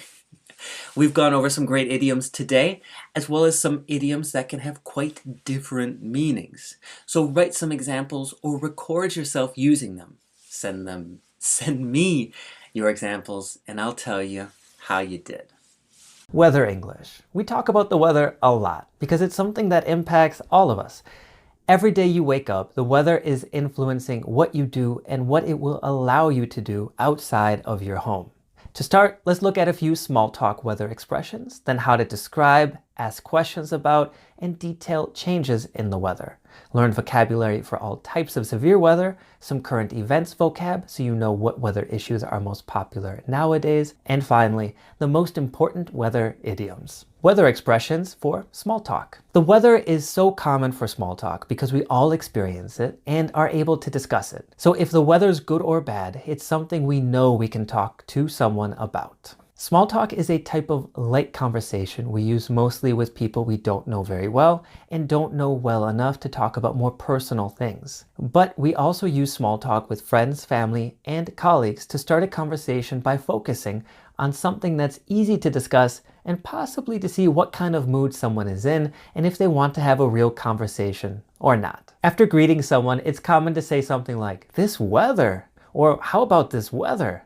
or "Some weather we've been having." You can use these expressions for any type of weather, good, bad, and everything in between. If the weather has been bad, you're emphasizing how bad it has been. If it's been good, you're stressing that it has been really nice. If it's chilly that day, you want to highlight this fact. As well, it's common to ask a person if they know what the weather is going to be like in the future, to see if they know the forecast. A common way to ask this is, do you know what the weather's going to be like? If you want to specify the time you're asking about, put a time verb at the end, like tomorrow, this weekend, or next weekend. Hi, how are you? I'm good, thanks. So do you know what the weather's supposed to be like tomorrow? I heard it's supposed to be sunny. Fingers crossed. Fingers crossed is an expression that can mean I hope so, or to say good luck. It's also used as a verb, to cross your fingers. Remember that we mostly talk about the weather this way with people we don't know well, or when we feel like there is an awkward pause in a conversation and want to say something to avoid being silent. With people you know well, you're also likely to talk like this, but probably only when it's extreme weather because you have other, more important things that you can talk about. So let's practice. Write a few dialogues using weather as a way to make small talk with someone, a way to start a conversation or avoid awkward silence. When you're done, send me your examples because I really want to see them. Describing the weather. What is weather? Weather is a temporary period of wind or no wind, sunshine or clouds, cold or warm, rainy or dry. The weather changes every day. However, climate does not. When we talk about the climate of a place, that describes what the weather is typically like in a region, a predictable generalization about the weather patterns in an area over a long period of time. If you live in the desert, you have a very dry and hot climate. If you live in Antarctica, the climate is very different, covered in snow and freezing cold. But these regions with different climates still experience different weather every day. And they also experience periods of the year that are characterized by changing weather patterns. Those are the seasons of the year. Seasons. There are 4 seasons in a year: fall, winter, spring, and summer. If you live in a very hot or very cold climate, you might not notice the seasons changing very much, but they still exist. And depending on where you live, the seasons might occur at different times of the year. So let's use the different seasons to show us how to describe different types of weather. Summer. Summer is characterized by nice weather. When I say nice weather, I mean warm and sunny. Some ways to describe this weather are: it's warm out, it's nice, and it's hot out. You'll notice in spoken English, we put out after many weather descriptions as an abbreviated way of saying outside. It's really nice out today. Yeah, I'm glad it's not so humid today. Sometimes in summer, you get that sticky feeling in the air. When there's lots of water vapor, that makes you sweat easier and makes the air seem thick and dense. When it's like this, you can say it's humid or it's muggy. And for a few days or weeks when it gets really hot in summer, we call those periods heat waves or hot spells. It's a prolonged, extended period of intense heat and sunlight. What a heat wave! It's scorching out. Tell me about it. This hot spell is sweltering. When will it stop? Tell me about it is a great expression you can use to show agreement, to show that you completely agree about something someone said. And if the weather is scorching or sweltering, it's super hot. When there is lots of sun and few or no clouds, we can say it's sunny. There's lots of sun and there's lots of sunshine. However, sometimes there are clouds in the sky and we can say it's cloudy. Or if there are some, but not too many, it's partly cloudy. If there are a lot of clouds in the sky, we can say it's overcast, meaning you can barely see the sun. It was just partly cloudy this morning, but now it's overcast. Oh, I hope it doesn't storm tonight. Often when it's cloudy, there will be more wind blowing things around outside. If there is, say it's windy or windy out. If no wind, say there's no wind or it's not windy. I can't believe how windy it is today. I was driving on the highway and felt my car shaking. Fall. Fall typically starts warm because it comes after summer, but it ends much cooler because winter follows it. If summer weather stays around longer than usual and it doesn't seem to be getting cooler in fall, we call that an Indian summer, or to be having an Indian summer. It means to have warmer, summer-type weather longer than usual. But starting in fall, the temperature becomes a bit colder. It's generally cooler. We say it's brisk or it's brisk out to say it's in between hot and cold. To mean the same thing, we can also say it's chilly. It's chilly out, it's cool out. If you use any of these to describe the weather, you're done wearing shorts. You're probably wearing pants and long-sleeved shirts or a sweater, but it's not cold enough for a winter jacket. Is it nice enough to wear shorts today? No, it's pretty brisk out. I recommend a sweater. If you live in a place where fall is a noticeable season, the leaves will change color and then fall off of trees and make big piles on the ground. We say for leaves to be changing color, trees to lose their leaves, or the leaves are falling. I love fall because the trees are so beautiful when the leaves change colors and then they lose their leaves and the kids jump in them. Winter. After fall is winter. And in winter, the weather is cold. Yeah. In order of coldness, we can say it's cold, it's freezing, and finally, it's blistering cold. Where I live, it often snows in winter. And when the snow is already on the ground, we can describe the scenery by saying it's snowy or it's covered in snow. For summer, you learned about heat waves and hot spells that are incredibly hot periods of weather. Winter has periods of weather that are incredibly cold, called cold spells. It snowed so much last week, it's covered outside. And this cold spell is unbelievable. 2 people died yesterday because of it. In the winter, if it snows a lot in a short period of time and is accompanied by severe wind, we call that a blizzard. We also have a verb to blizzard. If there is a good amount of snow, but without the wind, that's a snowstorm. And if there is little snow and little wind, It's a flurry. What a relief. The weatherman said there was going to be a blizzard, but it ended up only being a short flurry. I should check to see if he changed his long-range forecast for next week. The weatherman or weatherwoman is the person that you see on TV or hear on the radio describing the forecast. A forecast is the short-term prediction for the weather. A short-range forecast is for the current or next day and is typically very accurate. A long-range forecast estimates the weather for a week or more in the future and is less accurate. And finally, sometimes little balls of ice fall from the sky. That's called hail, and the verb is to hail. Most often the hail is really tiny and does no damage, but hail can sometimes be as big as golf balls. When this happens, it's a hail storm. Spring. Spring is famous for rain, so much that we have an expression, April showers bring May flowers. It means that all of the rain we receive in April helps plants grow big in May. So carry an umbrella with you in April because there's a good chance it will rain. If it's raining a lot, we call that a downpour. For verbs, pouring rain, pouring out, and downpouring.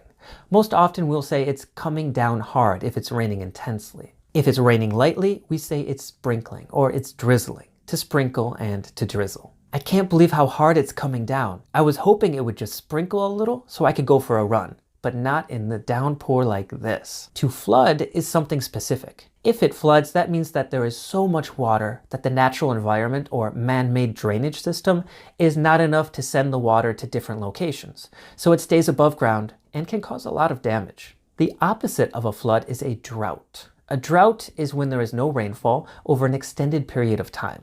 We say for there to be a drought. If you live somewhere that is experiencing a drought, you might also suffer from dust storms. A dust storm is when the ground becomes very dry due to lack of water, and strong winds blow the dust around, causing destruction. Very similar to a sandstorm in a desert. They were suffering from a drought which weakened the soil. Because of the weakened soil, the floodwaters traveled much faster into the city. If it only rains, we call that a rain shower. But if there is rain with thunder, lightning, and probably some wind, that is a thunderstorm. Thunder you can't see, but it is very loud. Lightning is very bright and shoots high voltage electricity from clouds towards the ground. We also have verbs for these, to storm, to thunder, and to lightning, describing weather changes. The weather can change season to season, day to day, and from morning to afternoon to evening. One thing to mention here is the times of day. This isn't related to weather. It's how dark or sunny it is because of the predictable position of the sun. The sun rises in the morning. That's when it first becomes visible. Before it rises, it's dark out. After it rises, we can say it's light out. But the sun does eventually go away at night. That's when the sun sets and it becomes dark again. Anyways, the most common way to describe all of these weather changes is to say it's getting blank out. The blank is where you put your adjective. Put your adjective in the comparative form if you want to make a comparison. The comparative form of an adjective is usually just adding an ER at the end of it. But if you just want to describe how the weather is in that moment, then don't change the adjective at all. Like these examples. It's getting warmer out. Before, it was quite chilly. When I woke up, it was pretty sunny, but this afternoon, it's really getting cloudy. Past and future weather. We mostly talk about the weather in the present tense, but we also describe previous weather and upcoming weather. For the past, it's becomes it was. It's sunny today. It was sunny yesterday. It's freezing cold this winter. It was freezing cold last winter. It's cloudy this morning. It was cloudy yesterday morning. To talk about future weather, use going to be or the future simple using will, be, and an adjective, or will be plus a verb.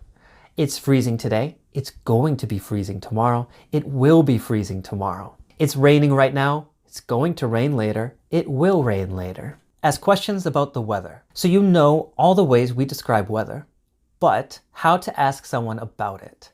When talking about weather, using it's and then a description is the most popular way. And to turn this into a question, we just change the order of the subject and verb. In it's, you might not have noticed the subject because it's contracted, shortened. What we really have is it is. It is the subject and is the verb. This is one conjugation of the verb to be.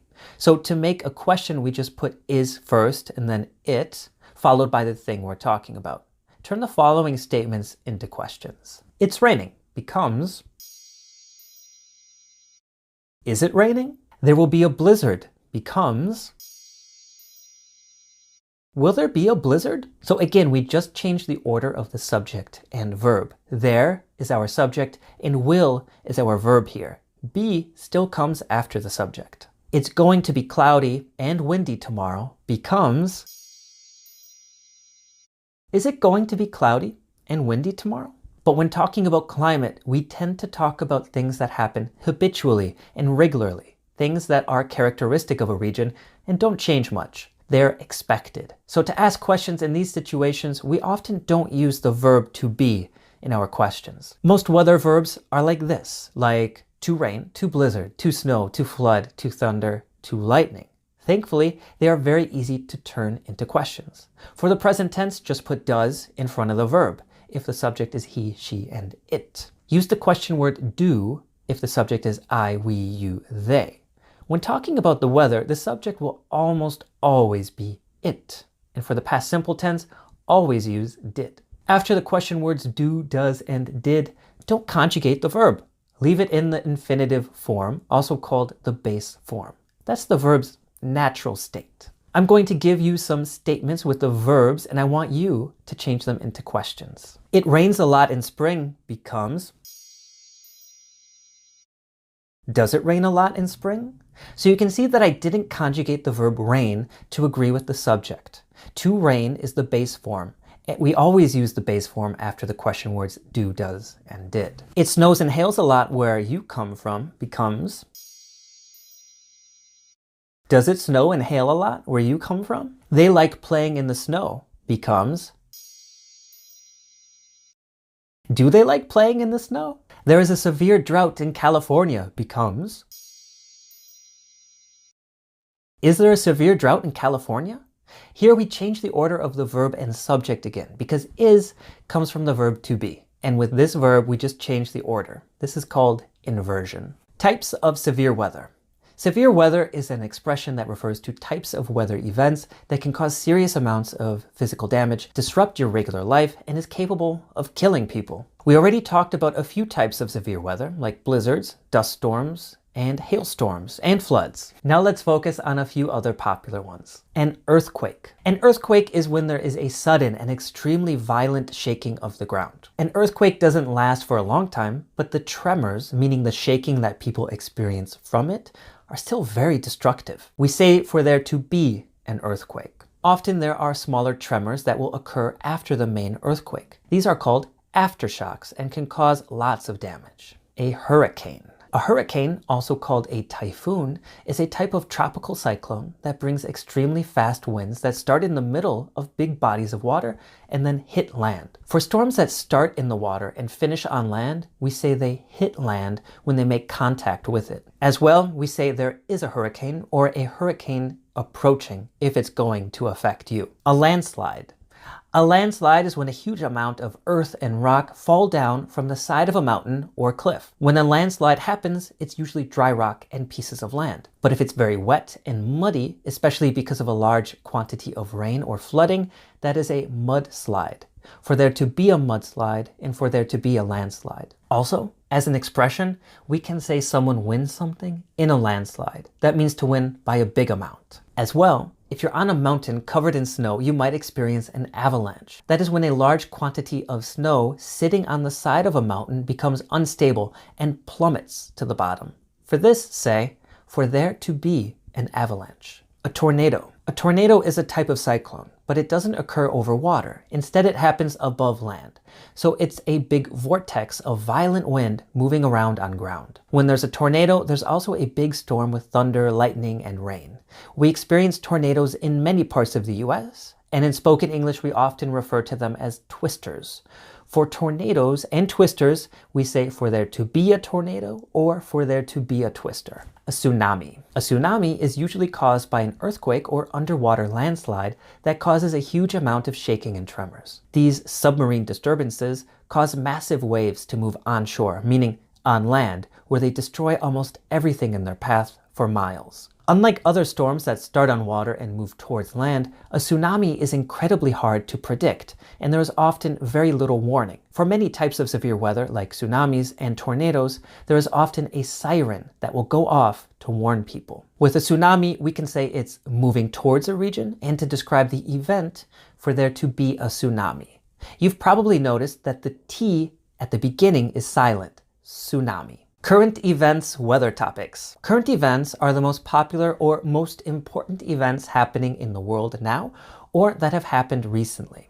Because of their popularity and importance, most people will know about them. And related to weather, there are a few current events topics that are great to use for small talk and real conversations. Climate change. Climate change, also called global warming, is by far the most popular topic related to weather and the environment. Climate change is the gradual increase in the overall temperature of the Earth's atmosphere. This is usually understood to be caused by the increased levels of carbon dioxide, CO2, that is emitted into the atmosphere. CO2 and other gases that contribute to climate change are also grouped together as greenhouse gases. Together, they warm the atmosphere. This is called the greenhouse effect. Because of the warming temperatures caused by the greenhouse effect, we experience things like a disappearing ozone layer that protects Earth from dangerous radiation. And as the atmosphere increases in temperature, this warms the oceans and causes sea levels to rise because water expands as it gets warmer. Often in the news, this is referred to as the rising of the oceans, sea level rise, and rising sea levels. Endangered species. In some cases, animals are not able to adapt to changes in their environment caused by climate change. If an animal experiences a rapid and sudden decrease in its population, meaning a big decrease in the number of them that exist, it is endangered and close to not existing in the future. If there are no more of them, zero, this is extinction. For verbs, we say to go extinct, to be or become endangered. Green energy. Green energy is energy that comes from natural sources like sunlight, wind, rain, tides, plants, algae, and geothermal heat. We also call green energy renewable energy because it is naturally replenished, meaning we can use it again and again and again. The opposite is energy that comes from a type of fossil fuel. Popular fossil fuels are coal, oil, and natural gas. Severe weather events. Finally, severe weather is a popular topic. In the US, we are still talking about Hurricane Katrina, which happened in 2005. As well, depending on the time of year, you will probably talk about different types of weather. In winter, you're probably talking about cold temperatures and blizzards. Or if winter means lots of rain for you, you might be talking about flooding and mudslides.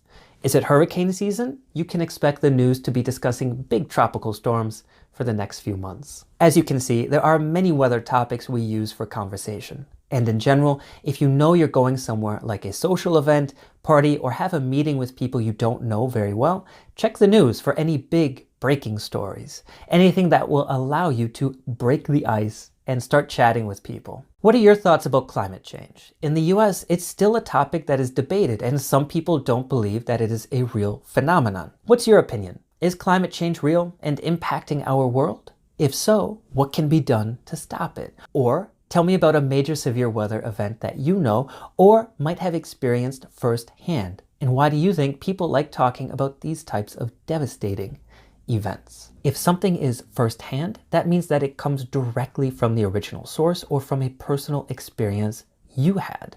The opposite is secondhand, meaning that someone else shares their experience with you. Let's finish all this weather talk now with some of the best idioms English has available. To break the ice. Now, break the ice really has nothing to do with weather, but it is an expression meaning to start small talk. So it's great to teach you here because weather is such an important small talk topic. So to break the ice with someone is to say something to make the person more comfortable or just to say something in an attempt to start a conversation. But breaking the ice can also be doing something. So maybe you're at a party, but everyone is shy and too nervous to talk. To break the ice, you turn on some music and start dancing in an attempt to make the situation more relaxed and comfortable. I tried to show the person giving me the interview that I was outgoing. So right when the interview started, I broke the ice by telling a joke, and they loved it. Family get-togethers can be difficult, but they are a lot more enjoyable when there are ways to break the ice, like playing games with each other. A get-together is a social event or gathering. Cabin fever. If you live somewhere where it either rains too much, is too cold, is too hot, or has too much pollution to go outside, you eventually start to feel stuck in your house. You start to go crazy because the weather is forcing you to spend too much time inside. Sometimes this might just be for a weekend due to a couple days of bad weather. But other times it's because your climate has extreme weather for parts of the year that really restrict what you're able to do. When you feel like this, when you start to feel a little crazy or uncontrollably bored because of the weather forcing you indoors, this is called cabin fever. We can say we have cabin fever or experience cabin fever. Where I live, we get lots of snow in the winter, and the temperature can be unbearably cold. So we are forced to spend more time indoors than usual, and this can become quite tedious and boring. Most people want to go outside and enjoy the fresh air. But when you can't, cabin fever takes over, and you feel either a little crazy, off, or just upset because of the situation. I'm so glad spring has finally arrived and the snow is gone. I had some serious cabin fever being cooped up in the house all day and night. To be cooped up somewhere means to be stuck in a place, especially a small place. This term actually comes from chicken coop, which is where chickens live and lay eggs on a farm. A lot of people don't realize how much people suffer from cabin fever when they live in the desert. For much of the summer, the sun is too hot to spend a lot of time outdoors, and so you have to stay in air-conditioned places most of the time. Raining cats and dogs? Raining cats and dogs is often the first idiom that an English learner is taught. What's funny though, is that we don't use this idiom very much in spoken English. For example, I live in a part of the US where we get lots of rain from April until it starts snowing in December. I cannot remember the last time I heard someone say, "It's raining cats and dogs." We all know what it means, but no one uses it in regular conversation. It is rarely used. So I am focusing on this idiom so you don't use it. We have much better expressions related to rain. If it's raining intensely, if it's downpouring, say it's really coming down or it's coming down hard. As well, just saying it's pouring or pouring out is also pretty common. Sometimes we have rainy weather for several days in a row. To describe this, it's better to say something like it just keeps coming down, it doesn't want to stop, or it looks like it doesn't want to stop when talking about the rain. As well, if you want to predict what you think the weather is going to do, we often say it looks like it's going to blank. And then we give our weather prediction. Like, it looks like it's going to stop raining. It looks like it's going to snow. It looks like it's going to be a beautiful day. Again, you can say it's raining cats and dogs, and we do say it sometimes. But it's not something we say a lot, and it will probably sound unnatural when you do use it. So I would just use one of these more popular expressions instead. I'm so glad I brought my umbrella to work today because it was coming down hard when I got off the bus. I'm so sick of this rainy weather. It doesn't look like it's going to stop, and I'm getting some serious cabin fever because of it. Rain or shine. If an event is going to happen, rain or shine, it means that if the weather is bad, it will still happen. And if the weather is nice, it will still happen. Basically, no matter what, the event will happen. This is especially used when talking about plans you have or events that will happen outdoors, where the weather can be unpredictable. So let's imagine our friend is having a picnic in the park. You know, where you get a blanket, sit on the grass with other people, and share some food and drink. And when sending the invitations to people, our friend also writes rain or shine. What this means is that the picnic will still happen even if the weather is bad. The opposite is to include something like weather permitting. If they say weather permitting, that means the event will only happen if the weather is nice. But if the weather is bad or not permitting, the event won't happen. It's canceled. So if you get an invitation to something or plan on attending an outdoor event, check to see if it says rain or shine, because that means it will happen no matter what.